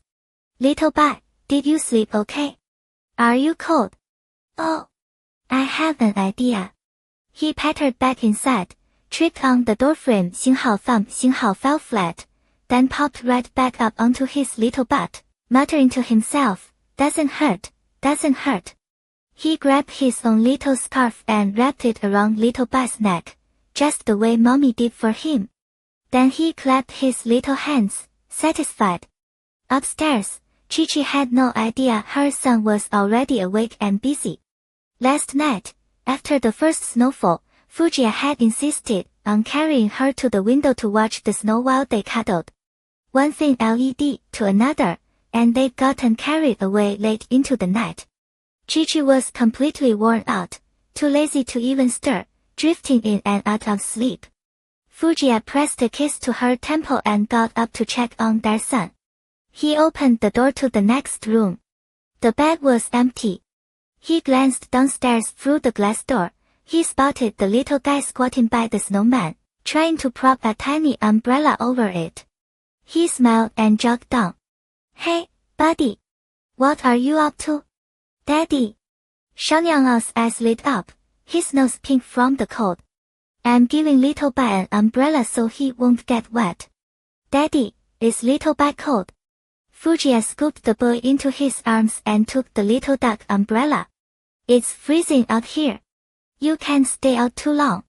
But I'm wearing my thick clothes and my hat. Xiaoyang pointed seriously at the hat on his head. Fujiya smiled. Did you name him Little Bai? Yeah. Because he's all white. Daddy, I gave him my scarf too, so Little Bai won't be cold. The little boy puffed out his chest, clearly expecting a flood of praise from his dad. Our Xiaoyang is so thoughtful. Fujiya rubbed his hands warm, then touched the boy's chilly cheek. Come on, let's go inside. Daddy will make breakfast. But Little Bai is scared of the cold. It's snowing. Xiaoyang's little eyebrows scrunched up, his face full of worry. Fujiya grabbed a handful of snow and packed it tight in his palm. Come inside with Daddy, and I'll show you something. Xiaoyang followed his dad back inside, puzzled. The warm air wrapped around them. The little duck umbrella was set aside. Fujiya crouched down and held out his hand, showing his son the small snowball. The warmth of the room slowly melted it. It grew smaller, and smaller, until it turned into water that dripped from Fujiya's palm. Daddy! Fujiya dried his hand and grinned. See? Little Bai likes the cold. If it gets too warm, he disappears. The snow turns into water. No. He can't disappear. Xiaoyang shook his head hard. Before, he only had Muyao to play with. Now he finally had a snowman friend. Exactly. So we let him stay outside. Come on, let's see what's for breakfast. Fujiya carried his son into the kitchen, washed his little hands, smoothed on some hand cream, and peeled off his tiny jacket all in one smooth motion. He held the bowl with one arm and opened the fridge with the other. What do you want to eat? Bunny buns and soy milk. Mommy wants soy milk too. Coming right up. Bunny buns, soy milk, and how about 2 fried eggs and some luncheon meat? Yay! Xiaoyang clapped. But why isn't Mommy awake yet? She's sleeping in. Fujiya's face flickered with embarrassment. Xinghao ahem, Xinghao, he lost control last night and kept Chi-Chi up way too late. Mommy's a little tired. Let her sleep a bit more. Why is she tired? Fujiya sat his son down on the floor. Well, because she was telling Daddy a story last night. For a long time. Daddy is bad. I'm going to keep Mommy company. The little guy gave his dad a very serious lecture, then abandoned him and trotted upstairs on his short little legs. Fujiya rubbed his nose and turned to start breakfast. The door creaked open. Chi-Chi was awake, but she didn't want to get up. Xiaoyang poked his head in. When he saw Mommy was awake, he scampered over happily. Mommy! He planted a kiss on her cheek. Mommy, don't tell Daddy stories anymore. Stories?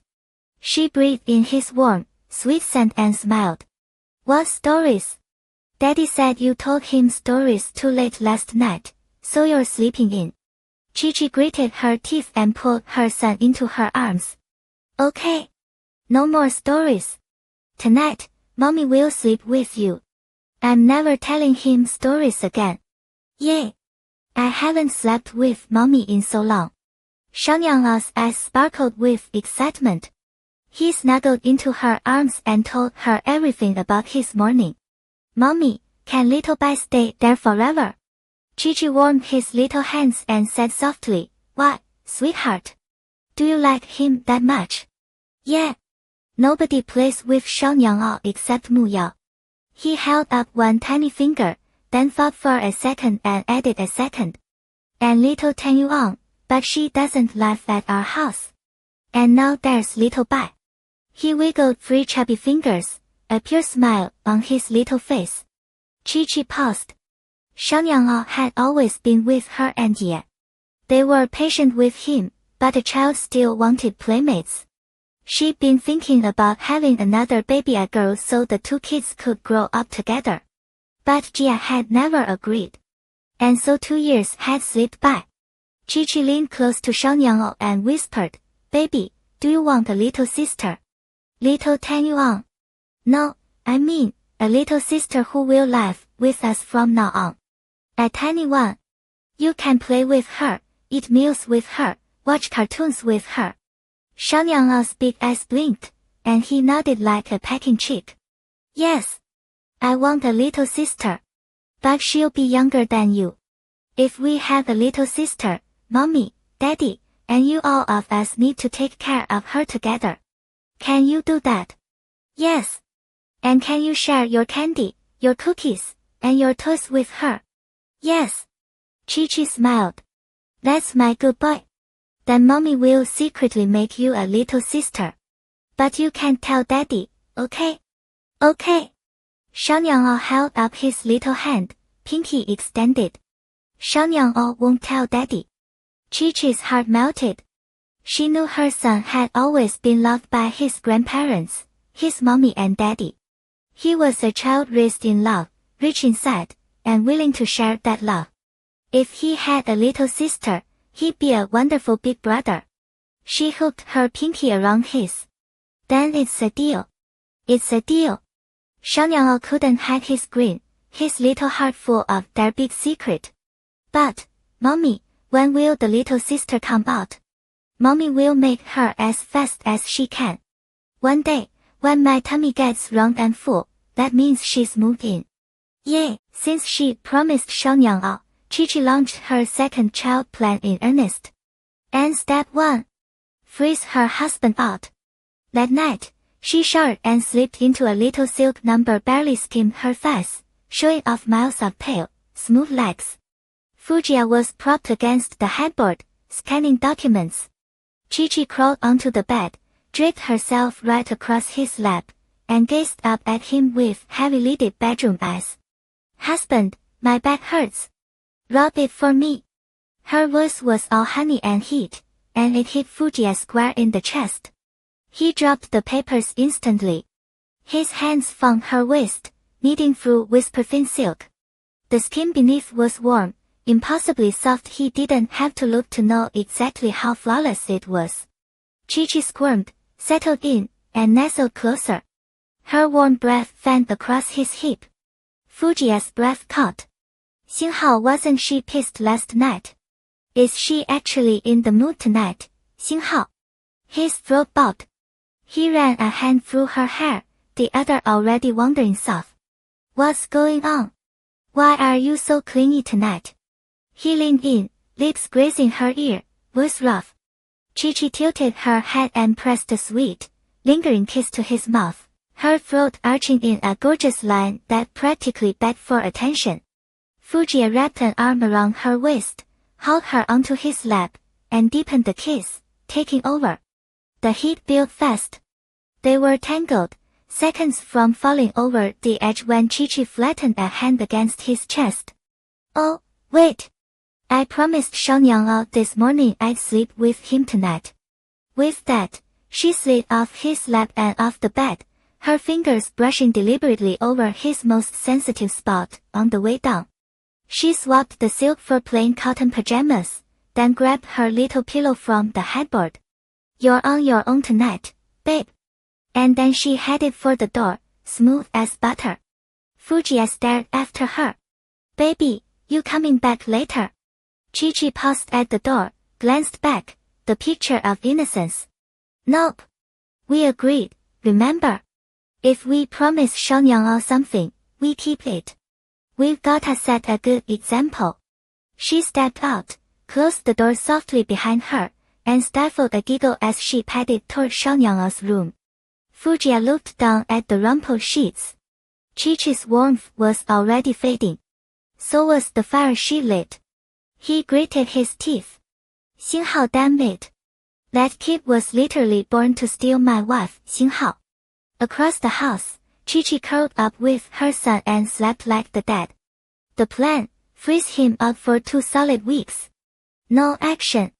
Then, when he couldn't take it anymore. Day 2. Day 3. Every night, Chi-Chi got him hot and bothered, then bolted. By day 5, Fujiya had had enough. He locked the bedroom door and hid the key. Chi-Chi finished her shower, came out, and made her usual move on the bed. Something felt off. Fujiya was fighting back a smirk. She made a break for the door locked. A body pressed up behind her. Fujiya caught her wrist, pinned her against the door. Baby, what are you, Cinderella? Running off at midnight every night. Ahem. I have to sleep with Xiaonyang. Not anymore.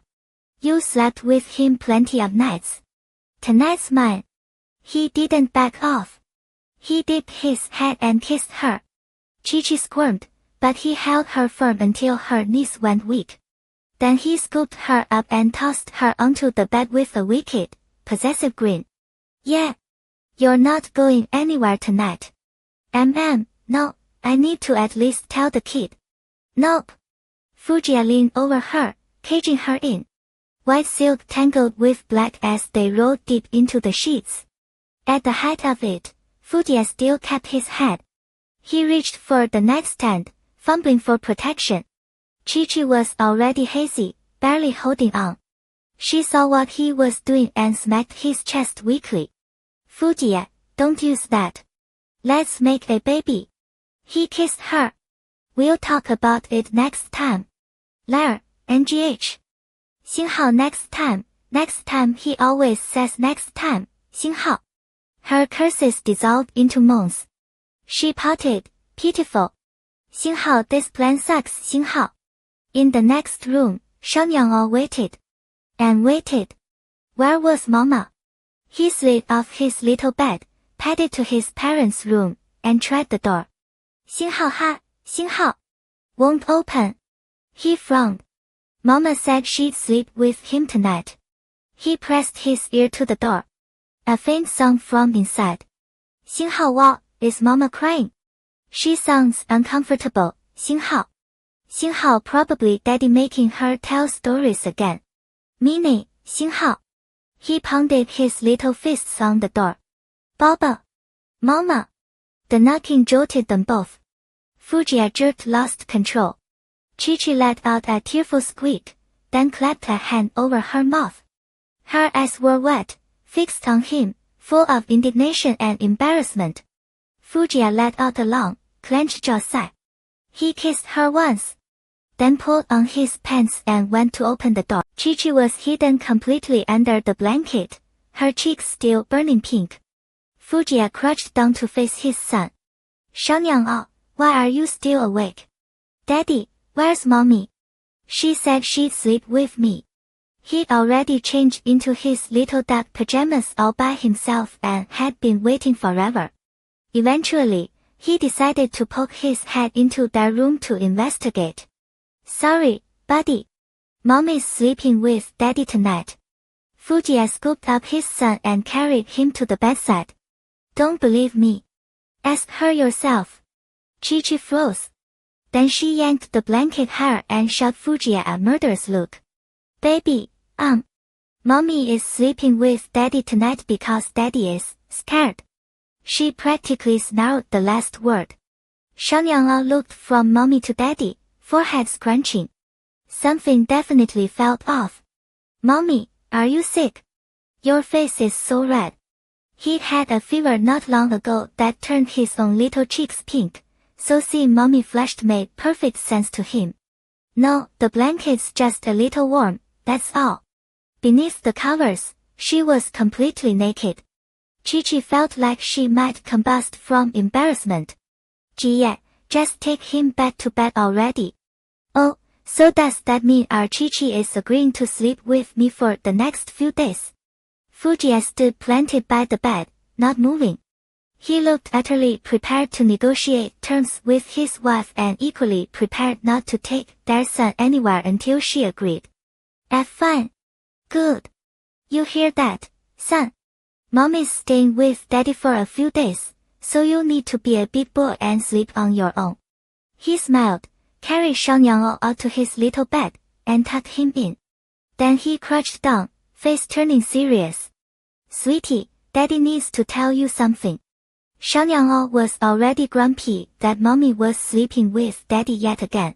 He fixed his round eyes on his father's stern expression and pouted. What, Daddy? Starting now, if Mommy and Daddy lock the door, that means we're busy doing something. Shang Yanglao can't come knocking. Deal. Clutching his plush puppy, Shang Yanglao tilted his head. Doing what? That's Daddy and Mommy's secret.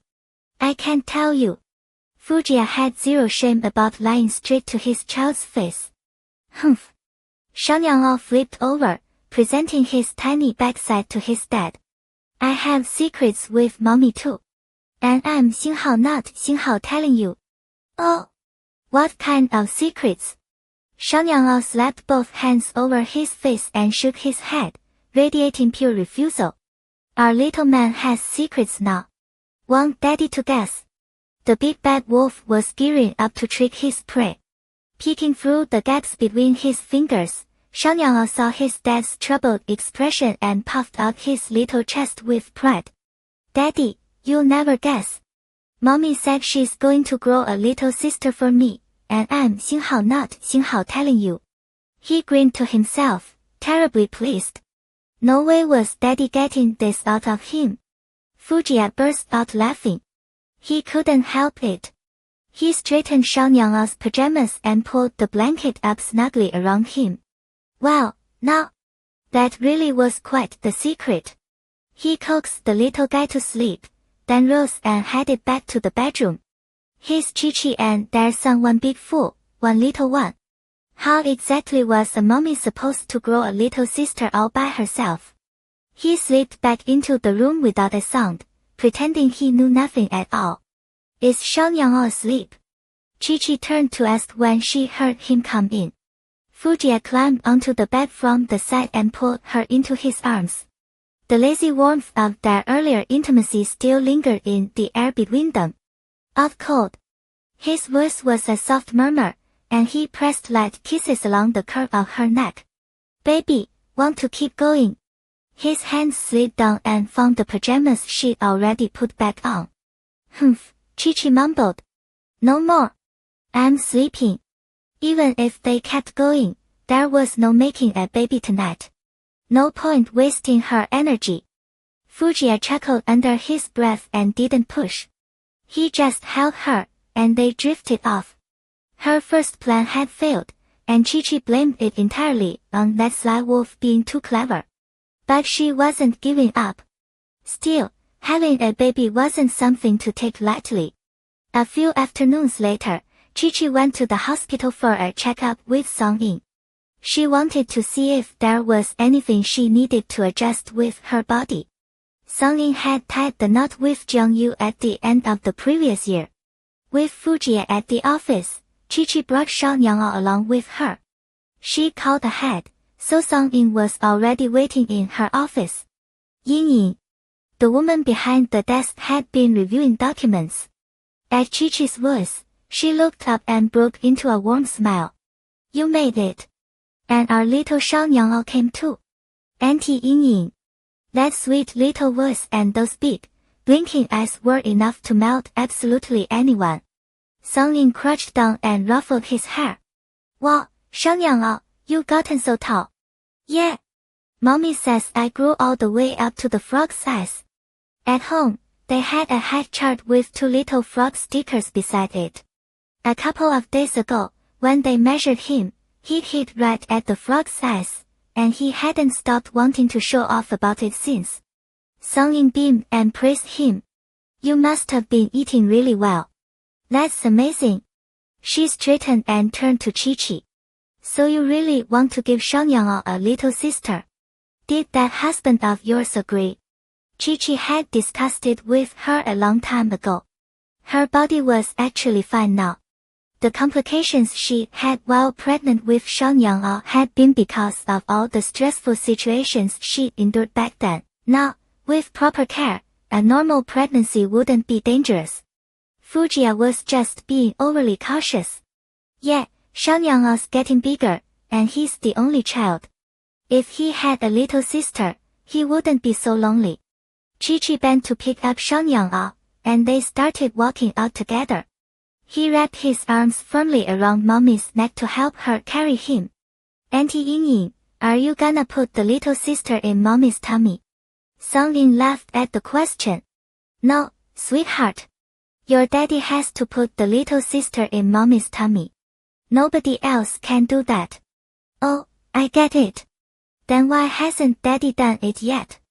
The innocent voice left both women momentarily speechless. Chi-Chi bit back a laugh. Well, daddy's afraid that putting a little sister in Mommy's tummy might hurt, so he doesn't want to. Does it hurt? Xiaonyang frowned, eyes fixed on his mommy's belly. Just a tiny bit. Afraid he'd worry, Chi-Chi added quickly, but with Auntie Ying helping, it won't hurt at all. His worried little face lit up with a bright smile. Of course. Auntie Ying was a doctor. She could fix anything. Xiaonyang looked at Song Ying happily. Thank you, Auntie Ying. They chatted easily while the exam was done. The procedures were straightforward, and once Song Ying reviewed the results, everything came back fine. She just needed to focus on a balanced diet and proper nutrition. After picking up some folic acid, Song Ying walked them out to the elevator. As they waited, she hesitated, then finally spoke. She. Her cheeks flushed faintly pink. For someone usually so sharp and composed, it was rare to see her stumble. What is it, Ying? Well, it's just if you get pregnant around this time, I might not be able to deliver your baby myself. What do you mean? I found out the day before yesterday. I'm pregnant just under 2 months along. Song Ying's lips curled. She hadn't told Jiang Yu yet, and here she was telling Chi-Chi first. Oh my god, really? Chi-Chi's face lit up. That's okay, there are tons of doctors at the hospital. Congratulations, Ying. But I haven't told Jiang Yu yet. SHH. She pressed a finger to her lips. Xiaonyang copied her. Shoo, Auntie Ying, is it a secret? It is.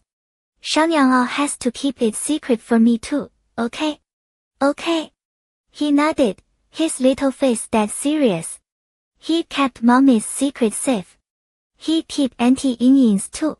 After saying goodbye to Song Ying, Chi-Chi took Xiaonyang home. They hailed a taxi. Mommy, do all the wrong tummy aunties at the hospital have babies? They'd seen plenty of pregnant women during the checkup. They do. A baby lives inside Mommy's tummy. It has to get bigger before it comes out. Was Xiaonyang in Mommy's tummy too? You were. When you were in there, my tummy was this big. Chi-Chi held her hands out in front of her. Xiaonyang tilted his head, thinking. Sunlight slanted through the window and landed on his soft little face. Having a big tummy must be really hard. Thank you, Mommy. The words hit Chi-Chi straight in the heart. Xiaonyang really was her little angel. She bent down and kissed his cheek. You're welcome. Mommy is so happy she has Xiaonyang. He blushed and hid his face behind his hands. After she saw Chi-Chi off, Songying went back to her office. She was still hesitating, maybe she should wait a while before telling Jiang Yu about the baby. She could already picture it. The second he found out she was pregnant, that possessive man would probably make her stay home and rest starting right this minute. She sighed and got back to work. Chi-Chi and Xiaonyang got home around dusk. As soon as he changed into his little slippers, Xiaonyang ran to the balcony to say hi to Xiaobai. Mommy, why is Xiaobai getting thinner? It hadn't snowed that day. A sliver of sun had peeked out, probably melting the snowman a little. Chi-Chi stepped outside to look. It's okay. It'll snow again tomorrow, and Xiaobai will get fat again. Xiaonyang looked a little sad. Okay. The second child plan definitely wasn't about to die that easily. That evening, Chi-Chi was painting in her studio when Fujie came down after putting Xiaonyang to bed. He pushed open the studio door and handed her a glass of warm milk. Baby, drink your milk. Chi-Chi took the glass and obediently drank, her bright eyes darting around. Plan 2, first try persuasion before force. Reason with him and appeal to his emotions win him over. Fujie sat on the small sofa behind her, watching her drink, waiting to take the empty glass. Chi-Chi slid off her chair and settled her small frame onto his lap. Zai. She looked up at him with those clear eyes, blinking slowly, her dark lashes fluttering, making his heart ache. He studied the pleading, obedient expression on her face and instantly knew what his little one wanted. What's wrong? She set the glass aside and looped her arms around his neck, pressing herself against his chest. Do you love me? Fujie stayed calm, holding back a smile as he let her warm up. I love you. And do you love Xiaonyang? Of course. Then let's have another baby one just as cute as Xiaonyang. What do you say? Chi-Chi sat up straight, her little legs straddling his lap on the sofa, her face full of hope. Fujie sighed and caught her waist. Having a baby is too hard and too dangerous. I don't want you to go through it again. Baby, I'm selfish. I love the children we have. But if I had to choose between you and them, I'd pick you. Every time. Chi-Chi frowned. What the he was better at this argument than she was. She gritted her teeth and pressed on. I already went to the hospital for a checkup today. Ying said it's fine for me to have another baby. I'm in great health now. You already got checked. Fujie hadn't expected she'd be this determined. Chi-Chi nodded. Honey, let's just have one more. Just one. Fujie's fingertips twitched. He could never resist Chi-Chi when she was being sweet. He fought the urge to cave. Can we talk about it in a few days? Let me think about it. At least he hadn't said no outright. Chi-Chi broke into a happy grin. Okay. Take your time thinking. Fujie sighed, pulled her into his arms, and lowered his head to kiss her. The only sound in the empty studio was the soft press of their lips. A few days passed. Chi-Chi dropped hints left and right, but her husband seemed to have completely forgotten. If she wanted that baby, she'd have to take matters into her own hands. Chi-Chi slid open the bedside drawer and counted. 3 per night. She poked holes in 3 of them. Blushing, she picked up the top 3, pricked tiny holes in each one, then placed them back in the box. Self-reliance is the best policy, she muttered, brushing off her hands.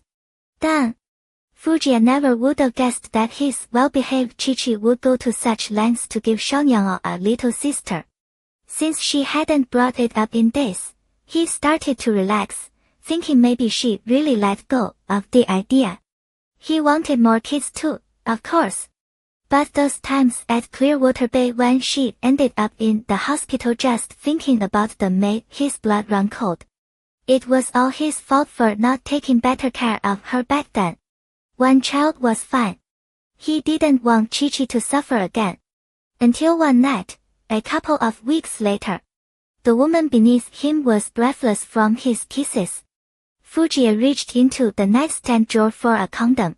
His fingers touched something damp. Baby, why is it wet? He tossed it in the trash and grabbed another. Is this whole box defective? Chi-Chi bit her lip.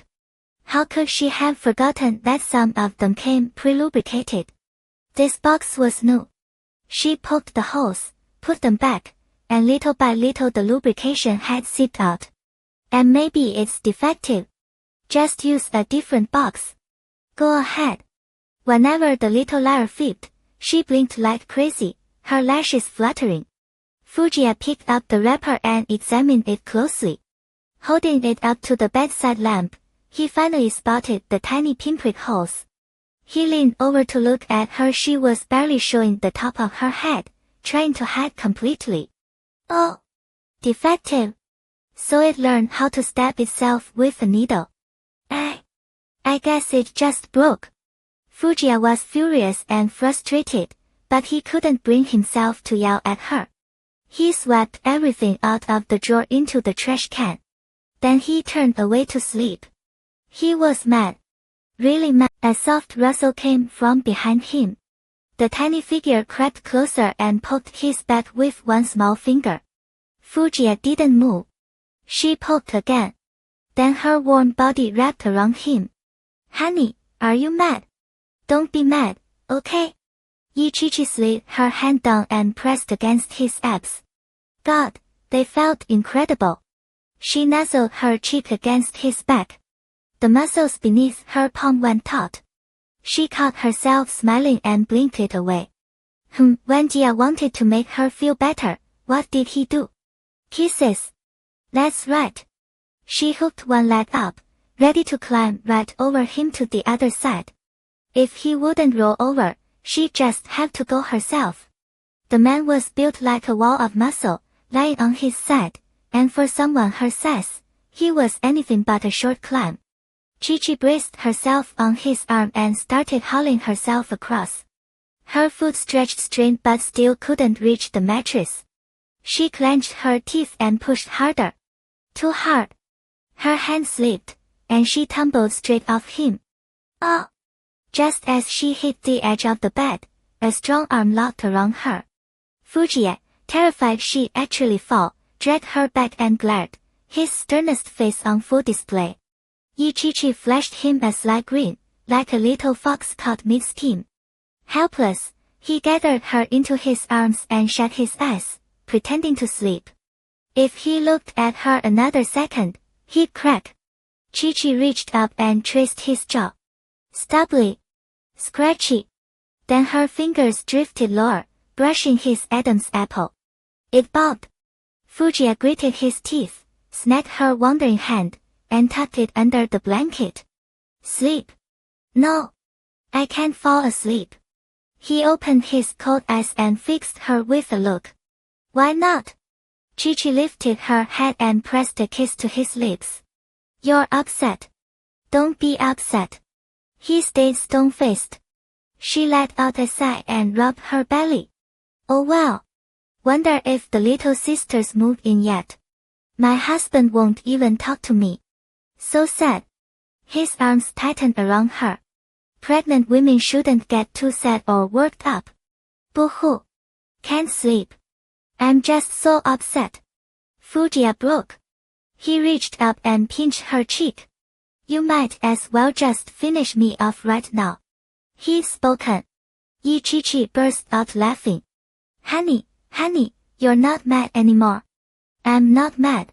He lifted her small hand to his lips and kissed it, then looked down at her.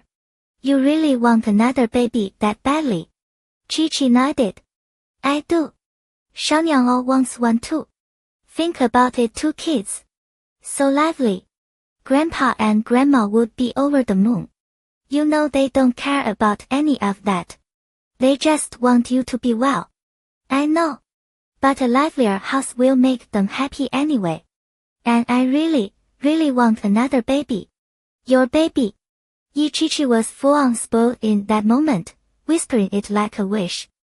Fujiya had no armor against that voice. I'll only ever have your babies. That one sentence finished him. He kissed her forehead. Have you forgotten how hard it was when you had Shangyang? No. But the second I saw our baby, I knew it was all worth it. Chi-Chi burrowed into his chest. Besides, you take such good care of me. With you here, it's not hard at all. Fujiya patted her back and surrendered. Fine. We'll go to the hospital tomorrow and get you checked. In a few days. It's too early. They won't find anything yet. Sleep now. Hold me while I sleep.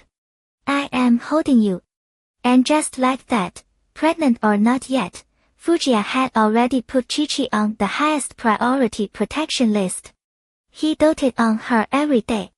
2 weeks slipped by. Chi-Chi checked her calendar. Her period hadn't come. She already knew. They went to the hospital. Songlin ran the tests and read the report with a smile. You're pregnant. About a month.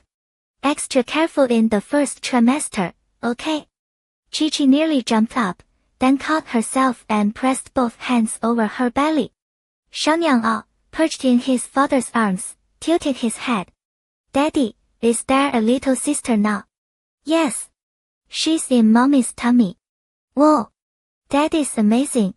Fujiya let out a breath he hadn't realized he'd been holding. The past 2 weeks, he'd been coming to terms with the idea of another child. Now, hearing it confirmed, he felt nothing but happiness. As they were about to leave, Chi-Chi pulled Songlin aside. Ying, have you told Lin Yu yet? Isn't the hospital wearing you out? Songlin shook her head with a small smile. It's fine. There's a review coming up soon. I'll tell him after that. Okay. Take care of yourself. Chi-Chi's gaze dropped to her friend's belly, a flicker of worry in her eyes. The first few months were the most critical, and hospital work was no joke. Don't worry. I'm head of OBGYN. I know what I'm doing. Alright. After saying goodbye, Chi-Chi and Fujiya left for home. Songlin watched them walk away, and a sudden pang of envy hit her. She laid a hand gently on her own stomach. Would Lin Yu light up like that when he found out? Maybe she should tell him sooner. That evening, Lin Yu came to pick her up. He spotted her stepping out of the building and got out of the car. New Year's was close, and the city's winter bit hard. The pavement was slick. Songlin walked with careful steps. Lin Yu slid an arm around her and smiled. You've been doing good lately. No more night shifts. Yeah. She asked to have those shifts moved, actually. Chi-Chi had helped make it happen. The hospital was under the full group. When she first returned to the country, Lin Yu's hospital had been her first choice, but things back then made her hesitate, so she'd come here instead. They climbed into the car. Lin Yu cranked the heat and started toward home. Tired? Rest for a bit. I'm okay. Her hand rested on her belly. She could already feel the faintest swell. Her cool, clear eyes watched the snow sweep past the window. End of the year's coming up. Want to take your annual leave early and rest at home? At a red light, Lin Yu turned to look at her, concern softening his features. Songlin thought about it. Going home earlier sounded nice, actually. Lin Yu, there's something I want to tell you. She turned toward him. He reached over and took her small hand. I'll tell you when we get home. This wasn't a conversation for the car. She planned to tell him once they were inside. Okay. Lin Yu smiled. 2 years had passed, and time had barely touched his face. He still had that bright, easy laugh. Her mind made up, Songlin felt a quiet weight lift. This was good. She spent so long trying to prove herself that she was enough, that she was excellent. Maybe it had been stubborn pride, wanting to show him that not being with her was his loss. She studied, worked herself ragged, always clawing for first place. Really, she just hadn't been able to let go. But now they were married. She could act spoiled with Lin Yu. She could lean on him. She didn't have to keep up the front anymore. The car turned into their neighborhood, not quite at the garage yet. Song Ying's phone rang. She answered. The hospital. Okay. I'll be right there. A patient in labor was unstable, and the attending was tied up in another surgery. Lin Yu, I have to go back. He'd already swung the car around the moment she picked up the phone. Don't worry. The snow was falling harder now, thick flakes swirling in the headlights. Lin Yu's jaw was set, his focus locked on the road, but his hand found hers and squeezed once. Song Ying stared ahead through the windshield. Her other hand stayed on her stomach. She'd tell him tonight. As soon as this was over. Tonight for sure. The hospital lights cut through the white, and the car slid to a careful stop at the ER entrance. Song Ying opened the door and stepped out into the storm, one hand bracing instinctively against her belly as the cold swallowed her whole. Behind her, Lin Yu watched her go, and something unnamed tightened in his chest. The snow erased her footprints almost as soon as she made them. The road ahead disappeared into white. The car reached the hospital fast. Song Ying shot Fusen an apologetic glance. You should go. This could take a while. Fusen parked, got out, and took her hand as they walked toward the entrance. It's fine. I'll wait. Up on the 12th floor, Song Ying changed quickly and headed straight for the ER. Outside the operating room, the family was already worked up. The husband paced. The patient's mother paced. The woman was carrying twins, and given her condition, the hospital had recommended a C-section from the start. The family refused. They insisted on a natural birth. Now there were complications. The first baby had been stuck too long. They'd need to assess for brain damage. The second Song Ying approached, they swarmed her. What kind of hospital is this? Other women give birth just fine. Why is my wife the one with problems? The man was big, with a temper to match. Song Ying gave him a cold look. Sir, every second you waste right now puts your wife in more danger. What do you mean, danger? You think you can talk to people like that? The older woman started shrieking, shoving forward. A nurse barely held her back. Song Ying didn't argue. She walked past them and into the ER. The surgery was complicated. 2.5 hours later, the lights finally went off. Song Ying pressed a hand to her aching lower back. She'd been on shift since morning 2 surgeries already. This emergency C-section had pushed her to the edge. At least the second baby was healthy. What she didn't know was that the family outside had completely unraveled. When the nurse explained the first baby's condition, they started screaming that the hospital was responsible. They called in aunts, uncles, the whole extended clan. Security had already escorted a few out, but with family, you couldn't exactly go hands-on. When Song Ying stepped out, the husband lunged. He grabbed her coat, yanked her forward. You're the one who did this, right? You're not walking away. You're going to answer for it. Song Ying stumbled. Her wrist twisted. She had zero respect for a man who hadn't even asked how his wife and children were doing. She frowned at him. I'm a doctor at this hospital. I'm not running, and I don't need to. Everything is on video. If you have a problem, file a legal complaint. Her voice was cold. Unflinching. She straightened her spine and held her ground. The man didn't know what to say.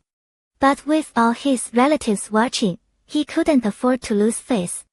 His temper snapped, and he swung. In the office downstairs, Fusen sat with his legs crossed, waiting. He'd gone down earlier to grab some food, planning to have it ready for her when she finished. 2 young nurses rushed past, then doubled back. They glanced into the office. Mr. Fu. He came almost every day to pick Song Ying up, often waiting in her office. The nurses all knew him. Yeah. The nurse hesitated. There's trouble upstairs. They're pulling at Dr. Song. Won't let her go. Fu San's jaw tightened. He was on his feet in a heartbeat. Can you take me? Of course. He followed them upstairs. He heard the shouting before he saw it. His pace quickened, the hem of his coat snapping with the speed. One look, and his temper caught fire. Song Ying was backed against the wall. Calm on the surface, but her brow was tight. Strained. Security had the guy restrained, but after sending men downstairs, they were down to 2 against half a dozen. The man was getting angrier, convinced he was in the right. He reached for Song Ying again. You're coming with me. We're finding whoever's in charge. Her arm was yanked upward. Before she could pull free, a hand braced her waist. Fu San's face went stone cold. He grabbed the man's wrist and twisted. Crack. When Fu San was easygoing, he looked like a golden retriever. But his family controlled the city's underworld. He hadn't risen through that world by being soft. That single cold look was enough to make the man freeze. You let go. Who the hell are you? The man howled, clutching at his hand. Fu San's grip was iron. Mom! Call the cops. He's assaulting me. Murder! The shrill screaming scraped at Fu San's nerves. He flicked his wrist, and the man went flying. The heavy body slammed into a nearby bench with a dull thud. Everyone went still.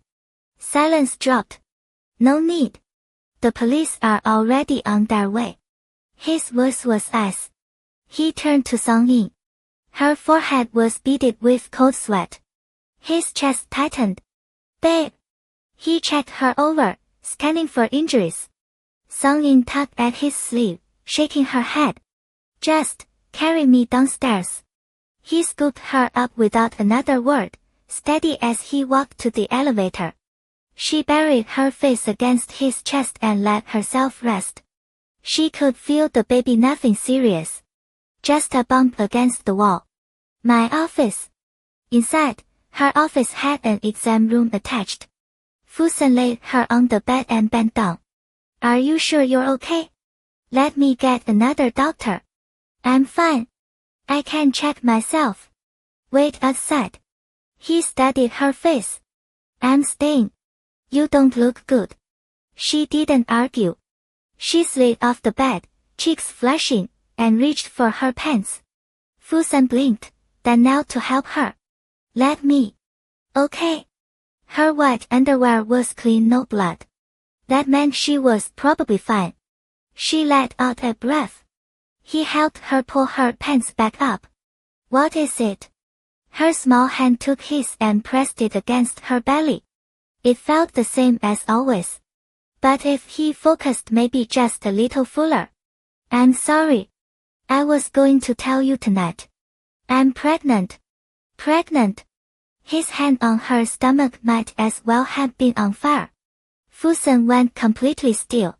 The same hand that had just thrown a man across the room was now trembling. Frozen. Yeah. I've known for a while. I wanted to wait until things settled down before telling you. Song Ying bit her lip, guilt flickering in her eyes.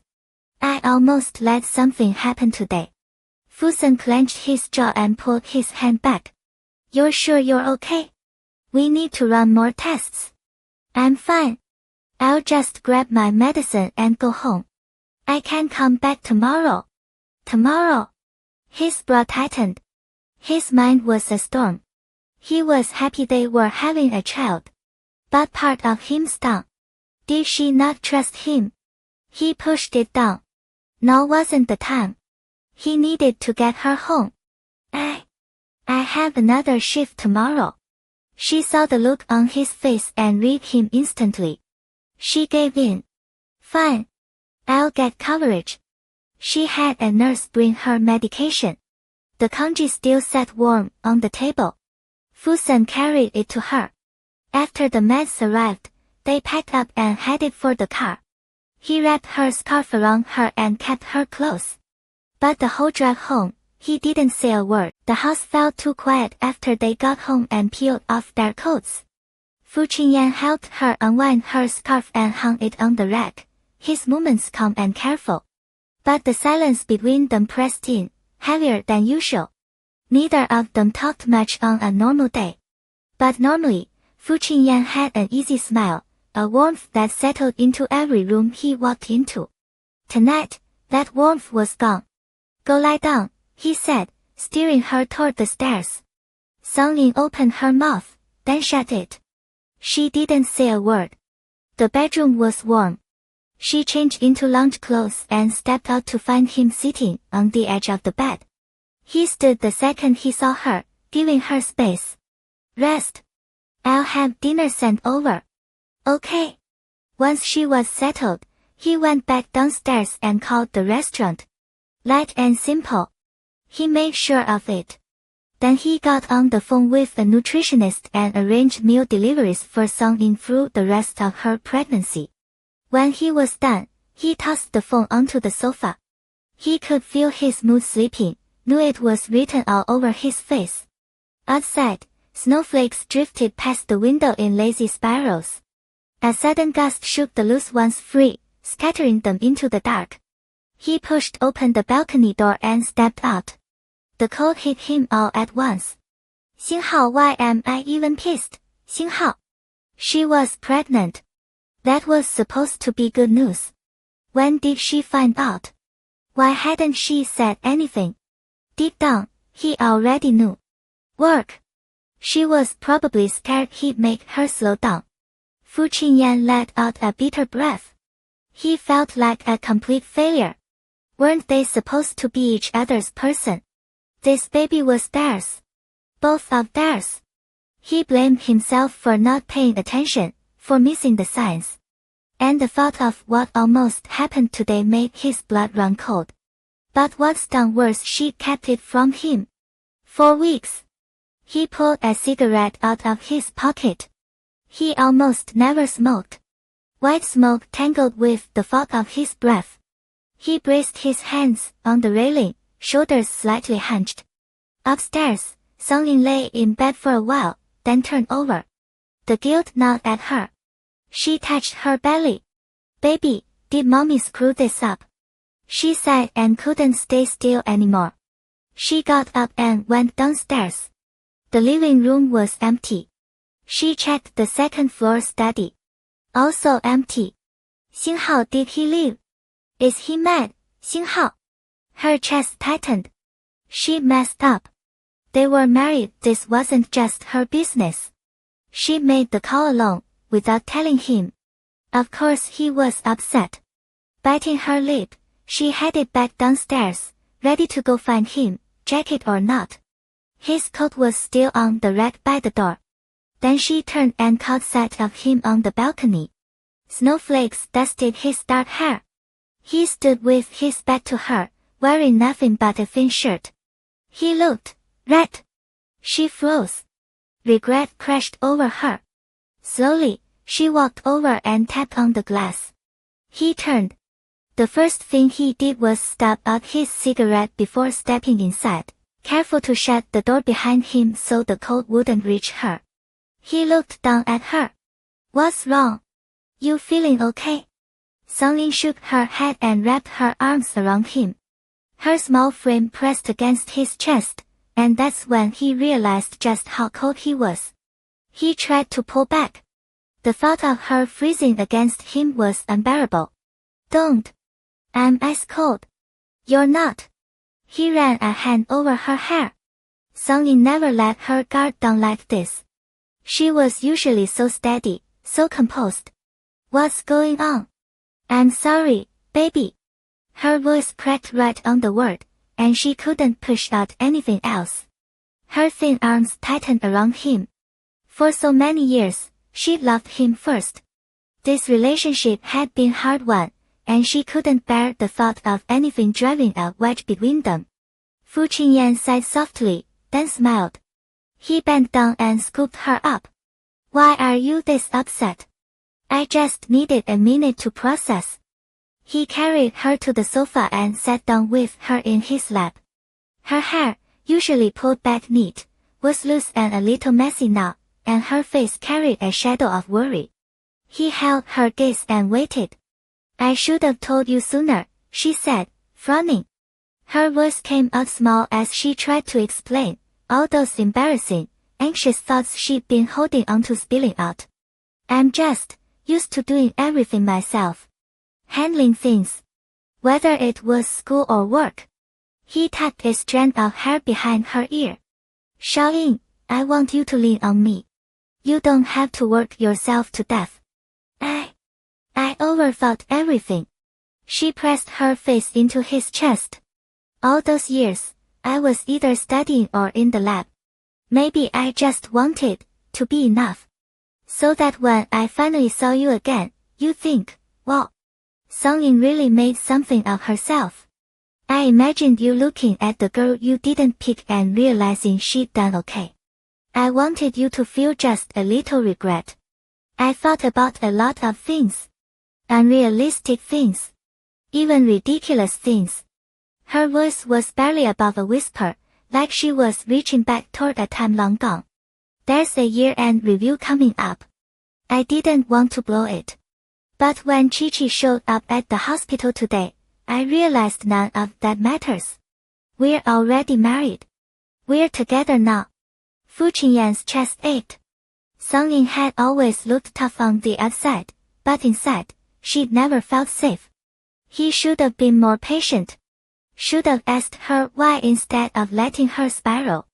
He pressed a kiss to the top of her head. "Baby, we're married. Trust me, okay? That's all in the past. I regret it too, all those years we lost. You were alone, and it must have been so hard. But it's different now. We're spending the rest of our lives together. We've got a baby on the way. We have each other. We're a family. You don't have to push so hard. You can be a mess with me. You can lean on me. Work if you want. Rest if you want. Whatever you want." Her tears were warm, soaking into his shirt. He lifted her chin, looked into her cool, beautiful eyes, and kissed her softly. Then he smiled, his voice gentle. "Yeah. I shouldn't have sulked." Songying mumbled, "I knew you were mad. Because everything about you matters to me. I get scared too. Scared that you don't trust me. Scared that I'm not good enough. I'm a coward too." They were both so careful with each other. Fu Qingyan said, "Okay. From now on, we tell each other everything. I've told you everything now." "Me too. About the baby, I mean. MHM." He let the tension drain away. Fu Qingyan reached down and touched her belly. "Really? It feels so small still." Songying blushed. "I'm only 3 months. But you can already feel a little bump."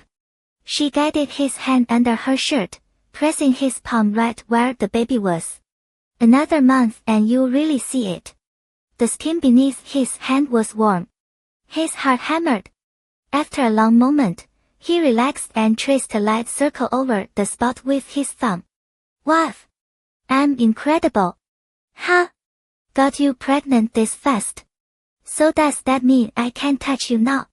"It's not completely off the table. Forget it.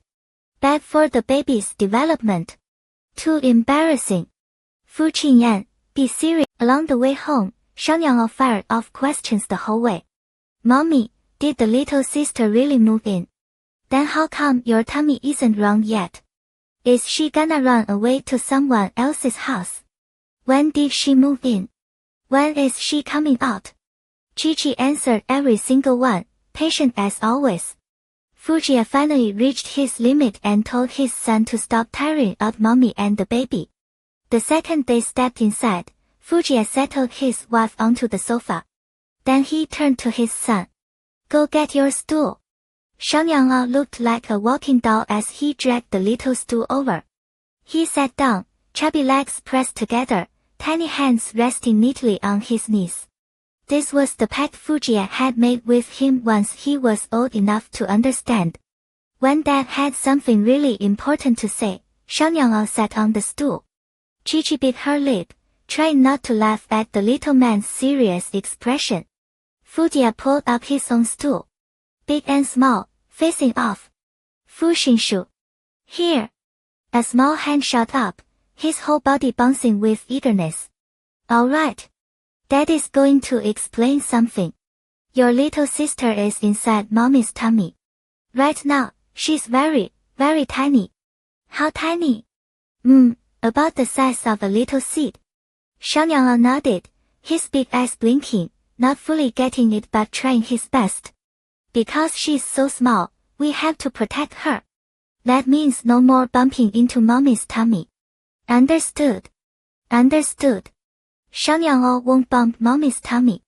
And no more asking mommy to carry you. You're a big boy now, and mommy has the baby. It's too much for her. Okay. When daddy's not home, can you take care of mommy? Yes. Every answer came out crisp and clear. He gave a firm little nod after each one. What if mommy doesn't feel good? Call daddy. Fujia was almost undone by the cuteness, but he held back the smile and gave his son's fuzzy head an approving pat. Little sister won't come out for a long time. Until then, I'm putting mommy in your care. Roger that. Xiangyang hopped off the stool, stood at attention, and threw up a crooked little salute. Chi-Chi couldn't hold it in anymore. She laughed and stretched out her hand. Come here, baby. Xiangyang glanced at his father. Only after Dad nodded did he break into a run for the sofa. A real man didn't leave his post until the important talk was done. That was the deal. His plump little body scrambled onto the couch.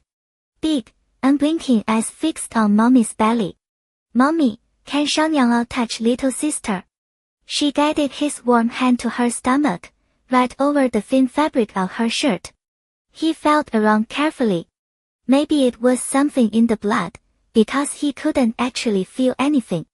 But after a moment, he stilled his hand. Mommy, little sister is right here. How do you know? I just know. It's warm here.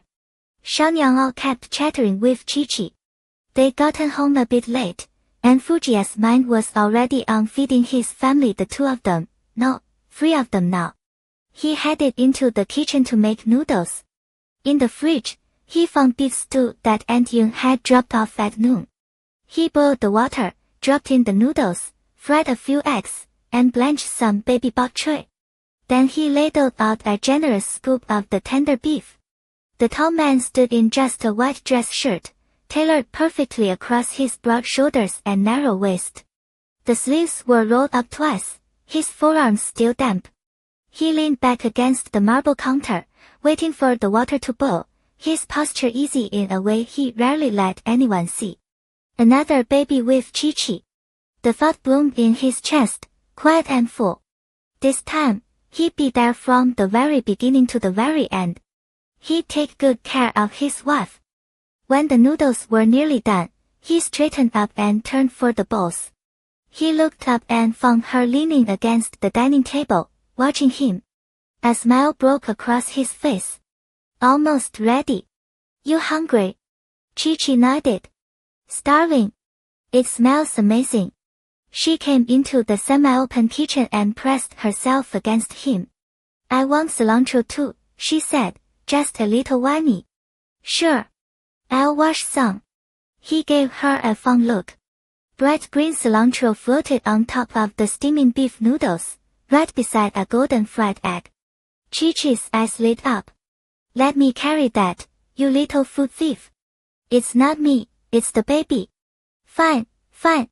It's the baby. Whatever his wife said was the truth. Fujia had zero arguments.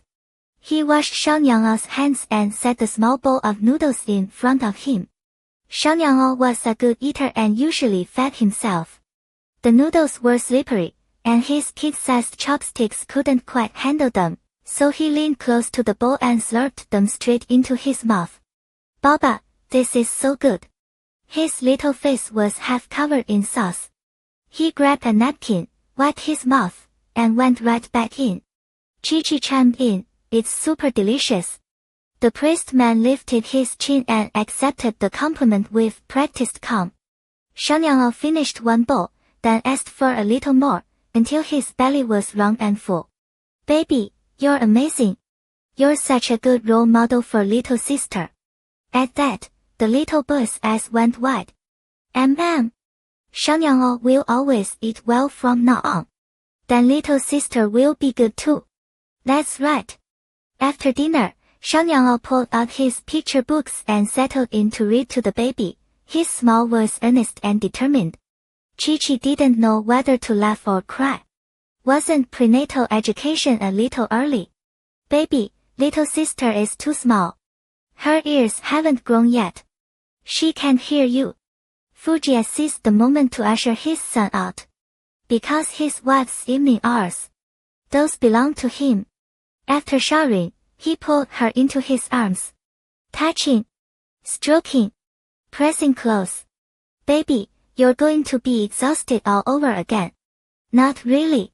Songying is still working at the hospital, and she's over 3 months along.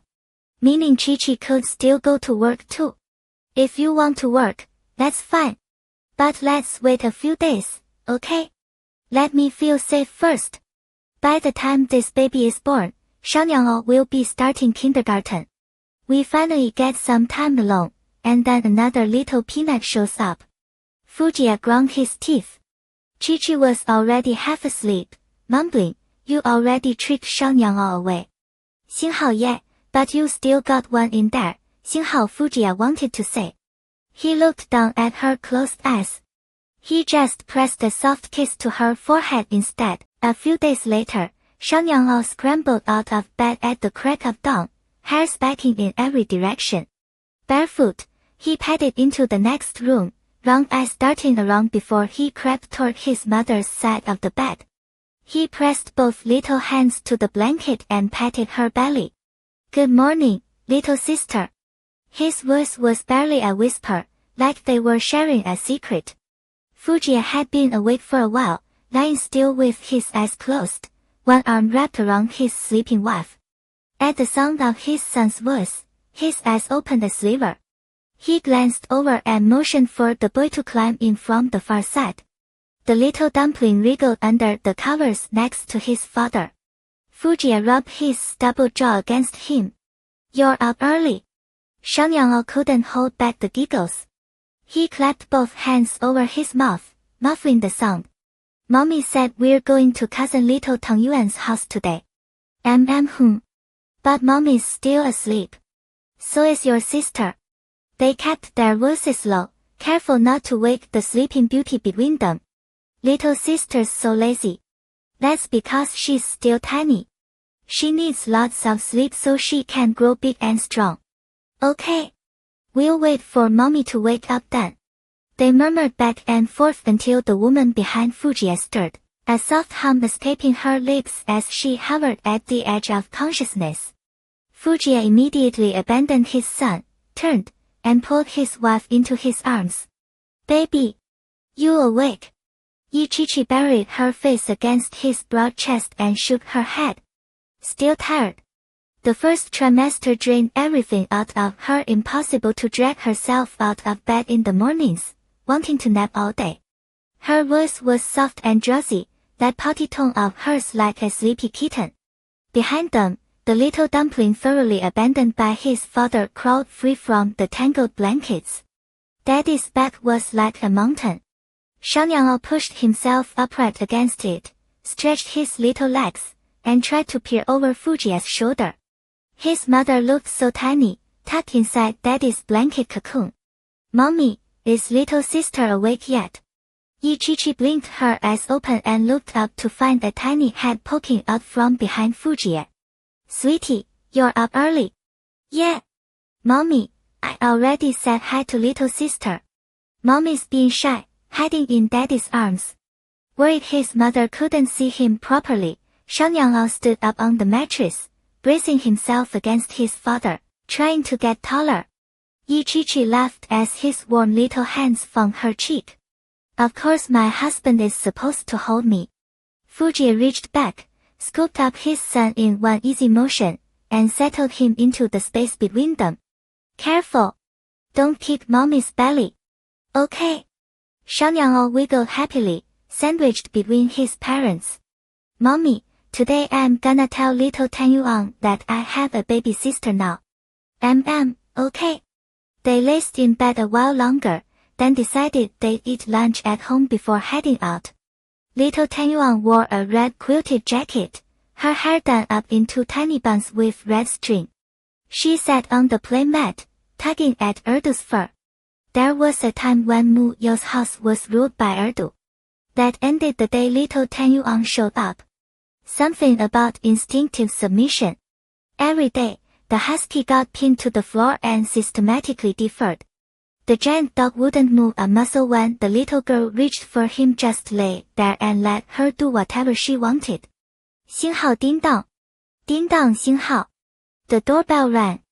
Little Tanyuan looked toward the entrance. Mu You opened the door. Come in. Oh, my precious Xiaonyang. My precious Chi-Chi. She ushered them inside. Fujia sat his son down. He was only dropping them off before heading to the office. Yi Chi-Chi spotted little Tanyuan on the playmat and crouched low, arms wide open. Little Tanyuan, come give your auntie a hug. Little Tanyuan paused a bit, processing. Then recognition clicked her aunt. She planted her chubby hands on the mat, pushed herself up, and toddled straight into Yi Chi-Chi's arms. Goo goo. She pressed her whole body into the hug. The entire living room was covered in wool carpeting. Yi Chi-Chi sank onto the floor and wrapped her arms around the sweet-smelling little girl. Oh, our little Tanyuan smells so good. She tugged her son closer. Look, your cousin got taller again. Xiaonyang looked at his little cousin and said happily, Cousin Tanyuan. Little Tanyuan reached out her small hand and presented him with her prize, a fistful of dog fur. Oh, is that little Tangyuan's gift for her big brother? Yi Chi-Chi bit back a laugh as she accepted the offering. Sweetie, give your cousin her present. Okay. Xiaonyang picked up the limited edition doll he'd left by the door and handed it over. Mu You came out of the kitchen carrying a bowl of fruit. She took one look at the doll and shrugged. Great. It's gonna get destroyed. Her little girl seemed to have inherited Chen Heezy's hidden traits: bossy, cunning, with a flair for drama. Let her play with it, Yi Chi-Chi said. Little Tanyuan clutched the doll. Its eyes were crystal purple, its hair spun gold, its dress layered in frills of chiffon and lace. Doll pretty. She planted a big, wet kiss on Yi Chi-Chi's cheek, then turned her full attention to the doll, absolutely absorbed. Xiaonyang crouched nearby, watching his cousin play. Yi Chi-Chi settled onto the couch and chatted idly with Mu You. So you're really going to White Country for New Year's? Yeah. My mom finally found real love. She's getting remarried. We're heading there for the holiday to help pack up her things. After New Year's, she'll move back here for good. That's wonderful. I hope my mom finds someone and enjoys life too. Chen Shuro had always been more free-spirited than Yi Jing, dating, looking for someone to spend her life with. Then Yi Chi-Chi remembered something. Yo, I'm pregnant. What? Mu You was more excited than she was. She knew Yi Chi-Chi had been wanting a second child forever. Fujia actually agreed. Not exactly. She leaned in and whispered in Mu You's ear.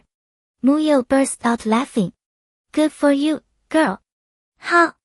As they chatted happily, Xiaonyang came running back, his face full of hurt, big eyes shimmering with tears. Mommy. What's wrong, sweetie? Xiaonyang pointed behind him. Little Tanyuan had already pulled off the doll's arms and legs. Its wig was gone too. The bald, limbless doll lay pitifully on the carpet. As if sensing everyone staring, the little destroyer looked up and blinked, perfectly innocent. Yi Chi-Chi couldn't help laughing. She really was her brother's daughter, a tiny drama queen in the making. Sweetie, why did you give your cousin that present? Xiaonyang thought for a moment, then said seriously, to make her happy. And look at your cousin right now. Is she having fun? He turned. Little Tanyuan was grinning wide. Reluctantly, he nodded. She's happy. See? Your cousin is having a great time. When she's done playing, she'll put the doll back together. Shang Yanghao accepted that explanation. Barely. By evening, Fujiya came to pick them up. Shang Yanghao was still a little sulky in the car. Fujiya glanced in the rearview mirror. What's wrong, son? Shang Yanghao shook his head. Yichichi filled Fujiya in on the whole story. Fujiya smiled. Sweetheart, what if your cousin breaks your toys again sometime? My toys? Yeah. But I love my cousin. I don't wanna be mad at her. Shang Yanglao's face twisted with genuine conflict. Well, if you do feel angry, you can tell her. Say, I'm mad. The toys I take good care of, you can't break those. Shang Yanglao nodded, only half understanding. Fujiya didn't want his son to feel like he always had to give in just because there was a new baby. But when his baby sister finally arrived, Shang Yanglao turned out to be the most devoted person in the entire family. He gave her all his favorite snacks. If a toy got broken, so be it. He even tucked a little treat from his kindergarten snack into his pocket to bring home for her to taste. When they went back to the old mansion for the new year, Yichichi told Grandpa and Grandma Fu she was pregnant. The elderly couple beamed. They were overjoyed and also a little anxious. Over and over, they reminded Fujiya to take extra good care of her. By spring, Chichi's belly had started to round out. Pregnancy hit her hard. She couldn't keep up with the studio, so she handed everything over to Mu Yao. Shang Yanglao was completely fascinated. Every single day, he leaned close and talked to the bump. Mommy, is your tummy gonna pop if it gets too big? No, sweetheart. When it's big enough, your little sister will just come right out. In a few days, go look at Aunt Song in her belly's even bigger. Then hers must have a super chubby sister inside. Song Yin had been resting at home since early spring. Once the baby was stable, she'd gone back to work at the hospital. In her own words, work was the safest place for a pregnant OBGYN. If her stomach started hurting, she could simply walk herself into the delivery room. She was joking, obviously. By month 7, she sensibly took leave and stayed home. That finally gave her the time to write the paper she'd been putting off. Chen Hezi spent most of his days at home with her. This was their first child, and neither of them wanted to risk anything. The baby was due in June. Song Yin was an OBGYN, so she wasn't in a rush to check into the hospital early. The full-term baby hung heavy in front of her, and Chen Hezi wouldn't let her take a single step without him right there. A dull ache had settled in early that morning. Normal for the last couple of days. Song Yin curled up on the sofa, reading a foreign academic journal. Her published paper had made the cover and was causing a stir in the field. Chen Hezi had been home with her for 2 straight weeks. Today he promised to go into the office for just a few hours, then come straight back and stay until after her postpartum confinement. But of course he'd barely been gone when Song Yin's stomach started hurting. And this wasn't a slow build. The pain slammed into her fast. She dropped the journal and pressed a slender hand into the soft new sofa cushion. She palpated her own belly, confirmed the baby was in position. She delivered so many babies.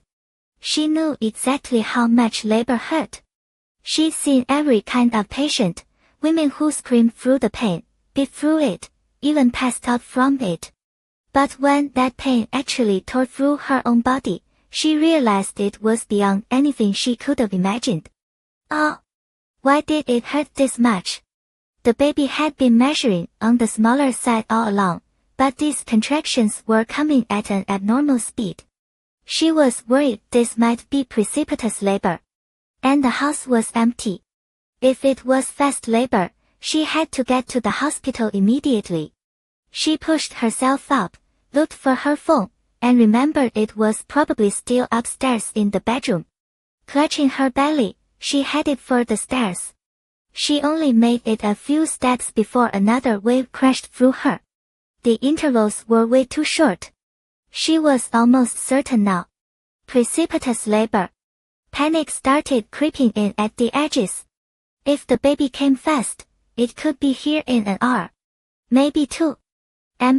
Baby, take it easy, no rush. She grabbed the handrail and climbed as carefully as she could. Sweat drenched her back. 星号, why isn't Chen Heezy back yet? 星号. Across town, Chen Heezy was still at the office. He hadn't finished what he was working on, but his eyelid wouldn't stop twitching. His usually gentle features were tight irritation and a raw, gnawing unease. He couldn't shake the feeling that something was wrong. He'd been on edge since he'd left the house. Sharjah, he called to his assistant as he stood and grabbed his phone. Yes, President.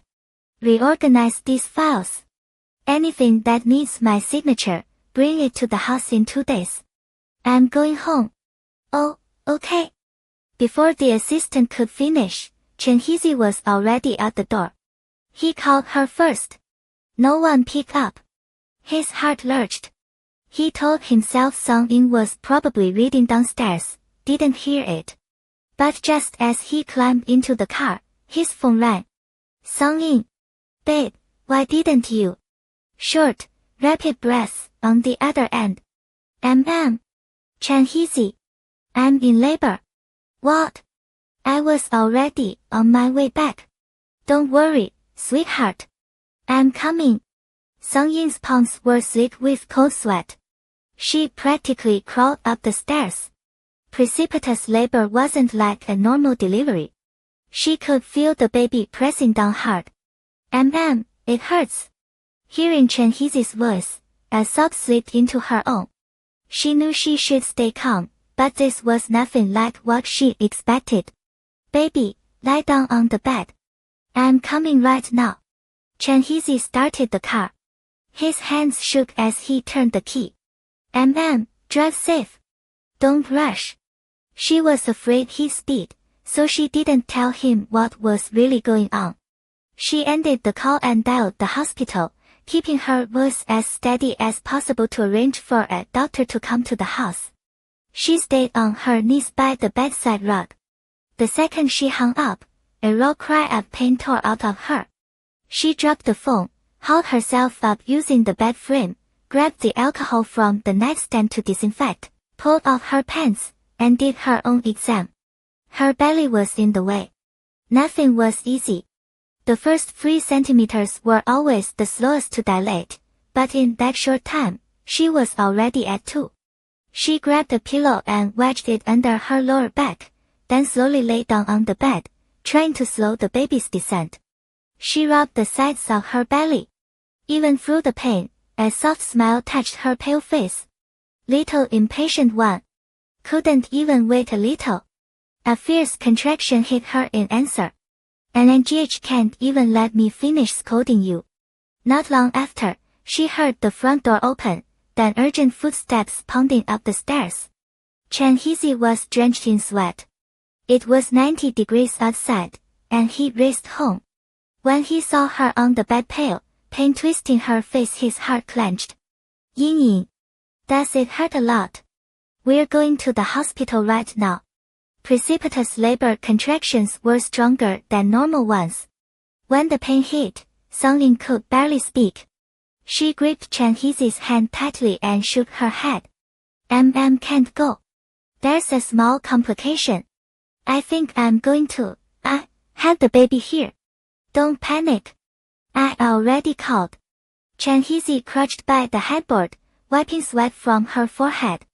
What can I do, Ying? Help me change into a nightgown. Her clothes were soaked through, and she was in a casual top and pants anyway. She needed to change. Chen Heezy hurried to the closet, found a nightgown, and carefully helped her into it. When he saw her belly contract, distorting with the force of it, his eyes instantly reddened. He pulled a small blanket over her. 10 minutes passed. The doctor still hadn't arrived. Song Ying couldn't hold back anymore. Her phone on the floor started ringing frantically. There'd been an accident on the road. The ambulance had to take a detour. A raw, broken sound escaped her lips and drove straight through his chest like a blade. Fusen flicked a glance at his watch. Restless. Where the hell were they? Songlin turned her head, jaw locked. What time is it? 2:30. 40 minutes, she sucked in a sharp breath. From the first contraction, to the frantic rush upstairs, to right now 40 minutes had bled away. Way too fast. The baby wasn't waiting. Tears pulled in the corners of her eyes. She gritted her teeth. Fusen, get a clean towel and the little blanket. Disinfect your hands first. Oh. He moved. No hesitation. He pulled out the baby blanket and the towel they prepped, every motion precise. Songlin pressed a trembling hand to her side and rolled out the pain. The contractions had stopped rolling in waves. Now it was just one endless, crushing pressure. The baby had dropped low, stretching her skin taut. She touched her belly, and a weak smile ghosted across her lips. Don't be scared. Mommy's going to get you out safe. She had him disinfect her hands again. She could feel her body opening, surrendering inch by inch to what had to happen. Pull the pillow out from under my lower back, she breathed. We're at home. We wait for the baby right here. Fusen finished up and came back to her bedside. He took her small hand in his, leaned in, and pressed a soft kiss to her lips. Guilt crushed him. If he hadn't left today, if he'd gotten into the hospital the second labor started, none of this would be happening. I'm sorry, baby. I'm so sorry. His voice cracked. Why did I leave? How could I not be here with you? Songlin had never seen Fusen cry. He was always steady, controlled, sometimes even a little cold. But right now his eyes glistened. Fusen, don't, she gasped, fingers digging into his. I need you, brave. Help me. A ragged breath. It's just having a baby. NGH. Her grip tightened. Her whole body shuddered. It hurts so much. Fusen pulled in a deep breath and forced a faint smile. Okay. My Ying is the best doctor there is. Sweat damp hair clung to her cheeks. Songlin nodded weakly. First, check how many centimeters I'm dilated. Gloves are in the medical kit. He followed her instructions, even though his hands shook. What had been tight before was utterly changed now. The exam was brutal. Songlin cried out. Fusen swallowed his own ache and pushed through. When she was close to fully dilated, she gasped, help me sit up. He eased her upright and propped 2 pillows behind her back. Her thin body shook and tensed. The dress she had just changed into was drenched again. She gripped the blanket, tipped her head back, and found his eyes. As long as Fusen was here, she could do this. Labor was instinct. When the fruit is ripe, it falls. When the time comes, the baby fights its way into the world. She had watched so many women give birth in that delivery room. The joy of new life was always joy. From the moment this baby appeared in her belly, she had been full of hope. Today was just a smooth delivery, she told herself. No different. A sharp, piercing pain made her arch. Then something inside her broke with an audible pop. Modesty didn't matter anymore. Birds stripped away things like that. Honey, my water broke. I can push now. Okay. Push. Fusen's voice was tight as wire. Once the baby's out, you'll be fine. She spread her legs and grabbed the blanket. Get the blanket out of the way. The second the words left her mouth, the baby surged downward. Instinct took over. She bore down with the contraction. Precipitous labor meant no breaks, just brutal, unrelenting pressure. She counted in her head, finding a bitter kind of comfort. Next time she helped a mother deliver, she would understand so much more. Her belly wasn't big. The baby had been measuring small, which was part of why this was happening so fast.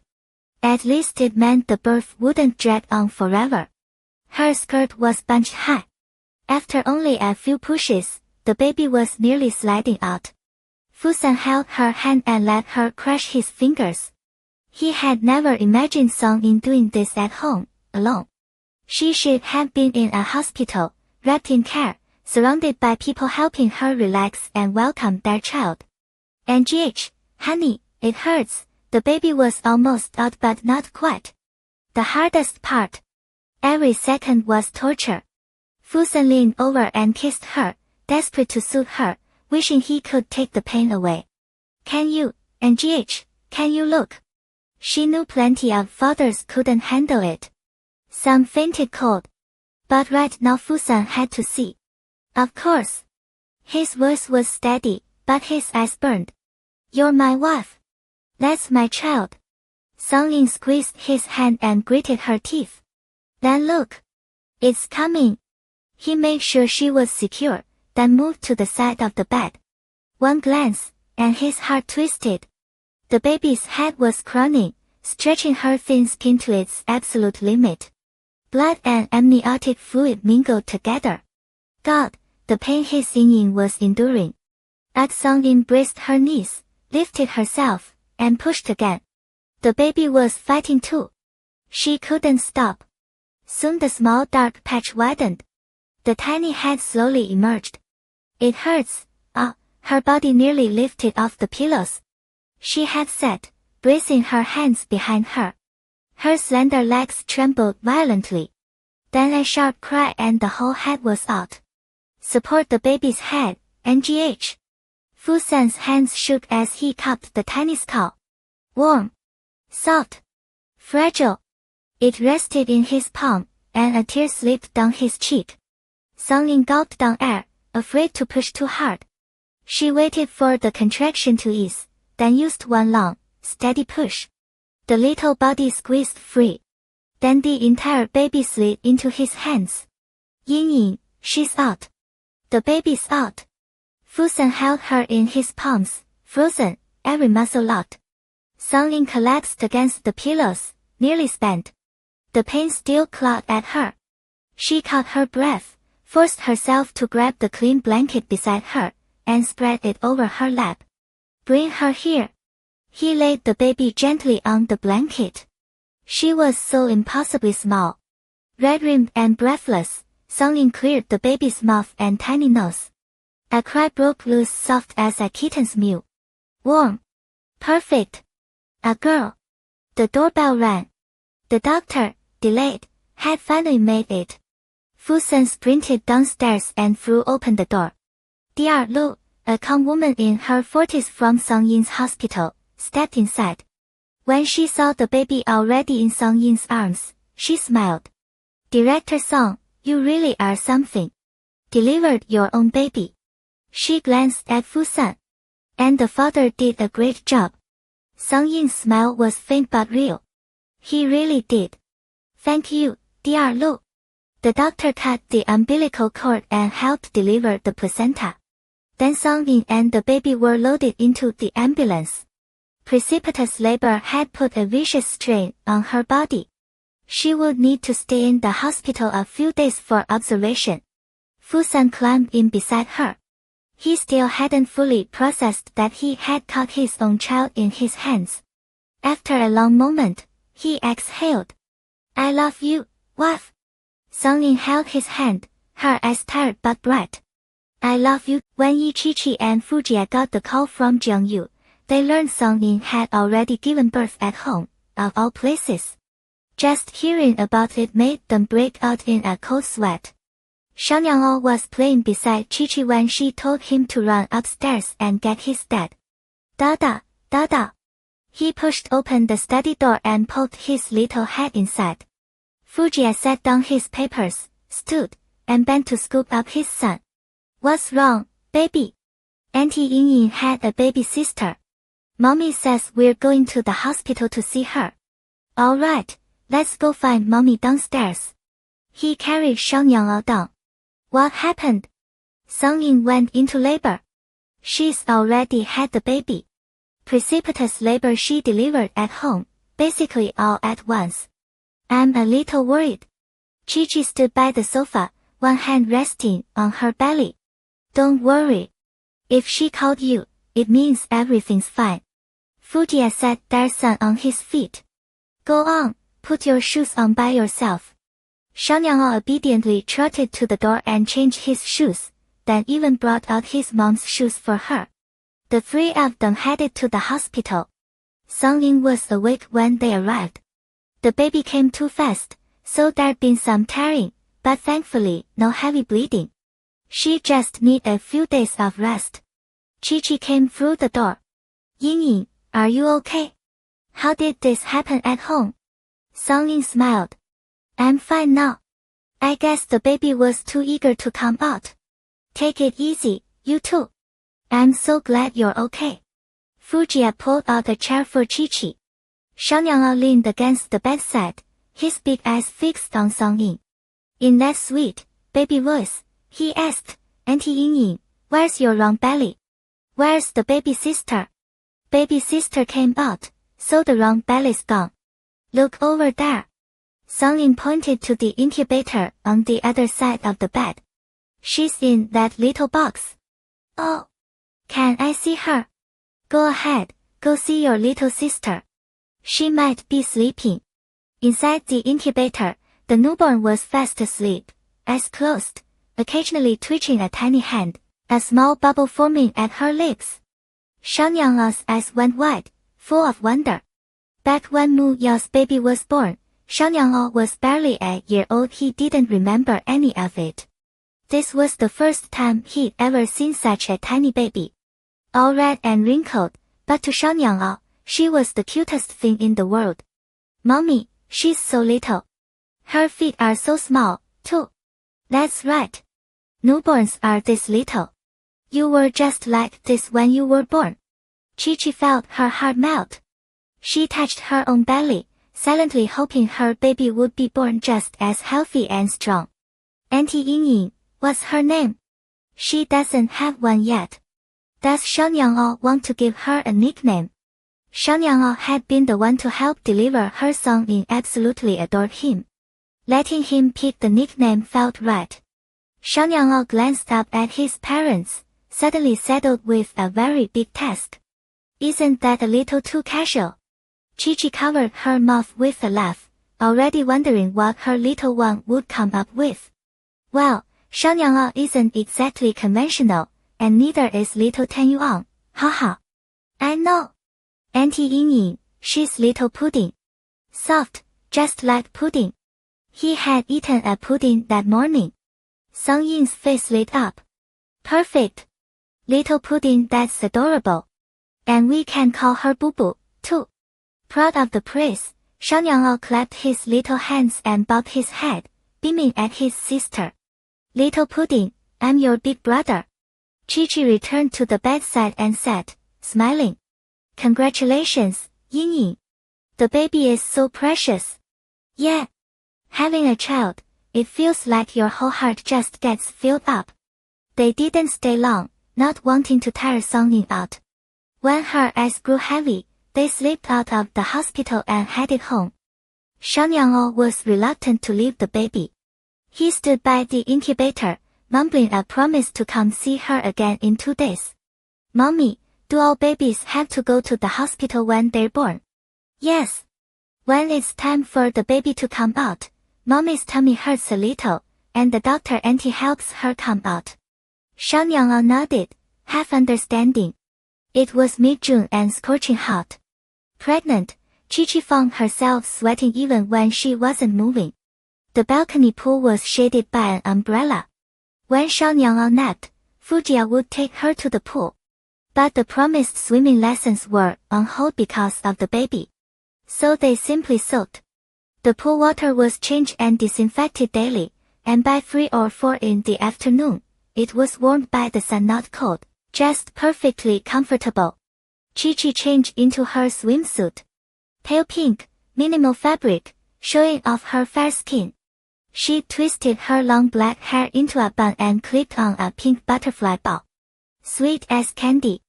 At first she'd been shy, but up here on the rooftop, completely private, nobody could see her. Her round belly curved in front of her as she gripped the handrail and stepped down from the pool's edge. Careful, Fujiya said, standing beside her in his swim trunks, half holding her. He wasn't bulky with muscle, but he had broad shoulders and a narrow waist.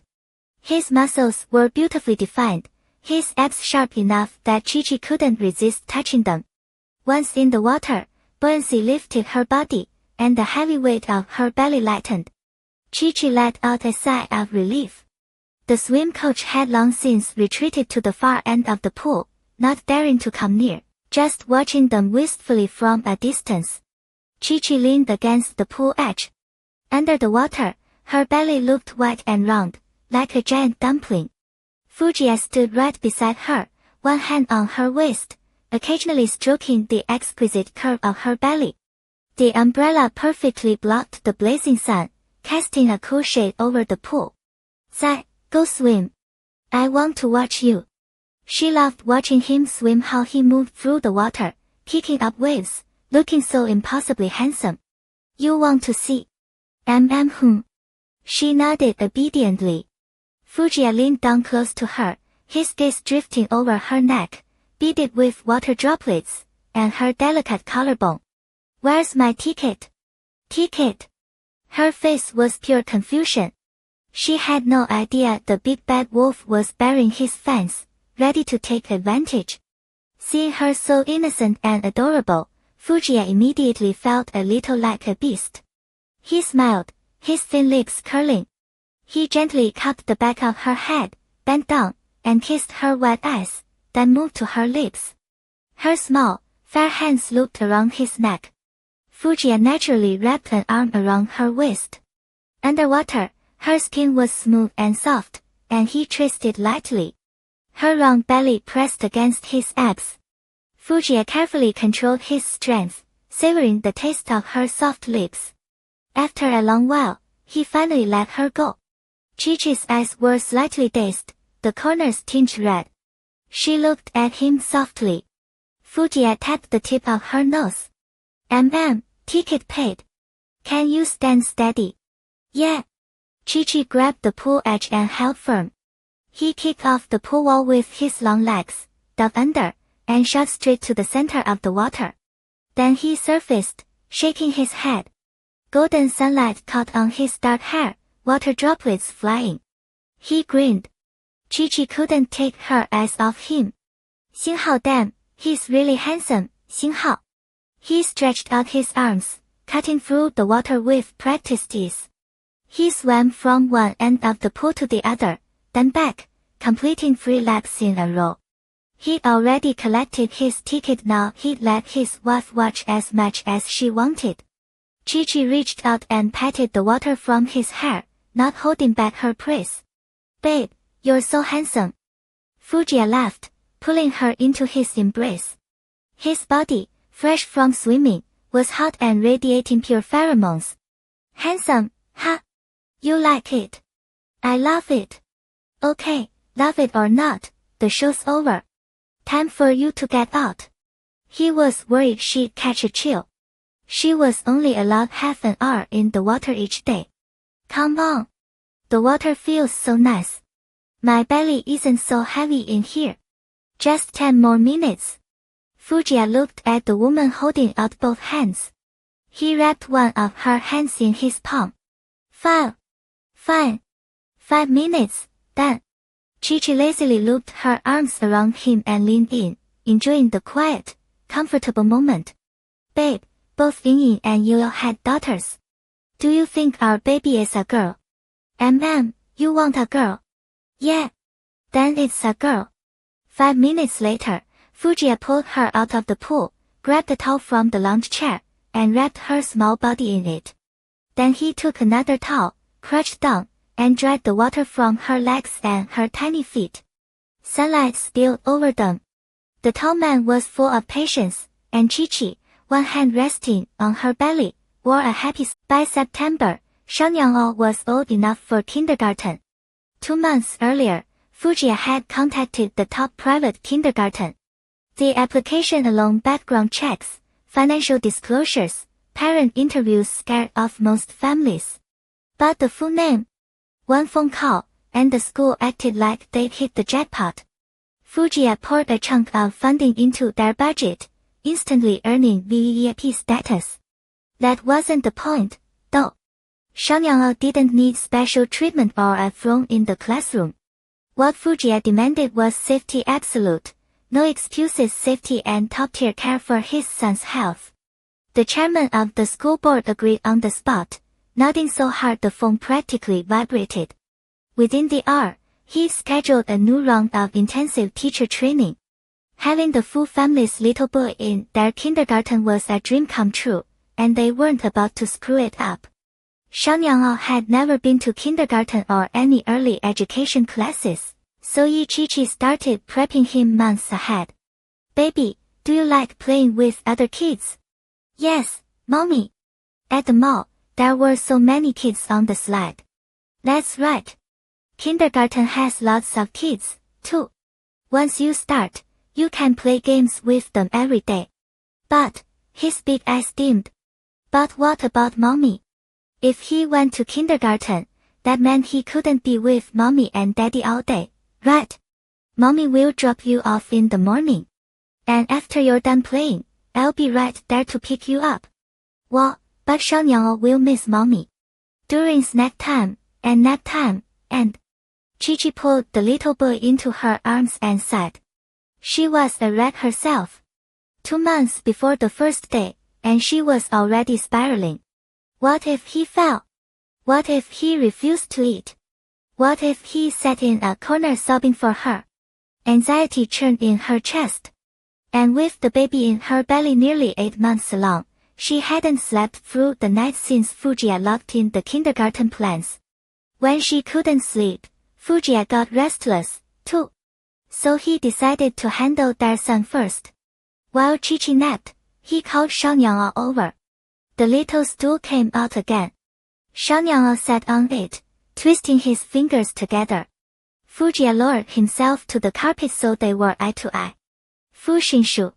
The boy's voice was tiny, already guilty. Lately he'd been clinging to mommy, and she was so tired. You're a little man, aren't you? Xiangyang nodded, quick and obedient. Yes. And who are the girls in our family? Mommy and little sister. Will you protect them? Do you have to be brave to do that? Fujiya felt zero guilt laying it on that thick. Xiangyang clenched his small fists. Yes. Xiangyang is very brave. When kids get bigger, they all go to kindergarten. There are teachers to take care of you, and friends to play with. Daddy loved kindergarten when he was little. Really? Xiangyang blinked, but he still looked a little scared. Really? And it's only for a little while. Mommy drops you off in the morning, and right after afternoon snack, she's there to pick you up. He was breaking down the resistance, step by step. Afternoon snack. Xiangyang's voice lifted. Can I bring some back for mommy? Fujiya raised an eyebrow and ran with it. Of course. Mommy would be so happy. Kindergarten snacks are only for kids. She's never had them. She'd really want to try. Xiangyang tapped his toes on the floor, lips pressed tight, face twisted with indecision. Mommy had been throwing up after meals lately. Sweet snacks would definitely cheer her up. Fujiya beckoned. Xiangyang scrambled off the stool and threw himself into his father's arms. Daddy. Yeah. What's worrying you, baby? The little ball of warmth in his lap smelled just like Chichi, soft and sweet. It made Fujiya's chest ache. I'm scared you'll forget to pick me up. Then I'd be stuck at kindergarten forever. His eyes reddened, already wet. Fujiya patted his back, firm and steady. No. Mommy and Daddy will be the first ones there. Daddy has long legs, right? I'll walk faster than anybody's dad. First in line to get you. Really? Really? And Daddy will stay with you for the first 2 days. We'll go together. If you don't like it, we'll come right home. The school had already confirmed parents could accompany new students for the first 2 days. Yay! That did it. Xiangyang's whole body relaxed. He patted his chest. Okay. I'll complete the mission. I'll bring snacks back for mommy and little sister. He held out his palm. Fujia high-fived him. Suddenly, Xiangyang didn't feel like he was going to kindergarten at all. He was going on a snack run for his girls. Good. So next time mommy asks, you need to reassure her. Tell her kindergarten has teachers and friends. You'll only be gone a few hours, then you'll come right back. Tell her there's no need to miss you so much. Fujia leaned in a little. You know how girls are. They worry. She'll worry you're crying at school. Then she won't sleep. Your little sister won't grow. So you have to help her feel better. Xiangyang's brow furrowed. Serious now. Mommy shouldn't worry. Xiangyang won't make her worry. Good.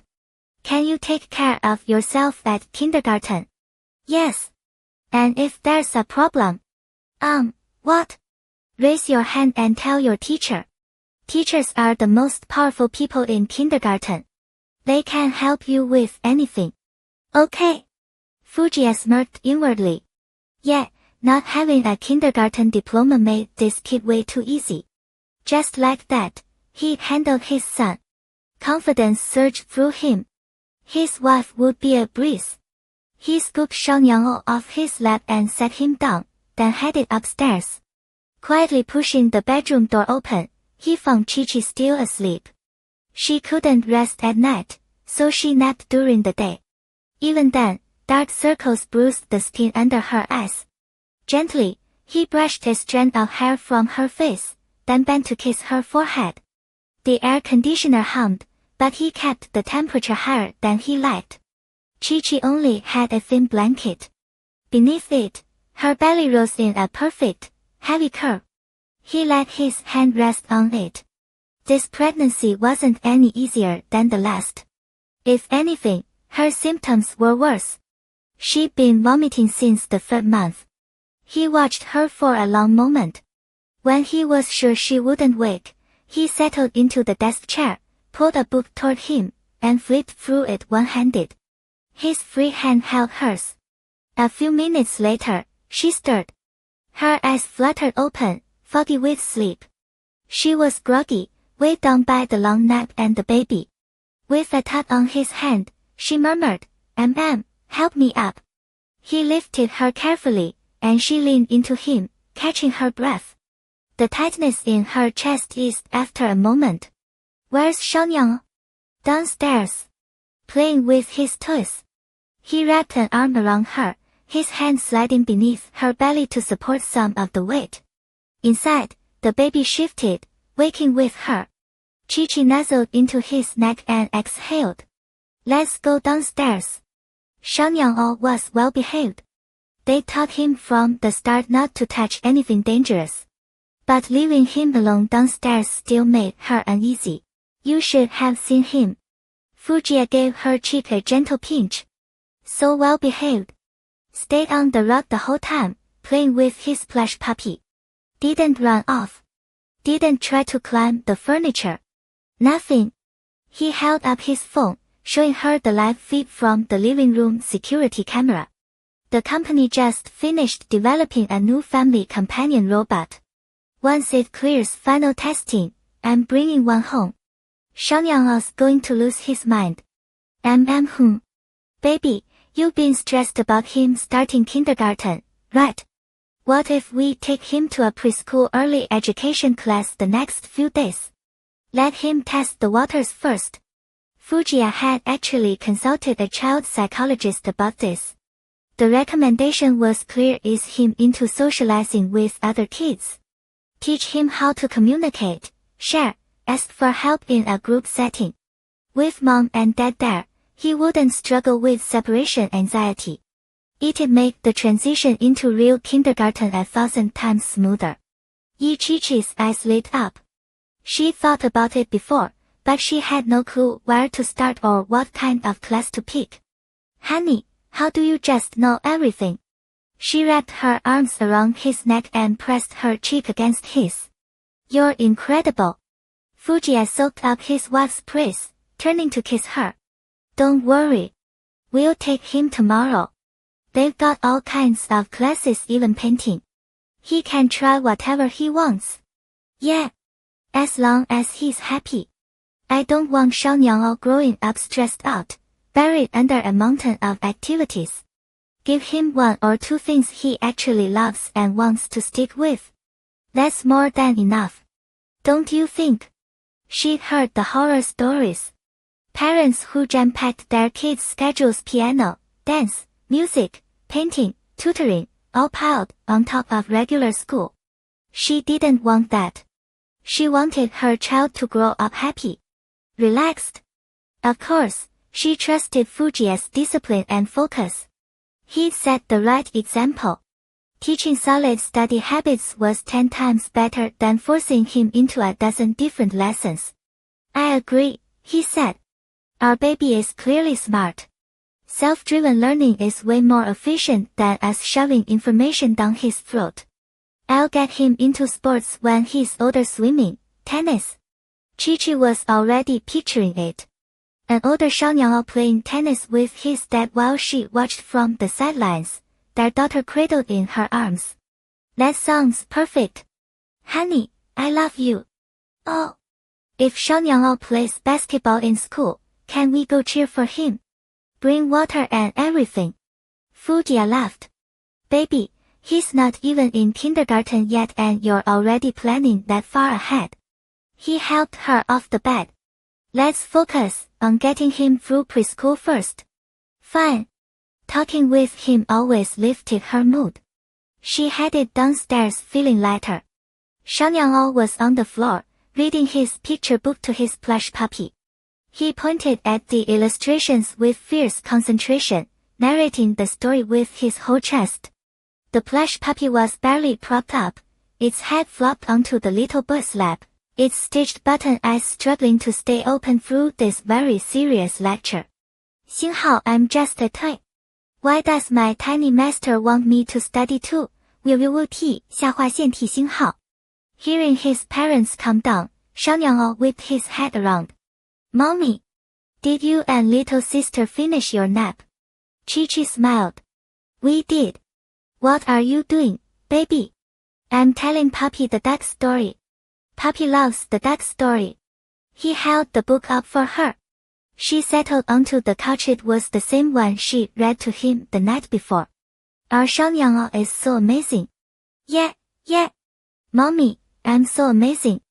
When I go to kindergarten, I'll bring snacks back for you. Xiaonyang nodded with absolute sincerity, his eyes brimming with anticipation. Snacks? Chi-Chi's gaze flicked from her son to Fujiya. Fujiya just shrugged, amused. Baba said kindergarten has really yummy afternoon snacks. Only for kids. I'll get them and bring them home for you and little sister. Chi-Chi's heart melted on the spot. Thank you, sweetie. Mommy, will snacks make you throw up?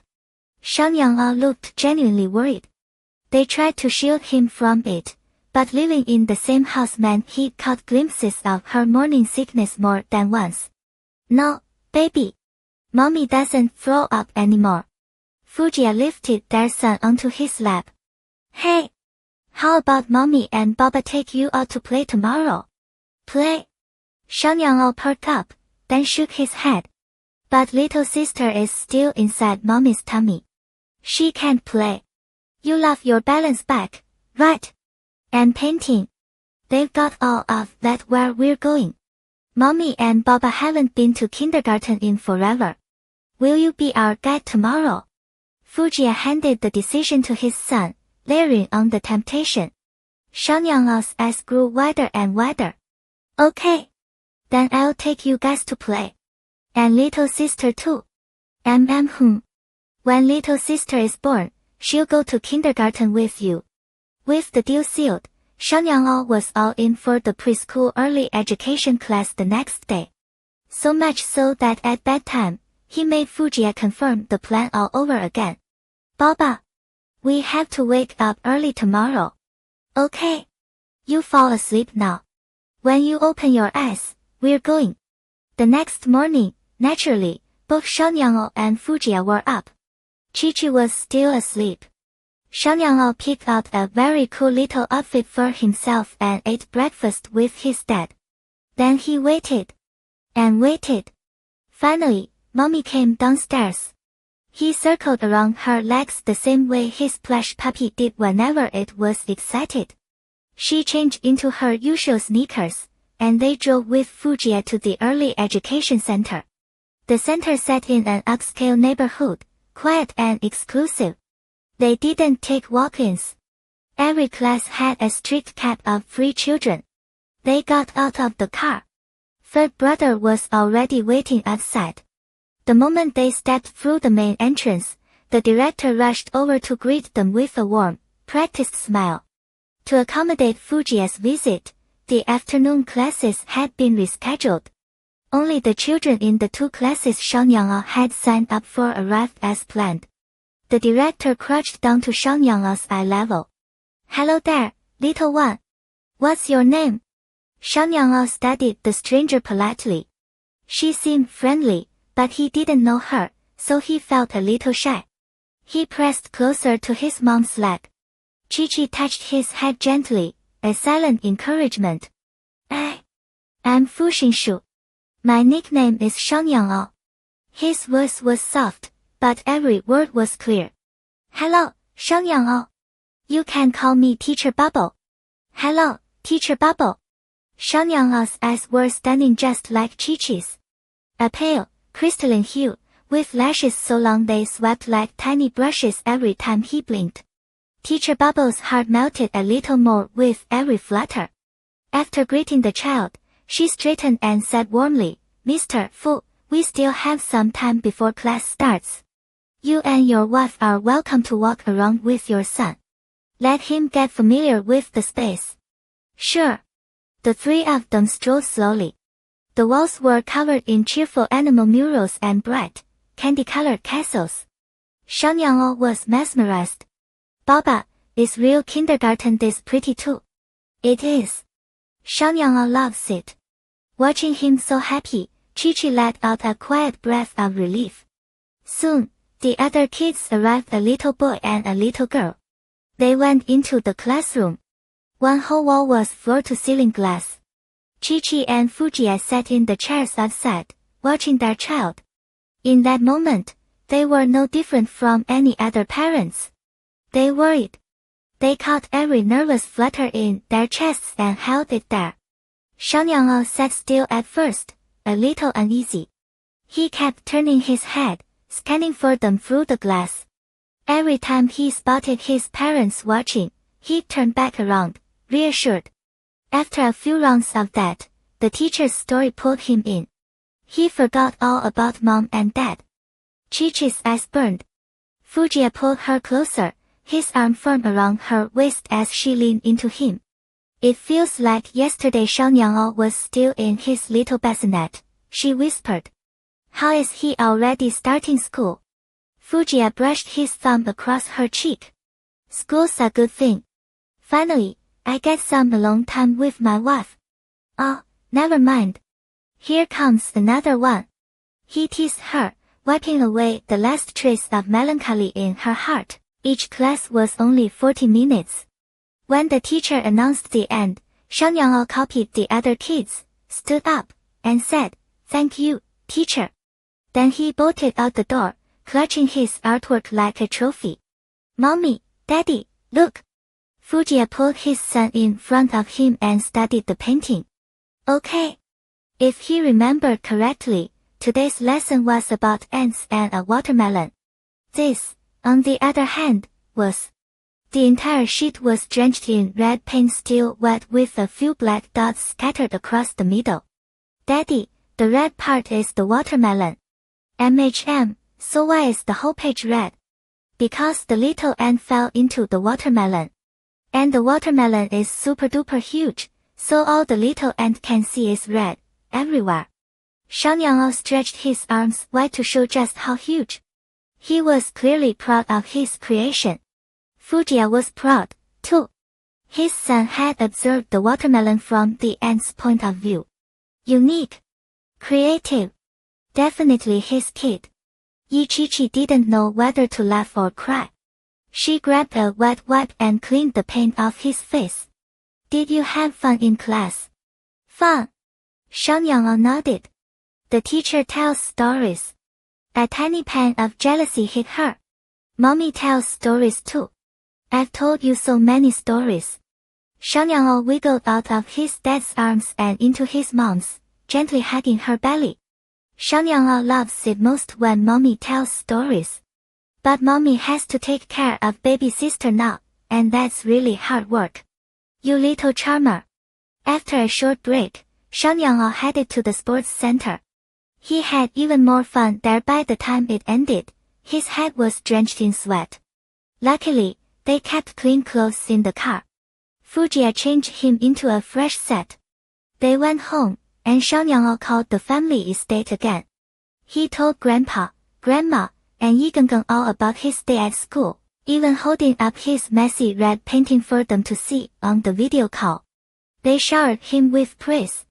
Eventually, even Xiangyang got embarrassed. He quietly grabbed his artwork and scurried off to the side. Chi-Chi took the phone. Grandma laughed. Our little Xiangyang is a school kid now. Grandma. He did amazing today. Good, good. Shishi, make sure you rest. Take care of yourself. Grandma gave her the usual reminders, then told Fujiya to take good care of Chi-Chi before she reluctantly hung up. That night, lying in bed, Chi-Chi sighed. Jie, I suddenly feel like our baby is more independent than I thought. When I'm not around, he can do so many things on his own. Fujiya massaged her feet, then pulled her socks back on. That's right. Most of the time, we're the ones who can't let go of Xiangyang. Chi-Chi's chest tightened. I really can't let go of him. Of course you can't. He grew in your belly, just like his little sister is now. He was there for so long. It's natural to feel this way. But he's just starting kindergarten, he isn't leaving you. His gentle voice soothed her. Chi-Chi blinked, tears welling up. I'm going to miss him. Fujiya knew she was at a sensitive stage. He pulled her into his arms and patted her back. Who's the baby here? Xiangyang goes in the morning and comes back at night. The tears spilled over, and she wiped them on his shirt. I'm scared he'll get hurt. Let him fall. Back when Xiangyang almost didn't make it twice, Chi-Chi had taken care of him herself after he was born, pouring all her love into him. It's okay. Every kid gets a few bumps and bruises. I'll ask the teacher to keep an extra eye on him, alright? Okay. Don't cry, baby. I don't want to cry. I just can't help it. Fujiya grabbed the tissue, wiped her tears, then lowered his head and kissed her soft lips. There. No more crying. The kiss was gentle and lingering, a wordless comfort that slowly worked its way through her. After a long moment, he pulled back, and she was breathless. Pregnancy made everything sensitive. Chi-Chi's cheeks flushed pink. She bit her lip and punched his chest lightly. Don't tease me. Her voice hovered somewhere between a plea and a scold. Fujiya's voice went hoarse. I won't. Can't do much about it anyway. They'd been careful in the middle months, but now that her belly was big, it was awkward. They hadn't been intimate for the past month.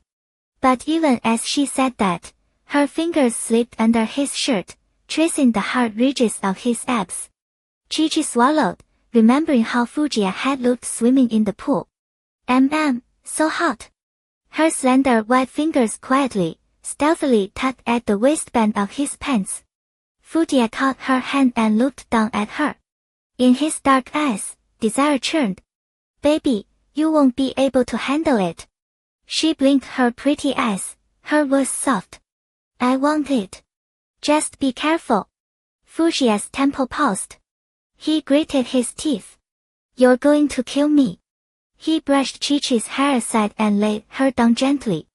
The thin blanket got kicked away. The bed was just the two of them now. The hem of her white nightgown was pushed up. Her long legs slowly parted. Chi-Chi obediently cradled her belly.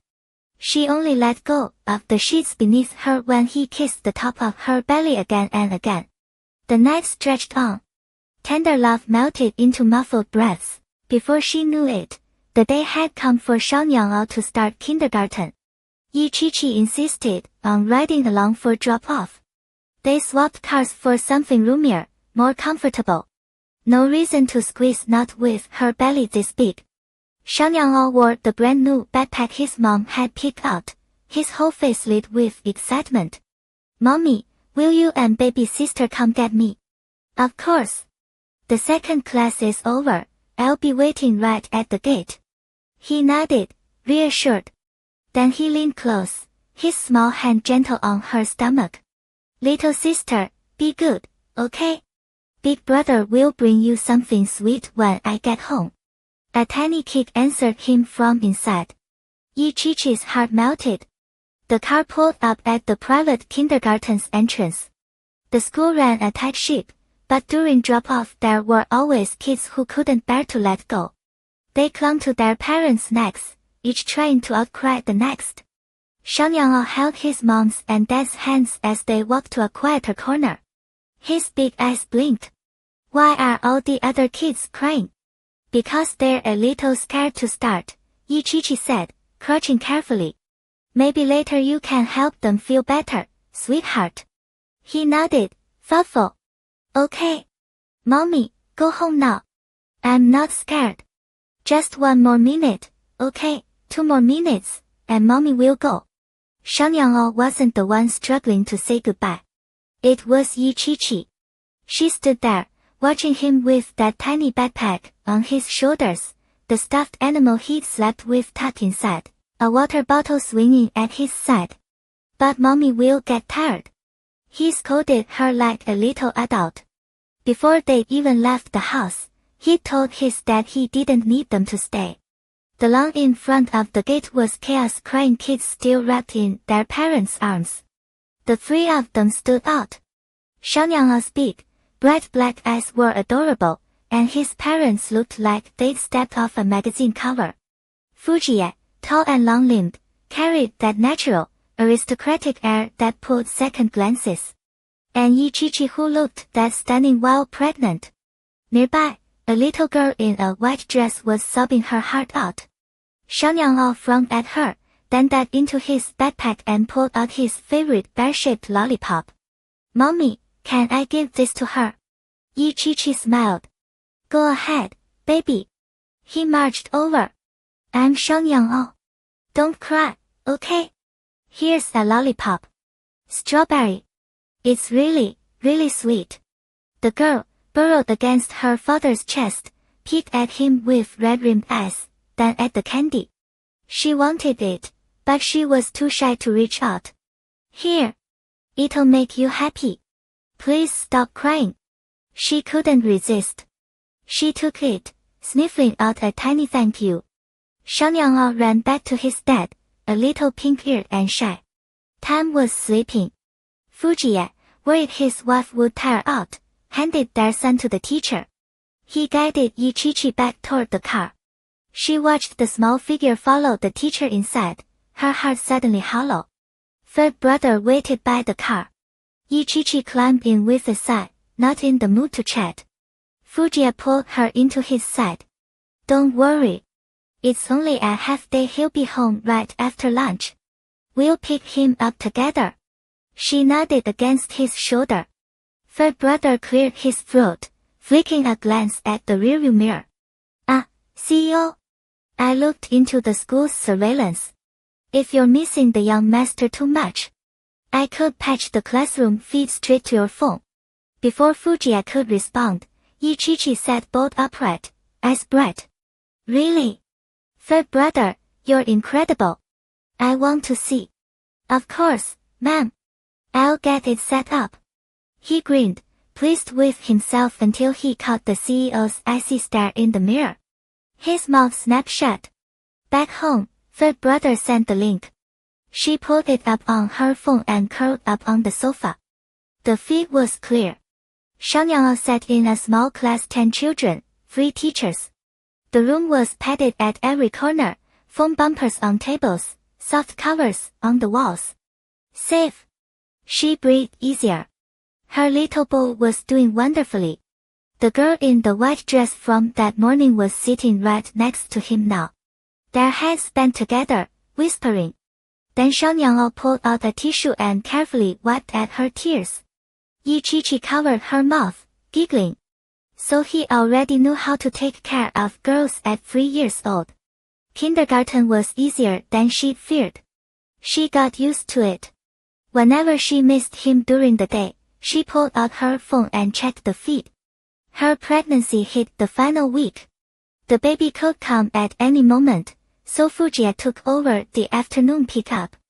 Every day, Shang would carefully pull little treasures from his backpack just for her: chocolate chip cookies, strawberry cake, Swiss rolls. He stored them in the innermost pocket, and on the rare days something got crushed, his little face would shatter with heartbreak. Yi-Chi-Chi counted down the days. But kindergarten was still kindergarten. Kids argued. Sometimes, they fought. The call came while she was still groggy from her afternoon nap. Fujie had stepped out. He'd been home with her around the clock, only leaving in the mornings and afternoons for drop-off and pick-up. She could have let third brother handle it, but Yi-Chi-Chi insisted they do it themselves. Every other kid's parents did. Since she couldn't always go, Fujie had to. He'd never been able to say no to her. He left 30 minutes early to swing by the office. When she saw the teacher's name on the caller ID, her heart lurched. Teachers never called without a reason. Bracing her lower back, she sat up and answered. It was the principal herself. Shang had been in a fight. No serious injuries, but they needed a parent to come. Yi-Chi-Chi's pulse hammered. One hand steadying her near-full-term belly, she had third brother drive her over. On the way, she called Fujie. Jie, I'm headed to the kindergarten. Shang apparently he got into a fight with another kid. Fujie's entire body locked. Without hanging up, he strode for the elevator. Baby, let me handle it. No, I'm too worried to stay here. Meet me there. Third brother's driving, I'm fine. He was 3 years old, always sweet and understanding. They'd taken him out dozens of times, and he'd never once clashed with another child. By the time she arrived, the other parents were already in the principal's office. 2 families. Shang sat on a small chair, not crying. A tiny band-aid stretched across the back of his hand. The second he saw his mom, he flew across the room and wrapped his arms around her leg. The hint of hurt he'd been holding in finally flickered across his face. Yi-Chi-Chi, belly enormous, carefully crouched down to check him. Mrs. Fu, Shang has a small scratch on his hand. We've already disinfected it. No other injuries, the principal rushed to explain. Yi-Chi-Chi's gaze went cool. She hummed in acknowledgement. 2 other children stood nearby. One was the little girl, Duo, who played with Shang often. The other was a chunky boy. His face was still wet with tears. Beside him stood his mother, a heavy-set woman dripping in gold. Fake necklace, 2 bracelets stacked on each wrist, her outfit screaming designer labels from every seam. The principal stayed quiet, hovering at the edge of the room. Yi-Chi-Chi didn't waste a glance on anyone else. She focused on her son. Baby, what happened? Shang pressed his lips tight. I'm sorry, Mommy. I hit someone. The woman snorted. You hear that? Your brat hit my kid. Yi-Chi-Chi ignored her completely. Her voice stayed soft. Why did you hit him, sweetheart? Dodo Stoldwood was teddy bear and pushed her down. I told him it was wrong and dangerous. He didn't listen. Then he stepped on the bear and got it all dirty. He paused, working to remember. So I told the teacher, and she scolded Dodo. Then Dodo got really mad and threw blocks at us. They hurt a lot. His small hand rubbed his arm where one had hit. I didn't want to argue anymore. He wouldn't stop. Ichichi ran her hand over his head. Okay. Mommy understands. It's okay. You did the right thing. Are you crazy? Your kid hits mine and you tell him he did the right thing. Ichichi steadied herself on the edge of a table and stood. The principal rushed to steady her. Her eyes iced over as she faced the woman. Ma'am, you hurt him. Your child struck mine first. The woman opened her mouth, but something in Ichichi's stare made her hesitate. She still puffed up anyway. Just cause your kid says it don't make it true. My kid says yours hit first. A cold laugh slipped from Ichichi. Yes. What my son says is the truth. He doesn't lie. You. Like mother, like brat. Having all these kids. I bet that one in your belly's gonna be a bully just like him. She was losing it, jabbing a finger toward Ichichi's stomach. Duoduo's father stepped forward. Dodo's mom, if you don't believe us, check the cameras. My daughter's story matches Xiaoyang's exactly. How? You're all in on it, ganging up on my kid. Do you have any idea how much money we have? This pathetic little school, I'll sue every single one of you. Look. Look at my son's head, it's bruised. She grabbed her boy and shoved him forward, right into Ichichi's space, jabbing a finger at a red mark on his forehead. Ichichi stepped back carefully, shielding her belly. And then a small body darted in front of her. Stay away from my mom. Don't you dare come near her. Xiaoyang planted his feet and threw his arms out like a tiny shield, trembling but fierce. He promised his daddy he'd protect her and he meant it. The woman kept charging forward. The principal scrambled to block her, face pale. Ichichi caught the panic in her as she was definitely regretting not calling Fuji at the second this started. Xiaoyang hadn't shed a single tear. Not when Dodo hit him. Not when they got dragged to the principal's office. But the moment he saw his mom in danger, he wailed. His little hands kept trying to push Dodo away, even now. The woman was heavy. Even the principal couldn't hold her back, and her own kid was screaming too. Ichichi's heart lurched. She was terrified Xiaoyang would get knocked down.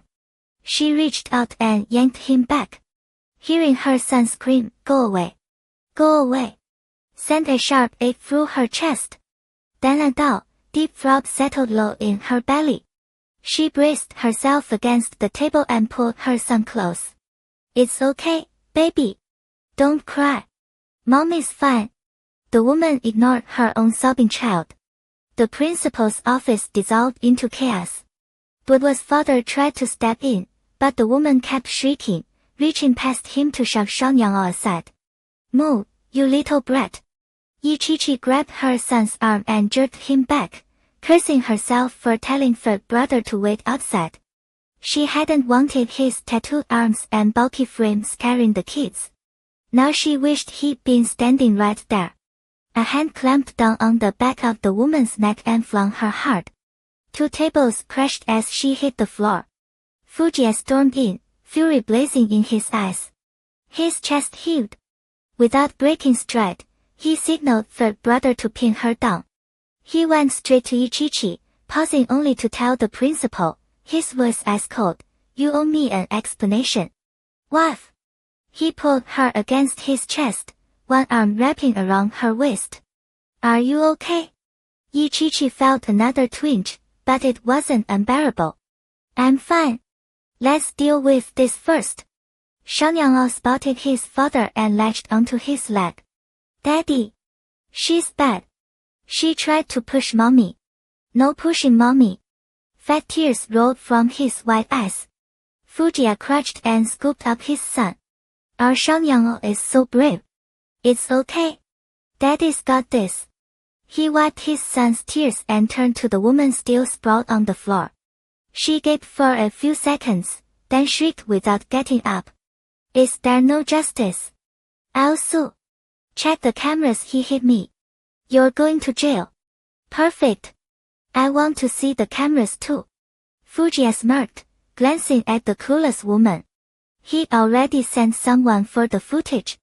A security guard appeared with it, and Fujiya helped Ichichi onto the sofa. The video played on the computer. Crystal clear. Exactly what Shanyang had described. Dodo started the fight. But was father turned a hard glare on the woman. Fujiya's expression went glacial. Can't raise your kid right? Want me to do it for you? Mind your own kid. My son's none of your business, the woman shot back. The apple doesn't fall far with a mother like that. No wonder the father's a fuck. Fujiya cracked his knuckles. Then, in one swift motion, he grabbed the woman by the throat. Her curses died. He hadn't wanted to do this in front of the kids, but she begged for it. And GH let go. He tightened his grip. She couldn't speak. But was father muttered, I'll let you handle this, and carried his frightened daughter out. That kind of scene wasn't for children. Shangyang's tears had dried. He stood beside his mother, watching his father with wide, unblinking eyes. He wasn't scared. Daddy was protecting them. Say one more word I don't like, and I'll shut you up myself. Fujiya released her and wiped his fingers with a tissue from the desk. The woman choked and coughed. Mr. Fu, regarding this matter, the principal stepped forward, trying to smooth things over. She'd assumed it was a minor scuffle between kids. She never imagined it would escalate this far. Fujiya cut her a freezing look, and she swallowed her words whole. We're leaving. I don't want to see that child in this kindergarten again. Of course. We'll handle it. The woman's family was nouveau riche. Next to the Fu family's old money, they were nothing. The mother was toxic.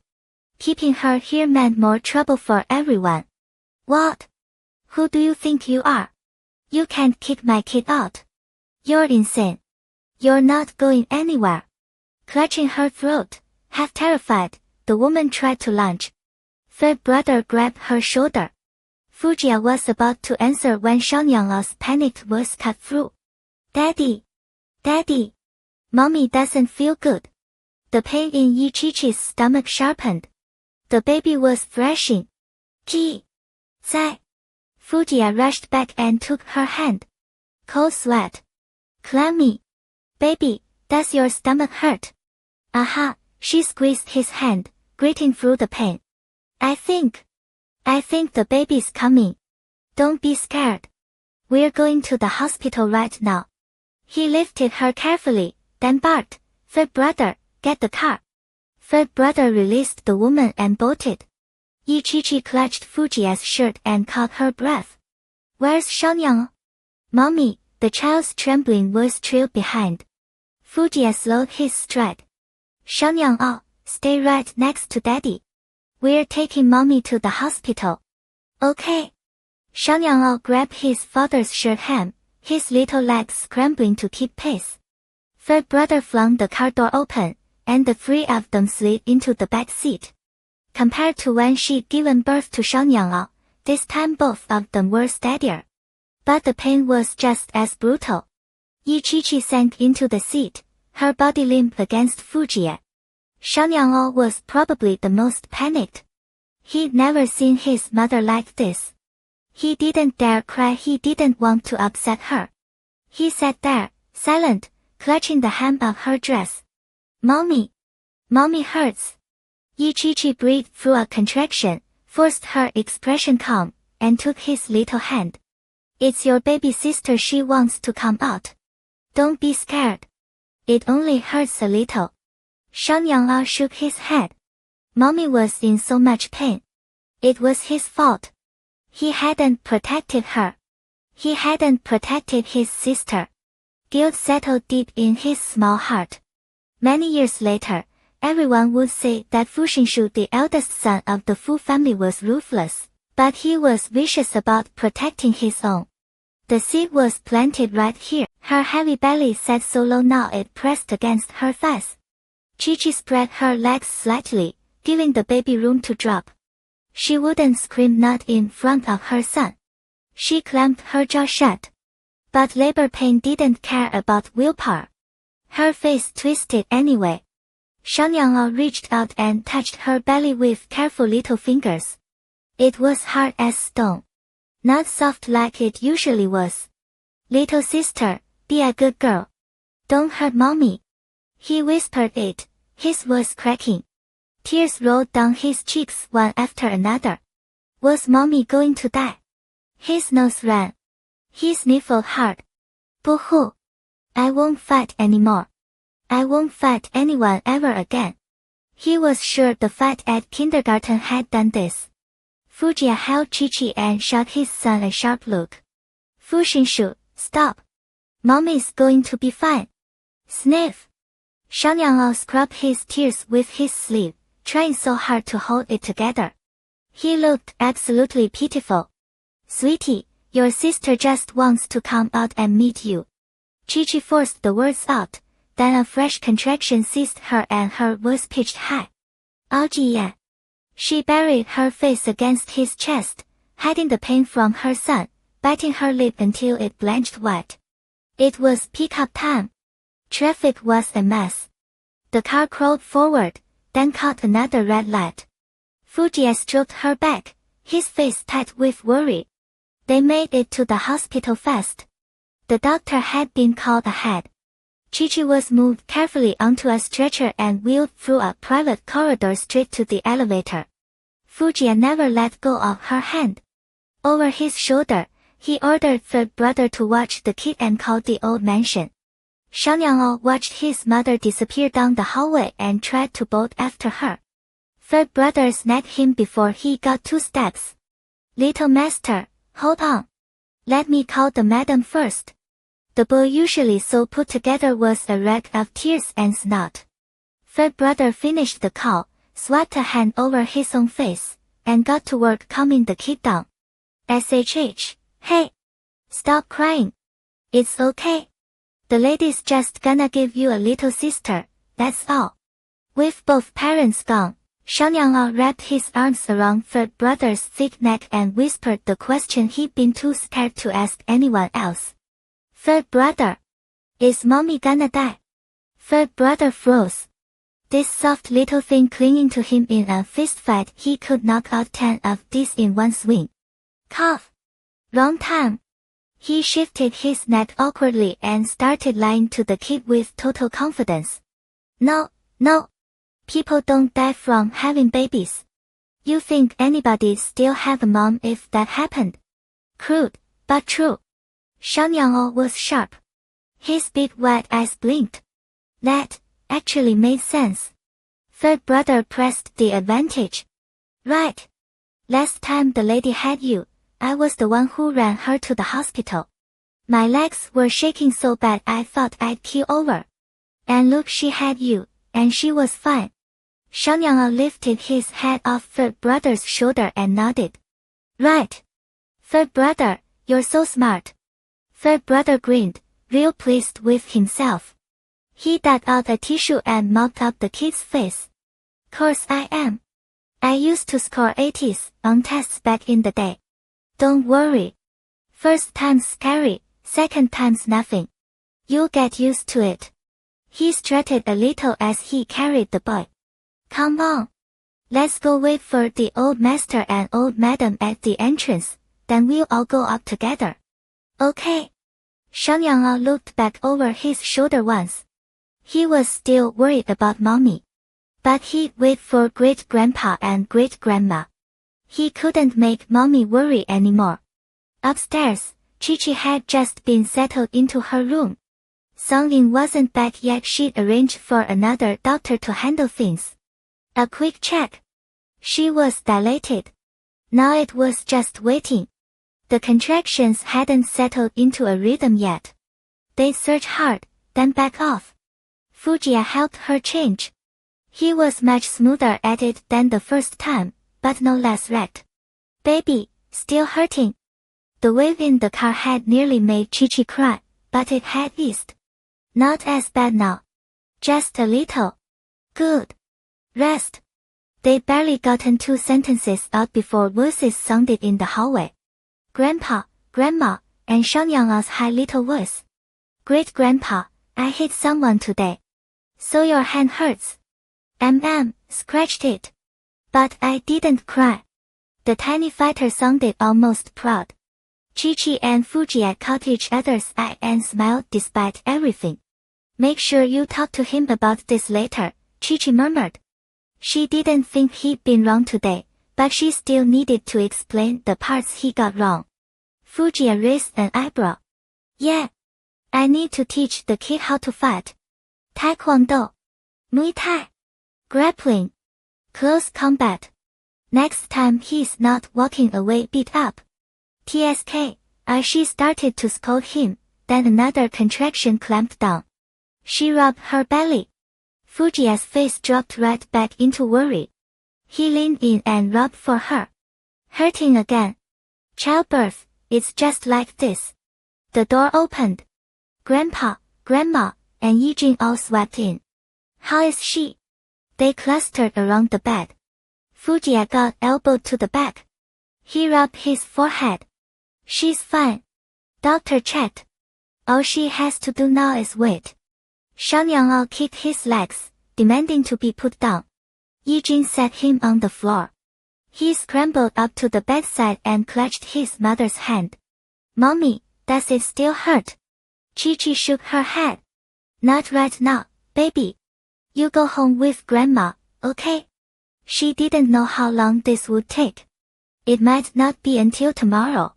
Xiangyang wrapped himself around her arm like a little koala. No. I'm staying with Mommy. The normally obedient little boy was too scared to leave her. Fuji pulled his son in front of him. But Mommy hasn't eaten dinner yet. You go with Great-Grandma. Tell Aunt Yun to make chicken soup and vegetables for Mommy. Then Great-Grandma will bring you and the food back tomorrow. Okay? Xiangyang's big eyes blinked. But third brother can bring the food. The little rascal wasn't easy to fool. Everyone laughed, watching Fuji squirm. Well, but if Xiangyang brings it himself, Mommy's going to like it way more. And when you come back tomorrow, you'll get to see your little sister. Really? Xiangyang's face was pure distrust. Really? Daddy promises. Okay. I'm gonna get Mommy chicken soup. Too easy. They stayed with Chi-Chi a while longer. Then Grandpa and Grandma took Xiangyang home. Yijing stayed to help out at the hospital. Dinner came from the house soon after. Chi-Chi managed a few bites, and the doctor told her to walk. Second labors moved faster. With a little walking, she'd probably deliver around midnight. The quiet hours ahead felt like the last deep breath before everything changed. Chi-Chi pressed a hand to her belly and let Fujiya help her up, thinking only of the baby coming and the son who'd be back in the morning and all the tiny, forgotten details of newborn nights she was about to learn all over again. They stepped out of the hospital room and headed for the stairwell. Fujiya stopped at the top of the stairs, eyes locked on her. You sure about this? The hallway's right there. We could just walk. I'm fine. Just hold on to me. She wanted to move things along. Every step sent the baby lower, a heavy, insistent pressure. The floor was quiet. Just the two of them, a couple of doctors, a few nurses. No one else. One step at a time, they made their way down. Chi-Chi kept one hand pressed to her belly, the other gripping the rail. Fujiya braced her lower back, his hands steady and sure. The next contraction hit, and she folded over the railing, knuckles white against the cold metal. The hospital gown hung loose on her, but she was already soaked after a single flight of stairs. Another wave rolled through her. She doubled over, both hands clamped on the rail, face buried against her arms. Her small body shook. Fujiya could only cradle her belly from below, taking the weight off her back. The hard, rounded curve pushed against his palm, and something in his chest pulled tight. He rubbed slow circles between her shoulder blades. Almost through it, baby. It'll ease up in a second. There was nothing else he could give her but this. She rolled it out, waiting until the contraction loosened its grip. Then she let him help her straighten. Her stomach didn't feel like her own anymore. A low, steady hum filled her head. Every step dragged, like walking through water. They kept moving. The contractions were stacking faster now. The baby had dropped so low it felt like her pelvis was being pried apart. Ichichi knew she couldn't go much further. She tugged at Fujia's sleeve. Let's go back. I can't do any more. Her face was pale, slick with sweat. Fujiya pressed his lips to her temple without thinking. Okay. We'll go back. Only a handful of steps left. She forced herself to keep going. 2 steps down, and another contraction slammed into her. No time to grab the rail. Her body crumpled on instinct, following the brutal downward pull in her belly. Fujiya caught her in one motion, pulling her against his chest. The muffled cry came right at his ear. Her fingers dug into his arm. It hurts, so bad. The pressure built to an unbearable peak. Then she felt warmth sliding down her thigh. Ichichi sucked in a few ragged breaths, brows knitted tight. A long pause, and her body eased just a little. Heat crept up her cheeks. Zai, my water just broke.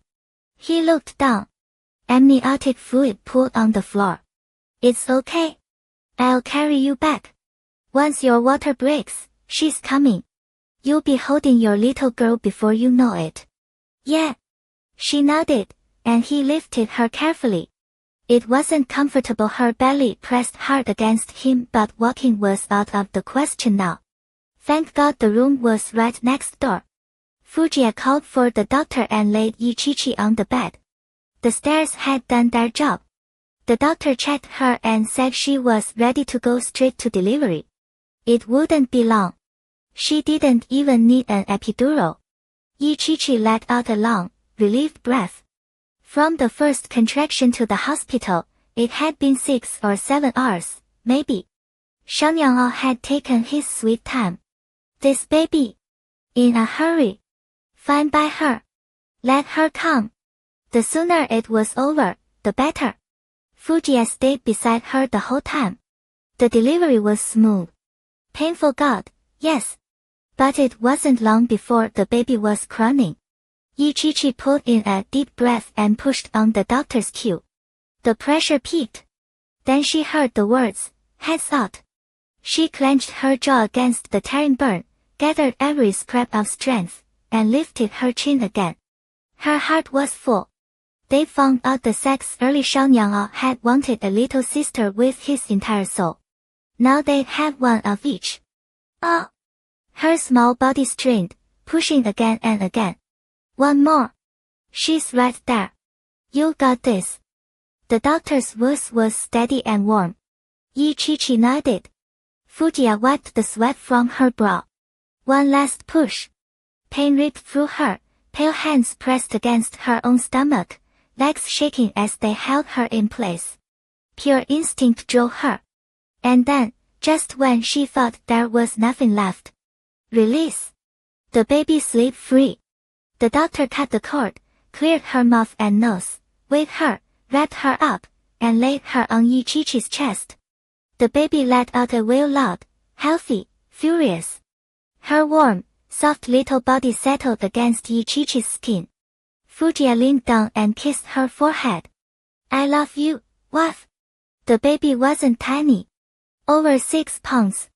Demanding and quick to cry from the second she arrived. By the time it was past 1 in the morning, she already had 2 major crying fits. The doctor finished treating Ichichi, did a thorough check, and told them they could head back to the room to rest. The baby was healthy, settled in the bassinet nearby. Fujiya wiped Ichichi's face clean and coaxed her toward sleep. Rest now. When you wake up, Shang Yanghao will be here. He's going to lose his mind over his little sister. MHM.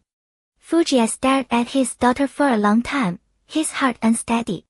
A daughter. His little girl. She grew up just like Chichi. beautiful, sweet. Of course, he had no idea that years later, this daughter would be running wild at school with little Tan Yuan, starting chaos, throwing punches at bullies, and getting them both dragged to the principal's office on a regular basis. And he definitely didn't know that Xiaonyang, the one who begged so hard for a little sister, would one day be absolutely driven up the wall by her. The next morning, Yi Qiqi had just woken when Fujiya helped her sip some warm water. From outside the door, she heard Xiaonyang's voice. Mommy! Mommy! Daddy! Is my little sister here? The chubby little kid burst into the room, cheeks flushed from running, forehead beaded with sweat. Fujiya scooped him up and carried him over to see the baby. Oh! Mommy's so amazing. She got me a little sister. She's so cute. His big eyes sparkled. But the second his voice went up with excitement, the sleeping baby. Her tiny hands twitched. And then she let out a full-throated wail. Xiaonyang went into instant panic mode. No, no, no! Don't cry. Please don't cry, little sister. Aunt Yun rushed in from the hall, completely out of breath. She could never keep up with Xiaonyang. Oh, for heaven's sake. She was perfectly fine until you walked in here. Yi Qiqi couldn't hold back her laugh. She asked them to pass her the baby. Once the baby was cradled in her arms, she rocked her gently. The familiar scent of her mother soothed her, and little by little, the crying faded. Mommy, did your tummy hurt really bad yesterday? Xiaonyang still remembered the pain on his mom's face. His little brows furrowed deep. It doesn't hurt anymore. Once your sister was born, the pain went away. Why is she so tiny? Can she talk yet? Not yet. When she gets a little bigger, you can teach her how to talk. How's that? Okay. Aunt Yun took the baby with a warm smile. Now you've got both. A son and a daughter. Jie, make sure Qiqi gets something to eat. She pointed at the thermos on the table. I brought chicken soup and some vegetables. Qiqi, there's fish congee for you. You just tell me if you need anything else. Thanks, Mom. Fujiya set the food out on a small table, and the two of them ate together. Carrying this second baby had put Yi Qiqi through hell, but the delivery itself went smoothly. After a few days in the hospital, Yi Qiqi was discharged and brought home. The whole family spent forever debating the baby's nickname. Eventually, they landed on Little Huawang Little Flour Roll. Honestly, if you put all these kids together, you'd have a full dinner menu. Xiaonyang was glued to his little sister. Wherever someone carried her, he followed right behind. This feels so good, he thought. I have the cutest little sister in the whole world. Men really are suckers for their daughters. Fujiya's obsession with the new baby made the way he spoiled Xiaonyang look like a rehearsal. The good news? Xiaonyang didn't care. If anything, he was even more smitten with his little sister than his father was. When she slept, he watched her. When she woke, he stayed glued to her side. Every day after kindergarten, his first move was to burst through the door and check on Mommy and the baby. Today, when he got home, Yi Qiqi had just finished nursing. Little Huawang had been in the world a few days now, and her features were refining by the hour. Her eyes were like Yi Qiqi's pale irises, long lashes. When she slept, those lashes rested against her cheeks like tiny fans. She was a breathing doll. Xiaonyang carried in the chocolate mousse from school. The teachers knew he always brought something home for his mom, so they packed him an extra one. Mommy, I brought you a treat. Oh yeah? What did we get today? Chocolate mousse. Thank you, baby. Mommy loves it. And she meant it. At first, it had been Fujiya's flimsy excuse to get their son to go to school willingly. But somehow the pastries from that kindergarten were perfectly calibrated, not too sweet, with a soft, moist crumb that Yi Qiqi inexplicably craved. The baby rested in her arms. Xiaonyang obediently ran off to wash his hands, then climbed onto the edge of the bed. Can I touch her? Yichichi shifted the baby closer, and he reached out, cradling that tiny hand in his. Little Huawang. Little Huawang. His sister was milk-drunk and already nodding off, but her brother's voice made her scrunch up her nose. She looked like she was about to cry, held it for 1 second, then let out a wail that could shake the ceiling. Whoa whoa. Silence. Shang Yanglao just stared. Why did his sister cry Xinghao every single time Xinghao? Little Huawang was, objectively, high maintenance. Yichichi handed the screaming daughter straight to Fujie. He took the baby with practiced ease and started pacing the room, bouncing her gently. Yichichi peeled open the chocolate mousse. Okay, it's fine. She's a girl. Girls cry. Shang Yanglao took a bite of his own mousse. Mommy, Shang Yanglao doesn't cry. That's right. Our Shang Yanglao is a little man. He doesn't cry. When I'm bigger, I'll protect my sister. I won't let her cry. They sat at the table, each with a chocolate mousse, eating happily. By the time they finished, Fujie had managed to soothe the baby to sleep. He settled little Huawang into her bassinet, then grabbed a tissue and wiped a smear of chocolate from the corner of his wife's mouth. Then he turned to his son, who currently looked like a tiny feral cat. When little Huawang turned 1 month old, Song Yin's little pudding hit the 100-day mark. The two families decided to throw a joint celebration. Shang Yanglao got dressed in a tiny suit with a red bow tie. Yichichi had just finished her first month of postpartum recovery, but Fujie still bundled her up like it was winter, a long-sleeved jacket and a fitted mermaid skirt dress that had her figure perfectly. They reserved the entire hotel floor. Compared to an adult cocktail party, the setup was pure whimsy.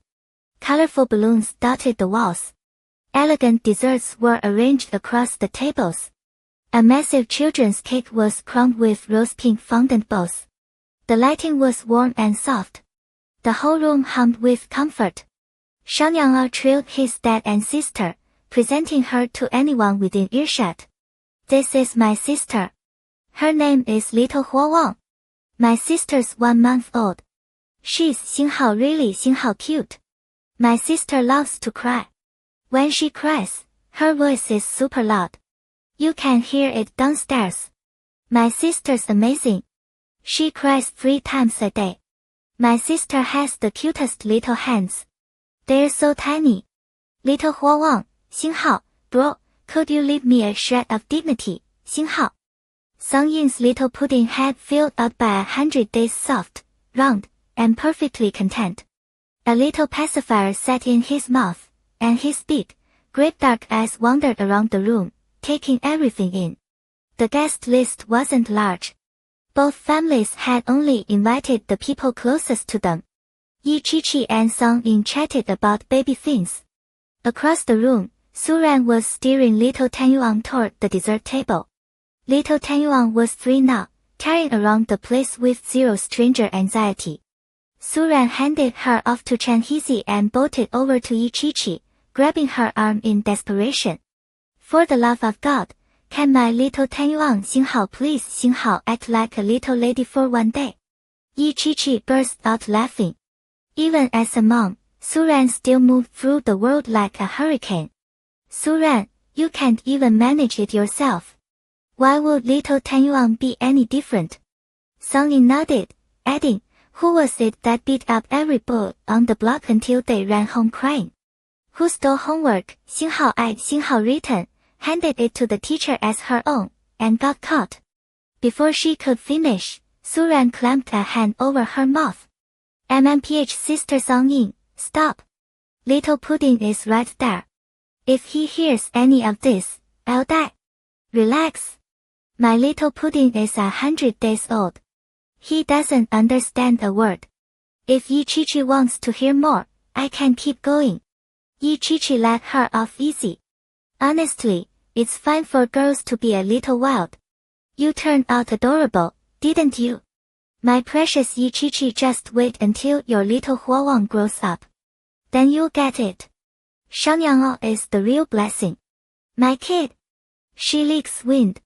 The words had barely left her mouth when guests ran out across the room followed by a child's wail.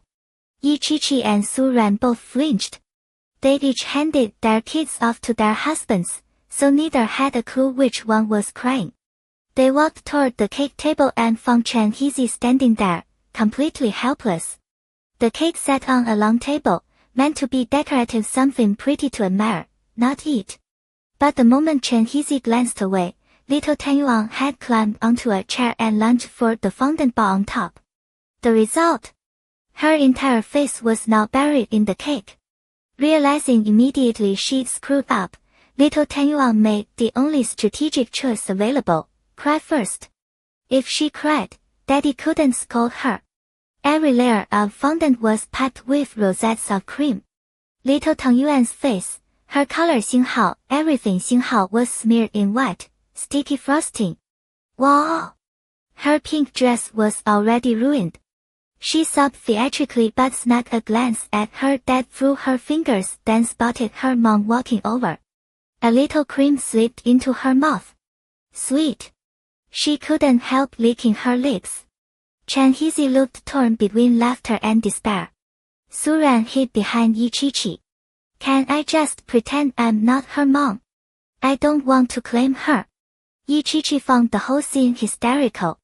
She had no idea what kind of chaos her brother navigated on a daily basis. Little Tang Yuan's crying set off little Hua Wang on the other side of the room, as if the two of them were competing for loudest alarm. Su-Ran, can't help you. Mine leaks air too. She walked over to Fujiye, where little Hua Wang was wailing in his arms. Yi-Chi-Chi took the baby and soothed her, murmuring softly until the cries faded. The celebration wrapped up early. Everyone had kids to get home and put to bed. On the drive back, Yi-Chi-Chi looked down at the small bundle in her arms. A strange, weightless feeling washed over her. They'd all grown so fast. In just a few years, she'd become a mother. Time had moved quickly, but she was content. Back then, when she carried Shanyang in her belly and tried to leave the Fu family, tried to leave Fujian, she could never have imagined things. Circling back to this, Shanyang was already asleep in his car seat. Yi-Chi-Chi called out softly. Fujian. He didn't turn around, just answered in that low, steady voice. Yeah. I'm so happy. A quiet laugh came from the front seat. Then, me too. A bit of silence. We're going home. Home. That word. Perfect, wasn't it? Xinghao, I'll take you home, Xinghao. Xinghao, we're going home, Xinghao. Xinghao, our home, Xinghao. Mr. Fu, when I look back across all the years, at every heartbeat that ever mattered, you still win. Every single time. October in the capital, and the whole city smelled like asmanthus. Who could resist a sweet, milky soft little girl who looked like a porcelain doll? Fujiya thought he'd brought home a precious little angel. It took him a while to figure out that underneath all that sugar, she was stuffed with black-hearted cotton. Their 3-year-old little Hua Wang swiped the keys, unlocked her father's bedroom door, and slipped right in. No way was she letting Daddy hug Mommy all night. She crawled onto the bed, wrapped her arms around Shishi, and blinked up with big, tear-bright eyes. Mommy! I missed you so much. You didn't sleep with me, and my room is so dark, and there's a big scary monster in there. I was scared. Shishi immediately pulled her daughter close. What monster? Isn't your brother in the room with you?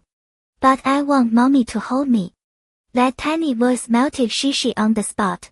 She definitely shouldn't have listened to Jie on this one. Little Hua Wang was a girl.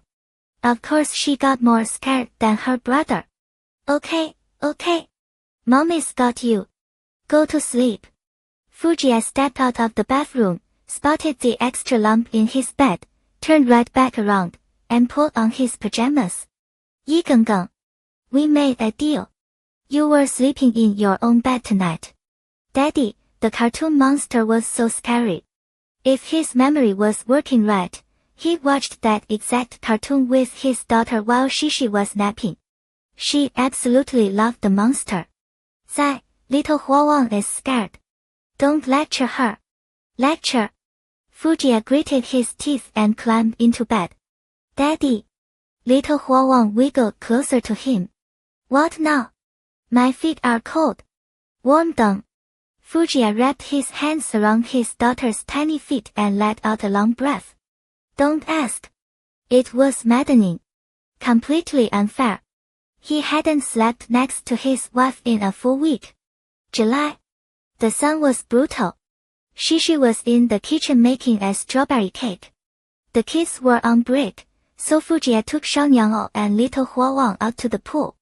Little Huawang wasn't scared of much, but water. Water was not her thing. She sat alone at the pool's edge, completely absorbed in a diamond sticker set great-grandpa had given her. They were gorgeous.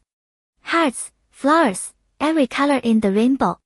They sparkled like real gems. She waved her daddy over. Fujiya swam to the edge and looked up at his daughter, who had already plastered half the stickers across her own little body. What's up, sweetheart? Daddy. I wanna decorate you. I'm gonna make you a pretty daddy. 星号 smack 星号. A sparkly heart landed dead center on his forehead. Fujiya, CEO of the Fu Group, tried to retreat. His daughter's bottom lip began to tremble. Whoa! Mama SHH, okay, okay. Stick 'em on. Do whatever you want. Little Huachuan's tears evaporated. She blinked her pretty eyes, scooted her chubby little self closer to the edge, and went to work. His forehead. His hair. His cheeks. Every available inch. A shimmering, glittery disaster zone. Xiaonyang swam up from behind. Fujiya grabbed his son, hoping he could redirect the hurricane toward her brother. Then he saw his son's head, covered in the exact same sparkly carnage, and the two of them just stared at each other in mutual suffering. Right. His sister. His daughter. His problem to spoil rotten. Years later, Fu Xinshu enrolled at Capital University, as the locals called it. Little Huachuan's full name was Yigengeng. The year her brother started college, she started as a freshman too, right next door at S University's affiliated high school. Little Tanyuan was a sophomore. The two girls had been attached at the hip since they were babies, so Shishi and Mu Yo had basically handed them off to Xiaonyang to keep an eye on. One summer afternoon, a young man in a white shirt and black pants walked down the main avenue of S University, heading toward the gate. Tall, long legs, head slightly bald, face unreadable. But that face was hard to ignore. Sharp nose, cool eyes, an edge of arrogance mixed with something reckless. Nothing like the soft, obedient little rice cake he'd been as a kid. He passed a group of girls. They stopped. Then they covered their mouths and burst into whispers the second he was past. God, he's so hot. Right. Oh my God, help. He walked right through the gate, rounded the corner to the neighboring school, and climbed the stairs to the 4th floor like he'd done it 1,000 times. Before he even reached the office, he heard the dean's voice. Yigengeng. Chen Yinyan. You two made a 6-foot-tall athlete cry. The dean was practically grinding her teeth. Next to her, a very tall, very muscular bull was still wiping his eyes. Little Huawang stepped forward, blinking those big, innocent eyes. Ahem. Dean, I didn't, like, 星号 hit 星号 him. It was one hip throw. He grabbed my shoulder, and my dad always says boys shouldn't grab me like that. I thought it was inappropriate. The dean was speechless. When the Fu and Chen families registered the kids, they said no special treatment. But with those two names, who was going to pretend they didn't matter? Still, this boy had gotten the worst of it. His face was a rainbow of bruises, and his parents were on the way. Pfft, we were just playing. Sports competition. Little Tanyuan lifted her chin, backing up her little huazhuanjie. If little Huawang was a white dumpling with black sesame filling, little Tanyuan was a black dumpling with black sesame filling. Black heart through and through. Fu Xinshu pieced it all together, straightened his collar, and walked in. Brother, little Huawang whispered. She only used that tone when she was in trouble. Normally, it was little rice cake all day. Fu Xinshu glanced at her, sighed, and gave her a reassuring look. Dean. The dean's headache spiked the moment she saw Fu Xinshu. Every single time. She hadn't even finished scolding his sister, and here he was. The problem wasn't him. Compared to his little sister, Fu Xinshu was as university's golden boy. He won multiple international competitions as a freshman, and he was enrolled in name only at this point. He'd already finished the entire undergraduate curriculum. Ah, Xinshu, the dean said, forcing a pleasant expression. How would you like to handle this? His sister was a handful, but she didn't start fights.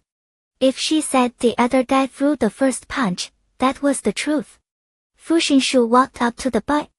At 6'2", he still towered a full head over the athlete, staring down at him with flat, cold eyes. The kid was a senior. A sports student. Turned out their classes shared the same PE slot.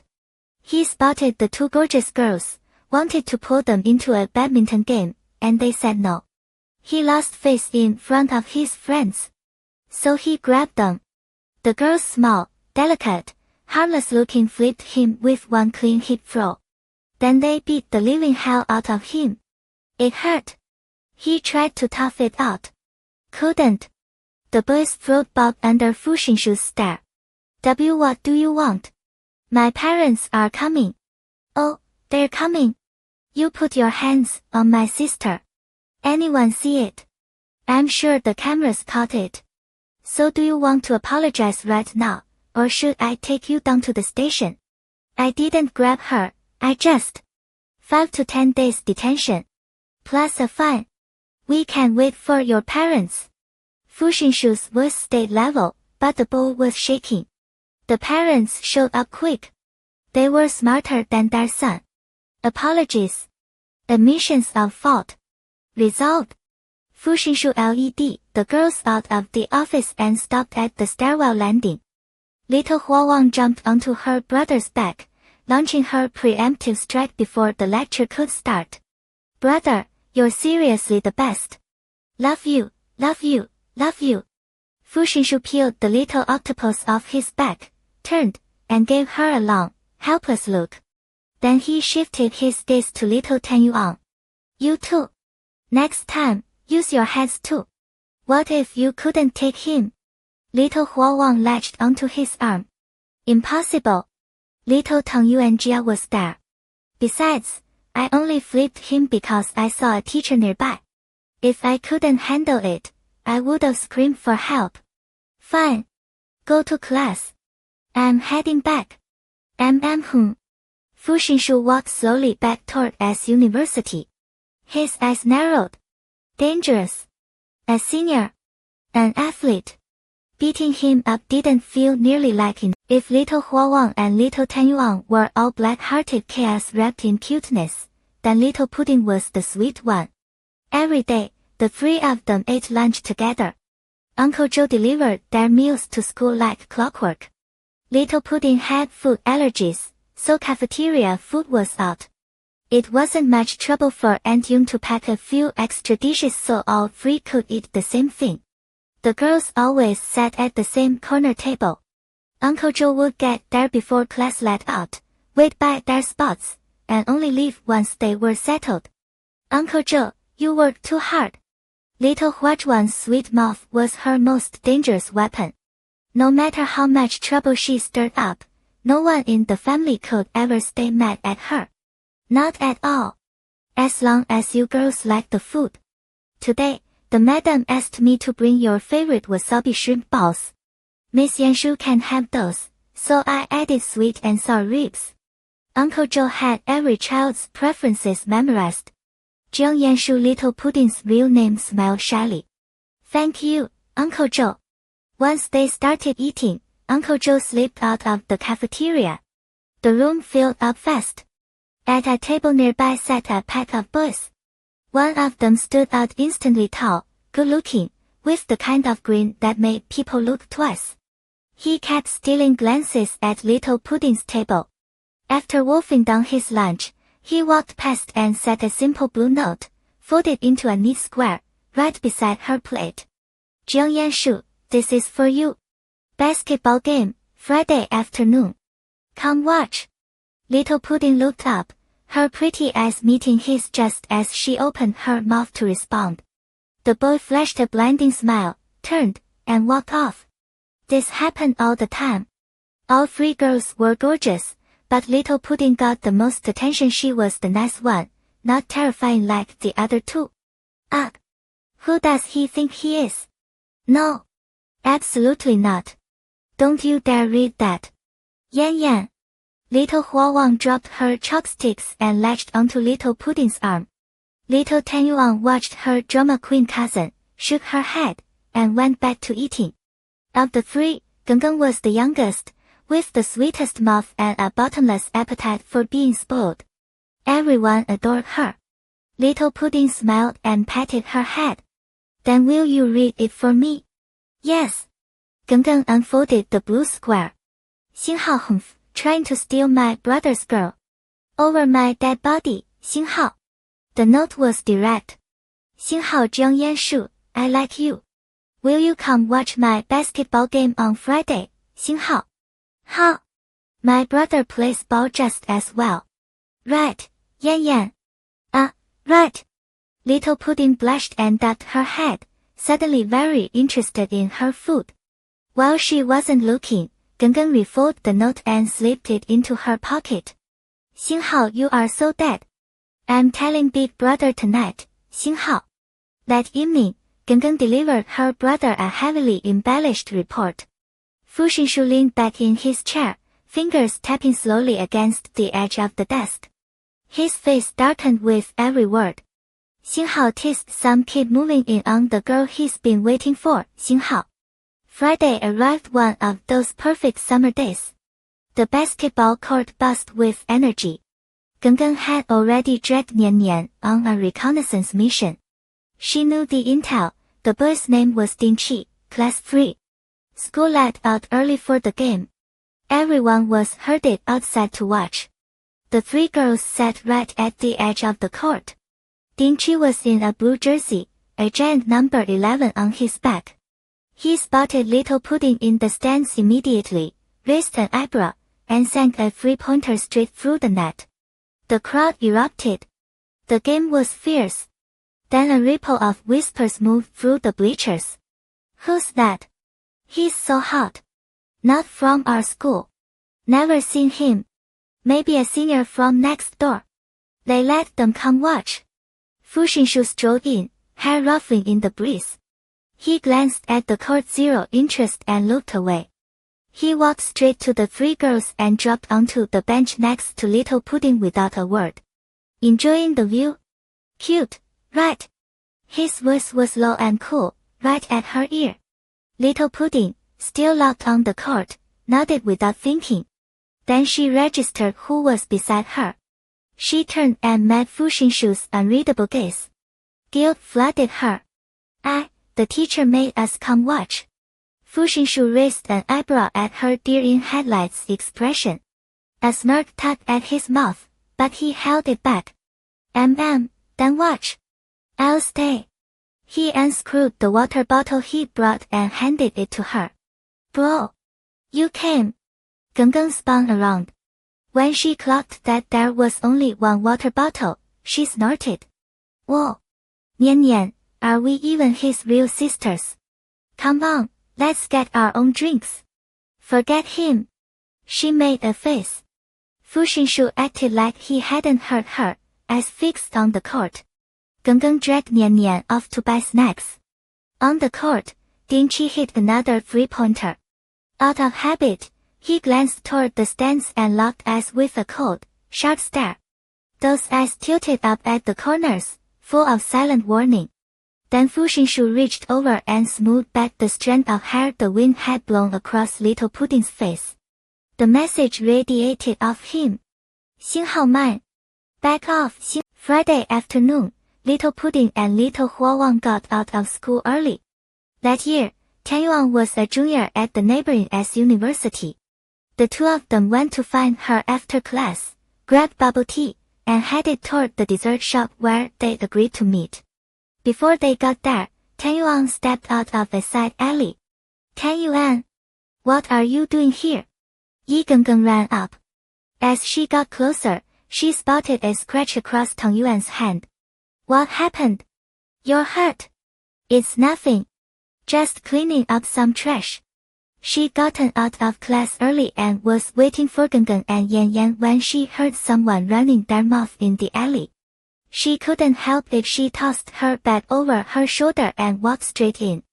Lu Dao, right? You're the one. Shit, you dare mess with the woman our boss has his eye on. Pretty boy, you're nothing but a pretty face. This is your warning, stay away from her. 6 or 7 burly men had one person surrounded. Tian Yuan strode in with a calm expression. The crowd blocked her view. She couldn't even see who they were ganging up on. Humph, ganging up on one guy. And making a racket while she was just trying to wait. Are you done? If you're done, I'm leaving. A calm, gentle voice came from inside. Kind of nice sounding. Probably some good-looking bookworm who was too polite for his own good. Tian Yuan mentally rolled her eyes and moved closer. Damn it. Since you won't take a hint, beat him up. The young man shifted his weight, one hand curling into a hidden fist. His eyes went cold. But before he could strike, a backpack flew through the air and slammed into a fox's head. A sweet, arrogant voice rang out. So noisy. So annoying. Shit, where'd this little girl come from? Several thugs turned and charged at Tian Yuan. She lashed out with a kick, sending the first one sprawling. Then she ducked low and struck. Knees, punches, kicks. She moved like a storm, her expression cold and impatient. A few solid hits, and all 6 or 7 were down. She let out a bored tsk and looked up at the person standing by the wall. She froze. Lu Zhao stood there in a white shirt, his skin pale against the fabric. Sharp features, a faint teardrop mole at the corner of his eye, a straight nose. His hair was pure black, but his eyes were an unerringly light color. He wore an amused smile as he watched her. He hadn't even bothered to glance at the man on the ground. Tian Yuan rolled her eyes. 星号 black-hearted sesame feeling. I wasted my time saving him, 星号. She pursed her lips. Give me my bag. Lu Zhao took 2 steps forward, picked up the bag from the ground, and tossed it to her. She turned and walked away without another word. Lu Zhao watched her retreating back, his eyes darkening. He dragged his tongue across his back teeth. 星号 interesting, 星号.